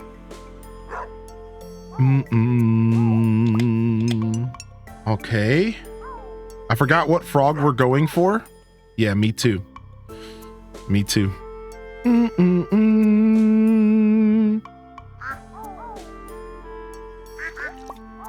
Green frog egg.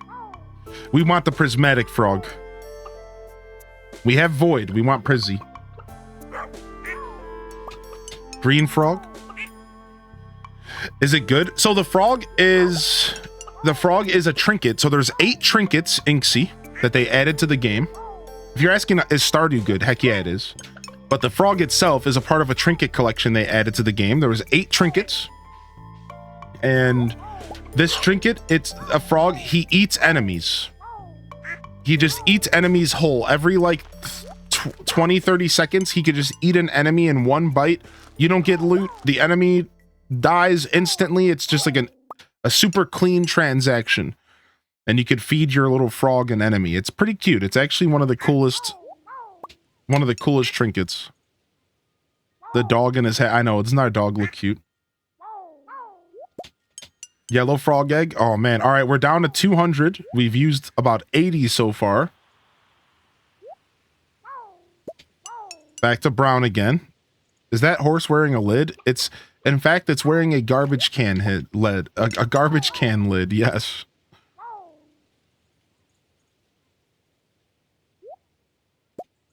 A brown frog? Oh my gosh, dude. This is why I don't play gacha games, because all my luck was used up in other areas of my life. All of my luck was used in other areas of my life. My luck is not... I don't have good luck in like Dungeons and Dragons.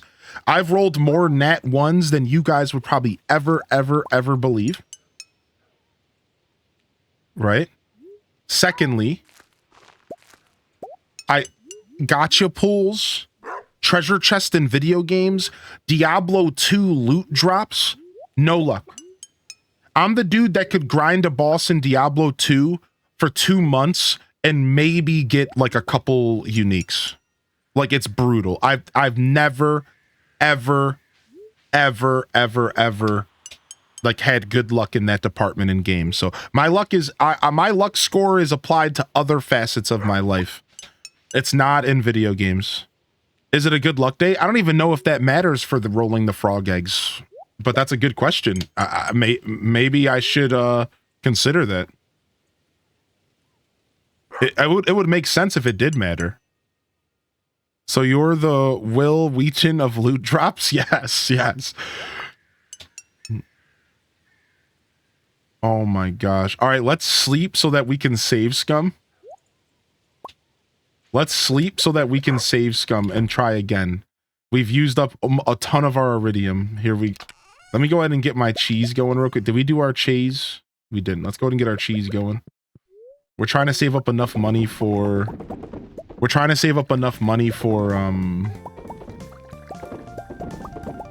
the return scepter. So we still got to focus on making a little bit more cash.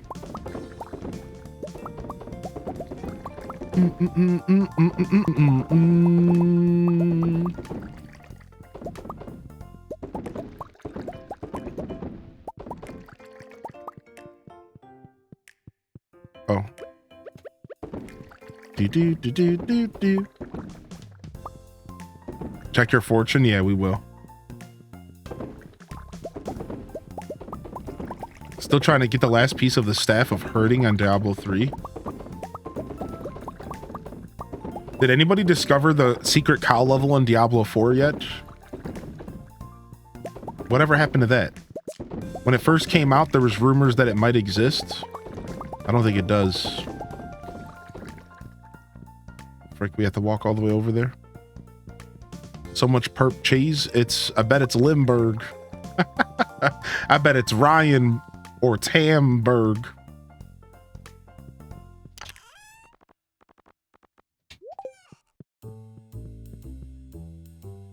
Return septum, island totem, or desert totem pull first.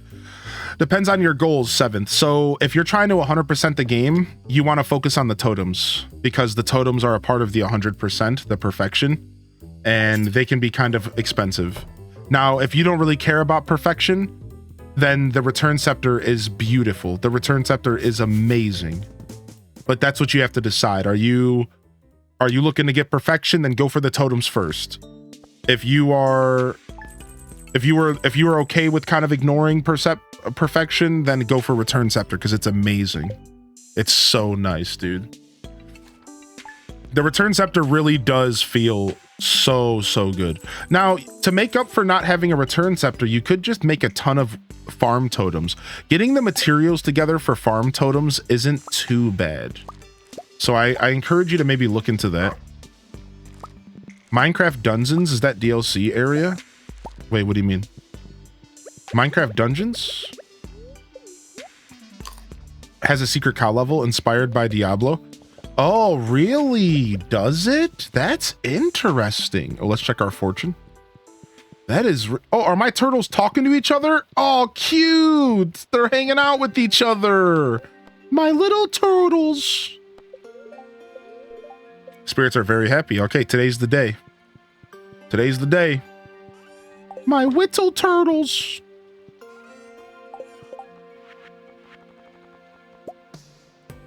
I'm out of wheat flour. Rip.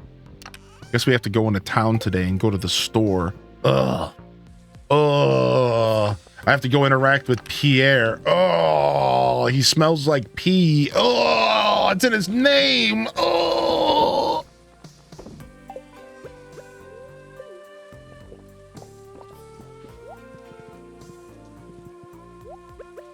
All right, let's go.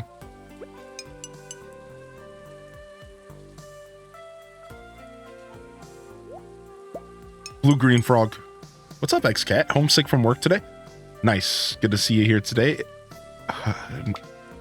It's the EP man. Pierre, more like P-E-R.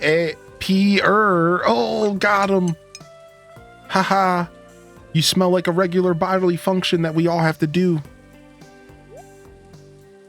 I had such luck in one day in Pokemon Violet. I found a shiny Goomy without looking. A Goodra is one of my favorites. An hour later, I found a shiny freaking Gallade. No way, a Gallade. I love Goomy. Okay, Green Frog.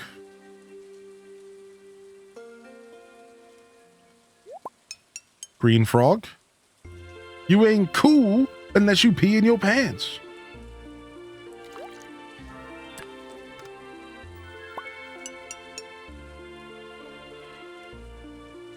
If pee in your pants is cool, then consider me Miles Davis.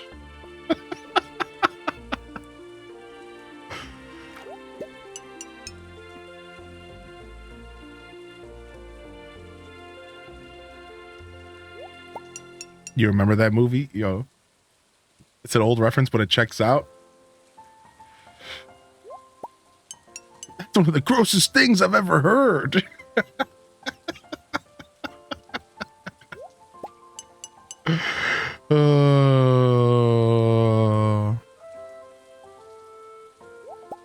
OG Sandler movies wouldn't fly now. I agree. A lot of stuff wouldn't fly from that era. I do a lot of like retro movie watching, and so much stuff from the 90s is just like, nope, nope, nope, nope, nope, nope, nope.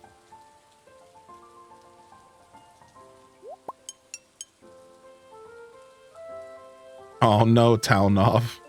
It do be like that.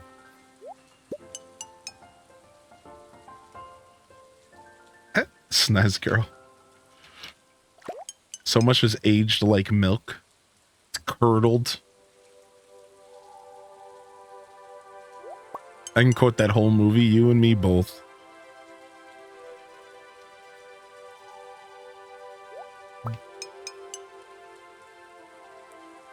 What were we doing? It was just a different time, you know? Things were acceptable. People didn't really look at things the same way. Yeah. You have a movie from your childhood you lost and didn't rewatch until you were an adult and you were shocked to find it was nothing like you remember?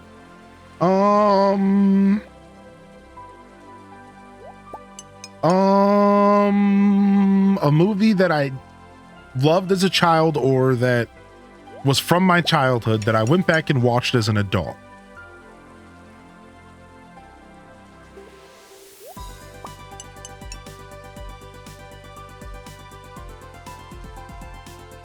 See, so I'm not a big movie guy,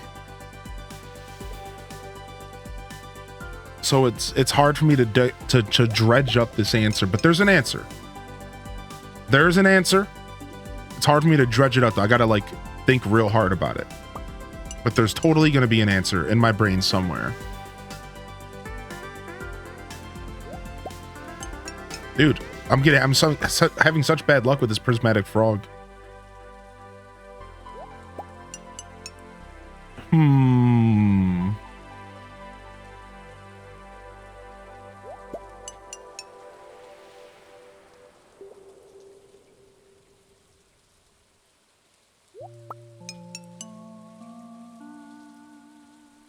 Oh, okay.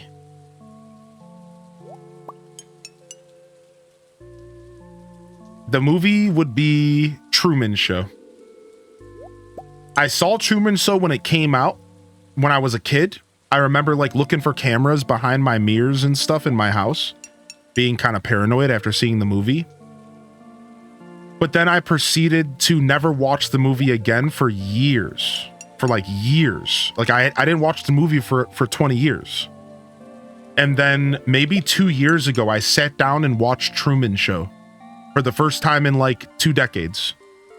And I was shocked at like, first off, how good of a movie it was. I didn't remember it being that good of a movie, and how really, really good of a role Jim Carrey did with that movie. And then also, it wasn't anything like I remembered as a kid. I actually have another answer, and it's another Jim Carrey movie. This is kind of weird. Cable Guy. Cable Guy. Dude, I watched Cable Guy for the first time in 20 years, like a year ago. And dude, that movie is effed up. That movie was nothing like I remembered it being. That movie scared me. That movie like scared me going back to it. I was like, ugh, like what is this, dude? Like, what is this movie? Like, what am I watching? Like, I didn't remember anything. I thought it was a comedy. I remembered it being a comedy. I was like, oh yeah, Cable Guy. Ha, ha, ha. Dude, at the end of that movie, I was like, like what did I just watch? No, I got it and I tapped it back. No, I got the Prizzy and I tapped it back, dude. No. All right, we're save scumming. We're save scumming. I knew it was gonna happen, man. I knew it was gonna happen. The whole time I'm thinking to myself, like, I better pay attention. The whole time I was thinking to myself, I need to be paying attention. Oh my God. Cable Guy got you? Yeah, Cable Guy. Larry the Cable Guy strikes again. Frick! I knew it, dude. I said to myself, if I'm not careful, I'm gonna click through this. I know myself well enough, dude. I know it. I was like, dude, I'm gonna click through this. Leave me alone, butt spot. Yo, what's up, Brittany? Hope you're doing well. Hashtag chat distract. That was all Cable Guy's fault. Maybe I'll get it sooner this time. Yo, thank you for the 100 biddies. What's up, Stevie? All right, we're back again. Yeah, exactly, Telnov. Like you think it's a comedy and it's far from it. It's just like it's a very dark movie with a little bit of comedy in it. But I wouldn't even remotely label Cable Guy a comedy. That movie is a thriller. That movie is a thriller drama. 100%. Is it random? Yeah, I think it is random, Ike, but like, who knows? Maybe I'll get it at the exact same point. I only had 20 Iridium bars left, so. Big Maypal's best Maypal.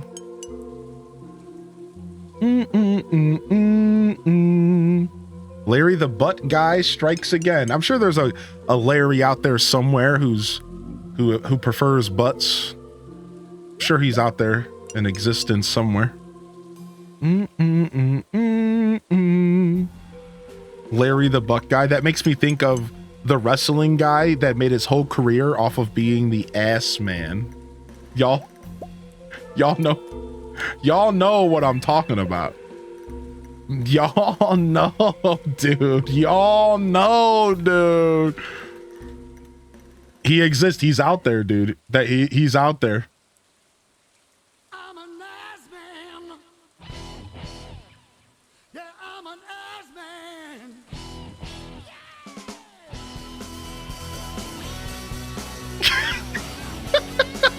Look at me.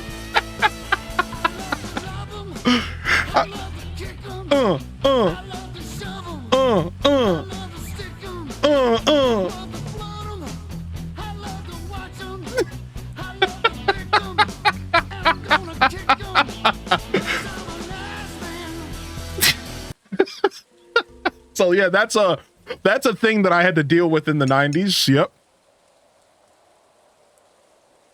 Yeah. There you guys go. My favorite era of wrestling. Oh my gosh, dude. That was something. Oh, yikes, Freezing Heat said. Green Frog. What year are you in the game? We're in year 4? Yeah, we're halfway through year 4.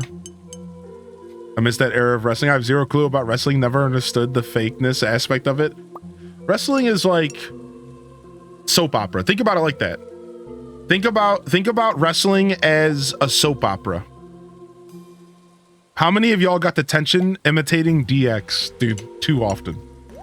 So yeah, Targaryen, the only thing you need to know about wrestling is this. Wrestling is a soap opera. It's a legitimate soap opera. And that's where like the quote unquote fakeness comes in. Now, the truth is that it is still a very physical sport. And it is it's still very much a physically demanding thing that people do. It's still very physically demanding. All those dudes are not just in shape for show. It is a very physically demanding experience for the people who are on the stage in the ring. However, the drama, the matches, everything around it is all the fake part. Those men are still being thrown around in the ring and they're still being pile drived, and it hurts. I promise you. But it is still all staged. It's all staged. It's all a drama. It's all a soap opera. Yeah. But it is still physically real. And that's like the one thing I like to point out for people. Like, it is still like physically demanding. It is still a physically real experience. Yeah, like the circus, right? But yeah, it is just a soap opera. Just a bunch of BS. It's like watching Days of Our Lives, skipping school growing up. It's the same nonsense. Yeah.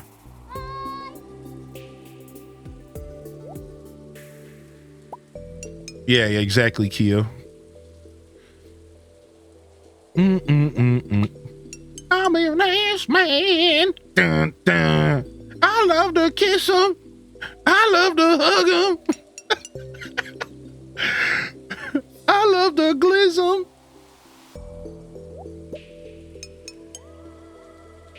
No prizzy yet.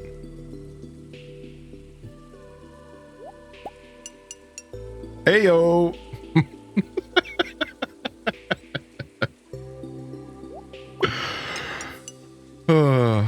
What's up, Belladonna?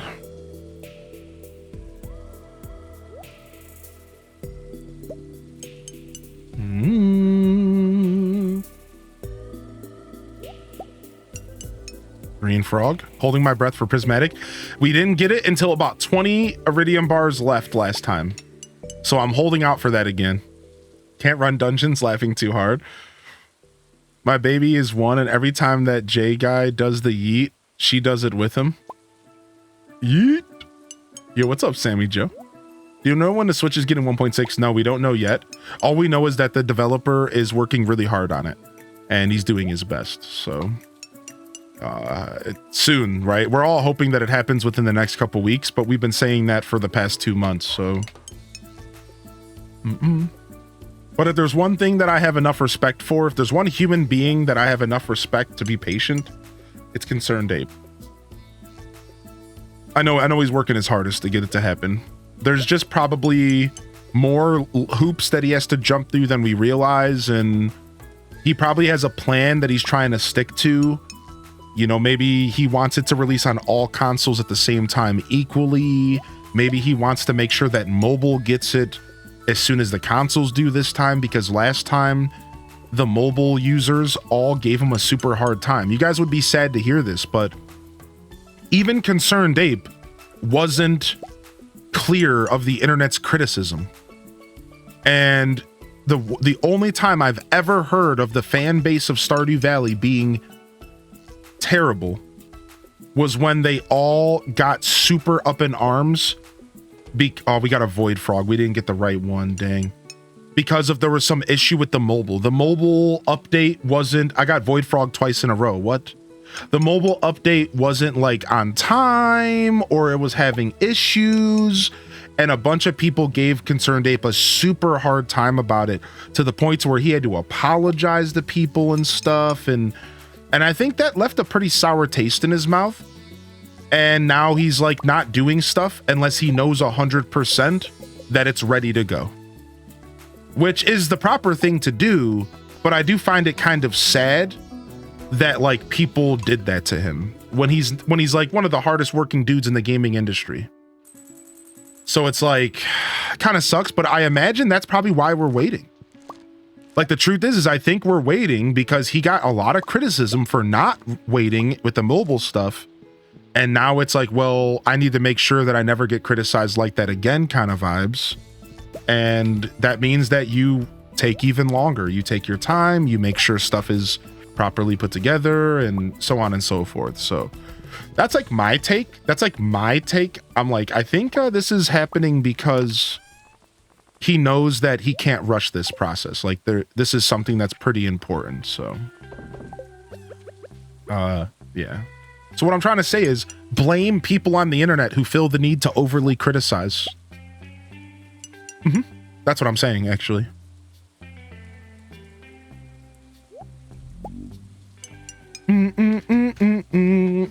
Yeah, exactly, Silverblink. It has to do with the stabilization of the updates as well. Correct. Correct, 100%. Entitled gamers can be vicious. Yeah, yeah. And it can really make a developer step back and change up their workflow, which sometimes it's a good thing. Sometimes it's kind of an unfair thing.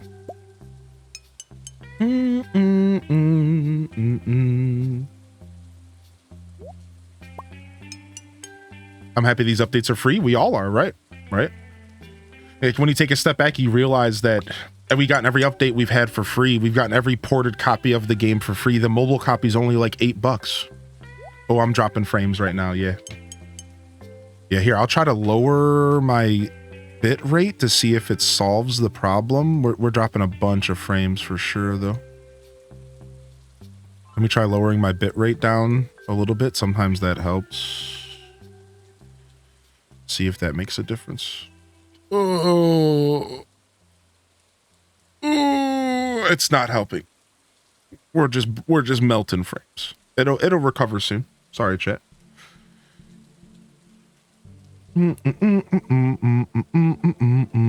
Okay, it's recovering. Oh, Tay. It's recovering. Oh, Tay.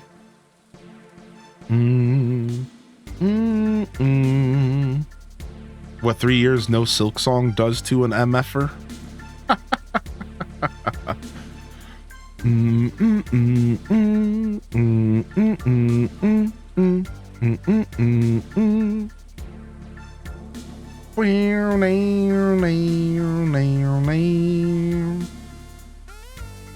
All right.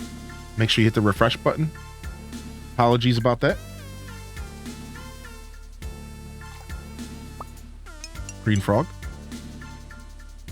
Especially if you're subscribed. Refreshing every hour or so actually clears up your delay between a streamer. If you don't know, natural delay begins to happen when you watch a stream for about an hour for most internet connections. So if you're subscribed to a creator or you have Twitch Turbo or whatever, it's usually pretty good to hit the refresh button every hour anyways, because naturally there will be a divide split slowly but surely. That being said, if you don't have a subscription, I kind of get it because, you know, nobody wants to watch pre-roll ads. I certainly don't want to put that on you. Boom, boom, boom.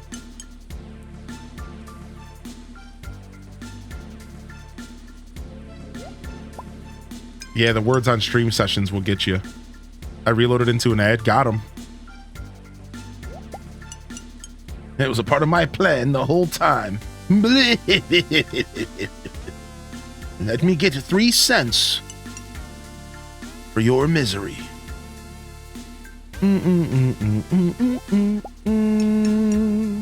His plan all along. Scamming those ad pennies. Yo, thank you, Ham Labs, for the gifted, dude. You didn't have to do that, man. Thank you, dude. Thank you, dude. Thank you so much, homie. So does this mean if people want to support more for free, they can reload often? Yes, actually that does. That means if you want to support more in a free way, you could just reload all the time and just watch tons of free rolls. And I say that jokingly, but technically that is a form of support. Yes, it all adds up, man. Technically it is a form of support. You of course don't have to do anything like that. No, I'm the bad guy. Oh, no, not at all. There was no begging or anything. I think there's a difference between a genuine just, ads, and then a, you know, somebody coming in like people shying. May I have a subscription, sir? May I please have a little more porridge? Yeah. Yes, Ike, there's a lot of people who have that experience. Depending on where you live, they can't serve certain ads to you, depending on where you live. So sometimes you just don't get served ads at all. Yeah. So like, yeah, that's a thing. I've heard that before on Twitch. Certain people just live in the right country and like they just don't get served ads by Twitch for whatever reason. It's probably the ad content. It's something about the regulations of your country, stuff like that.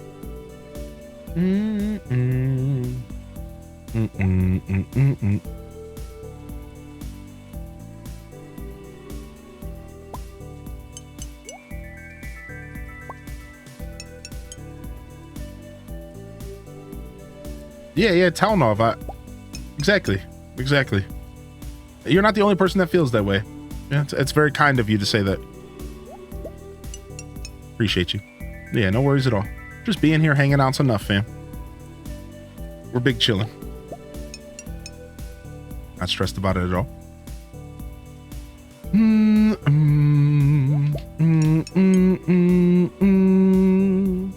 Brown frog. Back from my library. Got some good books for my toddler and me. Nice. Have you heard of default mode network for the brain? I think this game puts me in a comfy mode and that's why I like it so much. I have heard of that before. I agree. I think I have a couple games that do that for me as well. I think I'm actually right there with you. I'm so sorry, Brittany. I couldn't help it, man. I couldn't help it, dude. I'm so sorry. Nice, you're playing some Pizza Tower? Yo, thank you, Anon, for the gifted to Inksy.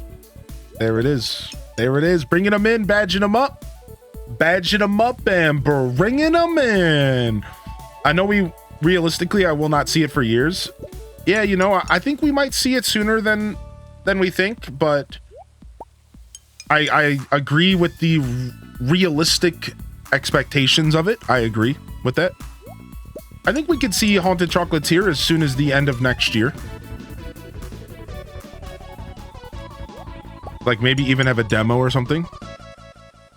Yo, thank you, Anonymous, for gifting a sub over to Ike Fisk as well. Anon is out here sniping them. Thank you, Anon.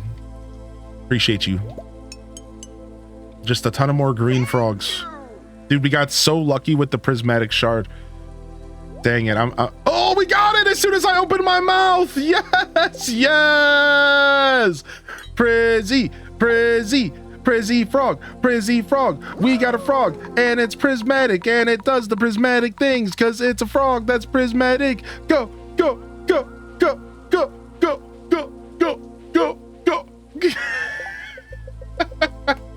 I only had to use 270 of my iridium bars. You know, not a lot. You know, not a lot or anything. Just 270 of my iridium bars to get it. You know, not too much. You know, just like a little bit. Just like a little bit. You know.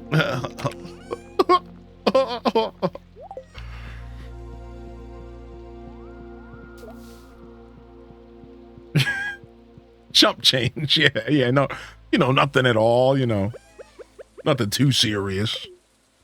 What does a prismatic frog do? Nothing. It just does. It's the same thing as every other frog. It's just now prismatic, and it's just a cosmetic. It just changes colors. Yes. That's it. It's just it cycles through colors instead of being one color.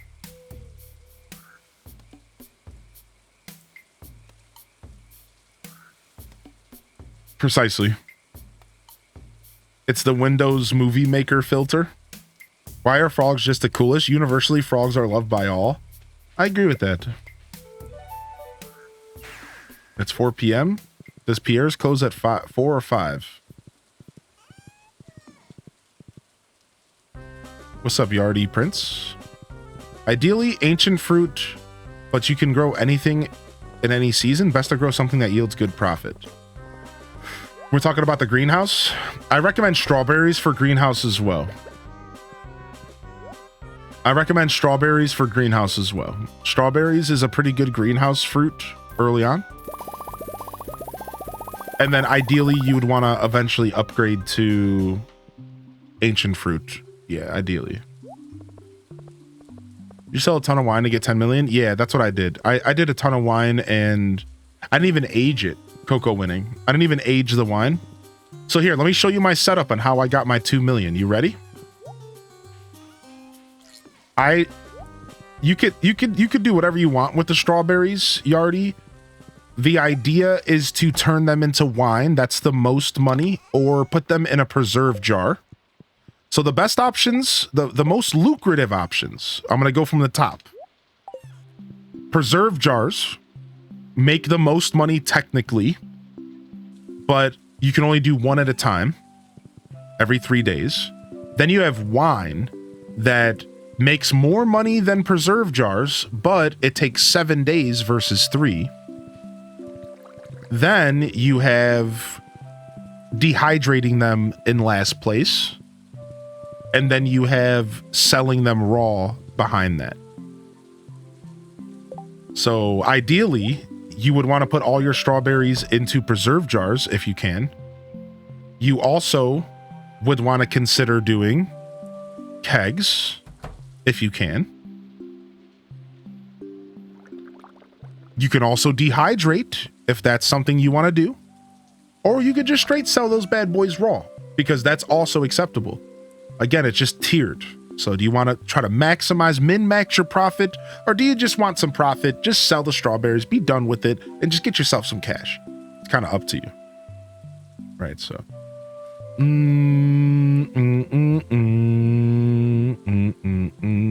So Coco winning, how I got my 10 million. I'm going to go ahead and show you my strategies here. So here's how I got my 10 million gold. So first off, I started using preserve jars because preserve jars do make more money technically than wine, but it's a bit of an odd situation. We talked about this a lot, but technically they make more money. So I had one shed full of preserve jars. Number one, right? Number two, I had a second shed full of just kegs. Now I didn't even age the wine. In this playthrough, I didn't even age the wine. Normally you could age the wine as well. So let's go ahead and show you what that looks like. All right. So normally if you go back this way, you could take the wine out of your kegs and you could age it in your basement. And after 2 months in game, all of your kegs in your basement will turn into iridium quality wine. And then you could sell that for a lot of money. I didn't even do that. I just sold the wine raw this time and it's great money. In this playthrough, instead, I did cheese. So let me show you. This is all cheese. Every week, I sell the cheese for 100,000 gold. Every week, this basement here gives me 100,000 gold. Just doing cheese once a week. So not too bad. Now, you might be asking, well, how did you get all that cheese? Well, first off, let me show you my mayo machines. I made a lot of my money doing mayo as well. I have ostriches that give me 10 mayo per egg. One ostrich egg is worth 5,000 gold in mayo. So ostriches became a big part of my money here at the end of everything, right? At the end of all things. So we sold a lot of mayo to get our 10 million as well. Keep with me though, stick with me. I got a lot of stuff here. You're going to notice that this is a long-winded segment because there's a lot that added to my 10 million. The next thing that added to my 10 million was 2 coops and 3 barns. Both coops full of chickens. This one is the chicken coop, right? This one is the dinosaur and duck and bunny rabbit and 2 random chicken coop. So that's how I got eggs for mayo. Then I have a full barn of ostriches, 12 ostriches giving me ostriches eggs, as I just mentioned why I do that. Then, listen, just stick with me and then I'll answer that question for you, Frank. 2 other barns full to the brim of pigs, goats, cows. Pigs give you decent money, usually about 10,000 a day. During all of the seasons that they can go outside. Another barn of just only goats for goat cheese. Because I get goat milk, then I turn it into goat cheese, and then I turn that into high quality goat cheese. I age it, then I sell it. And last but not least, 3 farms. The first farm, I forgot to show you another keg, another shed that I just made, that it's not filled yet. So keep in mind, that's 2 sheds for kegs, 1 for preserve jars. All right, if you're following. Then you go over here. Here's my first mini farm, and you can take a look. It's not too big of a farm now, is it? First mini farm. If you go over here, we have my second mini farm. These are all automated farms. I don't have to harvest them really. I don't have to do much work. Little mini farm. And then my third mini farm over here. And that is how I made my 10 million by the time I got halfway through year 4. So to give you a recap, I have 2 sheds full of kegs, 1 for preserve jars. I have 3 mini farms to get me some crops. I have 3 barns and 2 coops. And then I forgot to mention the last thing. A greenhouse full of ancient fruit and regular fruit trees lining the sides. And then here is the one that I think is actually the most money that I make every week in game. You ready? It's this right here. Ginger Island is filled every single growable space of land here. Ancient fruit.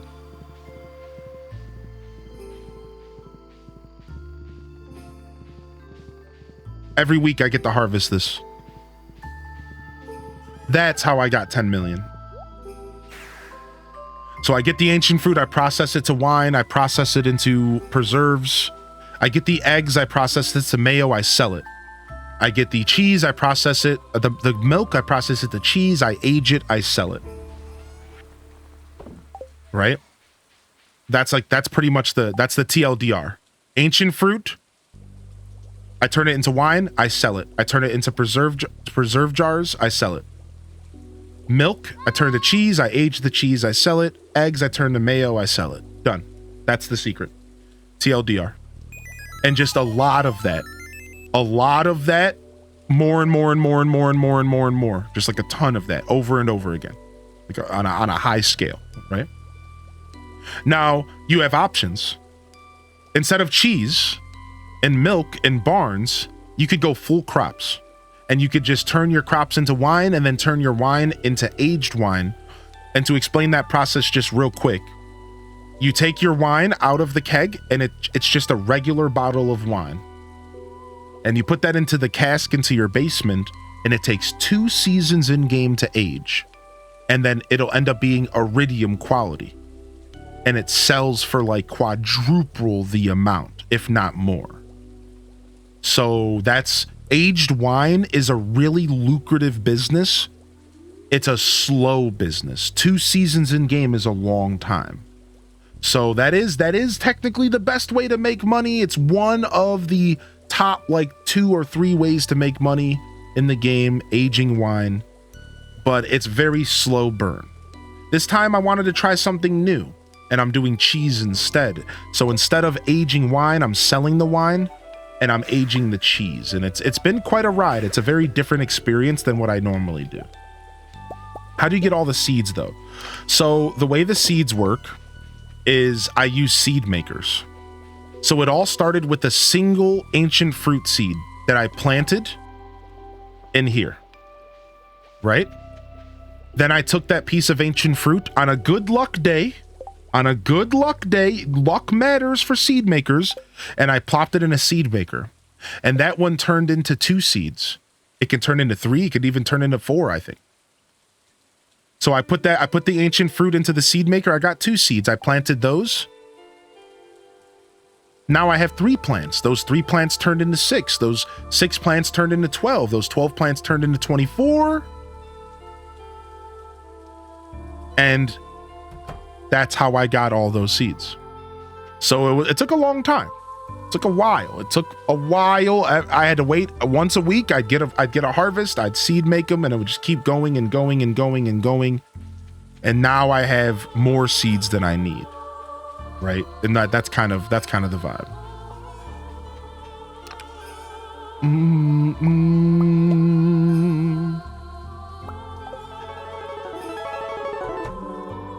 using mods. No mods in this playthrough.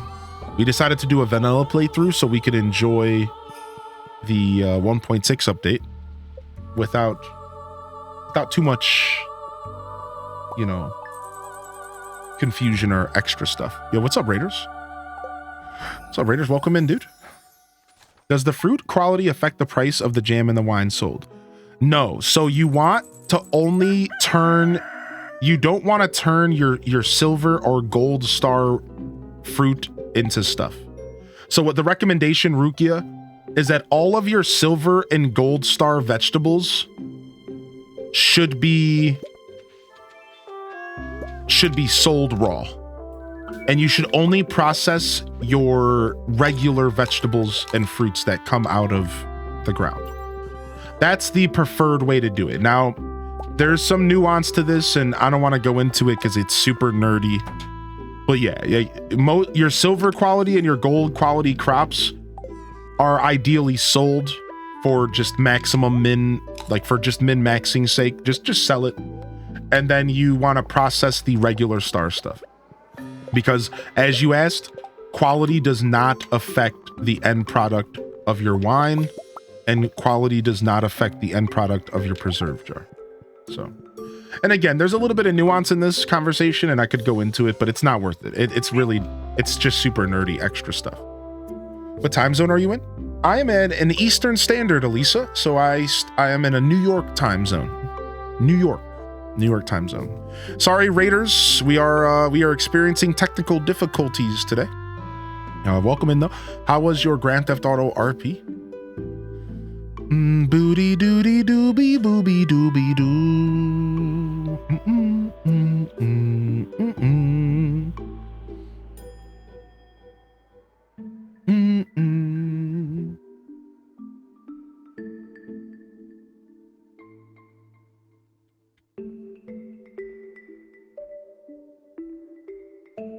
All right, sick.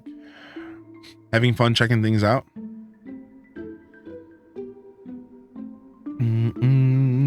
Just finished the campaign of Diablo 4. Ooh, nice. Nice. I've never done that myself. Congrats on perfection. Thank you. Thank you. Ooh, that was a massive spike. That's rough. At least it's stabilizing, I think.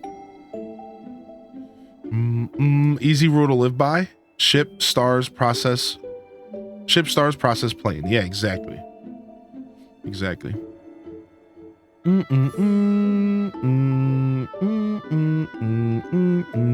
I am going to install a mod here after today, though. I'm going to install a mod that lets me freeze time so that I can decorate. I do plan to install a mod that lets me freeze time so I could decorate with stuff. That's actually something I do plan to do. Now that I've done my perfection, I will let myself enjoy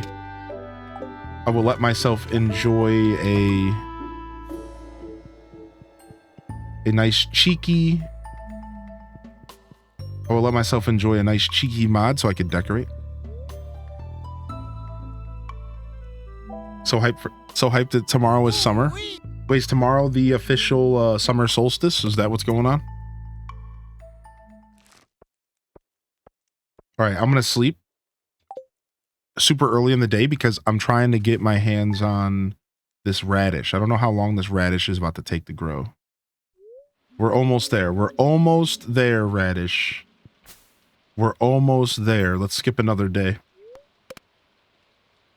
10,000 years. I have 100%ed the game before. Yes. Yeah. I have officially 100%ed the game twice now. Once on Nintendo Switch and vanilla, and then now once on PC, also vanilla. Friday's the full moon. Good vibes. Went for a druid this time. All right, there we go. Oh, should we have a baby? Yeah, sure. Nice. I think we just got every achievement in game is to go along with our perfection. It should happen here when we wake up.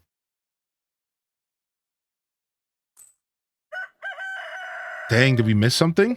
Let me check. Okay, 15 of each crop. What did we miss? Did I miscount? Let's check.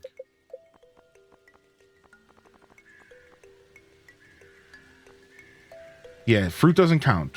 It's only crops. So 35 cauliflower, garlic, 15 radishes, 15 wheat,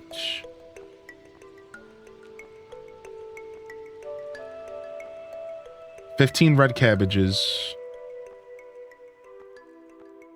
15 artichokes. We got the yams. We got the beets. We got the amaranth, the hops.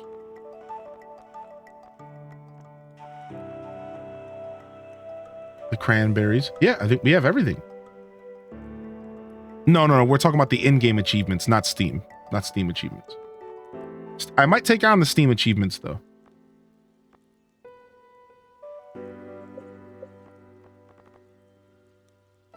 But I haven't decided if I want to do that yet. Ship 15 of each crop. Yeah, we got them all. I think the Wikipedia is either wrong or I'm miscalculating. Let's go look. No, the unmilled rice doesn't count. We just looked it up earlier.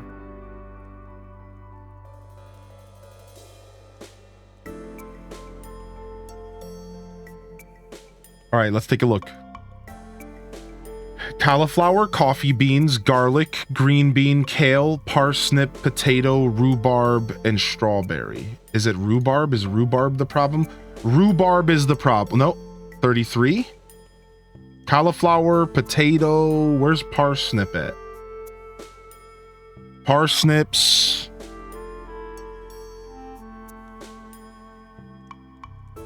All right, so we got red cabbage, starfruit, tomato, wheat, radish, melon, hot pepper, hops, corn, blueberry. Okay, summer crops. Obtuse, rubber goose, green moose, guava juice. All right. Okay, hops.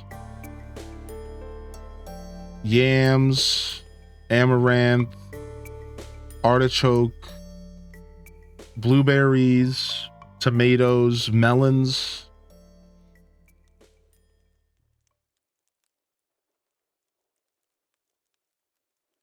Okay, let me pull this up again. Yeah, the red cabbage. We just sold the red cabbage. We have the corn. All right, so these two first pages are done. And then what about this? Grapes. It's going to be grapes. Son of a grape. It's going to be grapes. It's grapes. Frick. Frick. It's grapes. Where are grapes at? 9. We need to sell 6 grapes. It's grapes. Okay, I forgot grapes were a crop because grapes are also something that you harvest. Grapes have debated me before.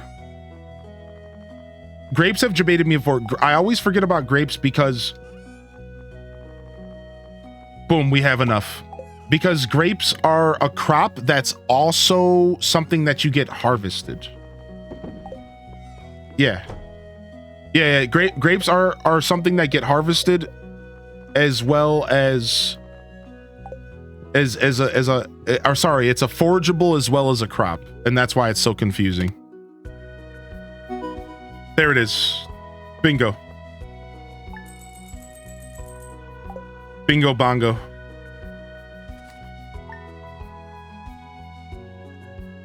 That's what we were looking for. Polyculture achieved. Nice. So we got all the in-game achievements to go with our perfection run. Now I feel even more satisfied. GG's.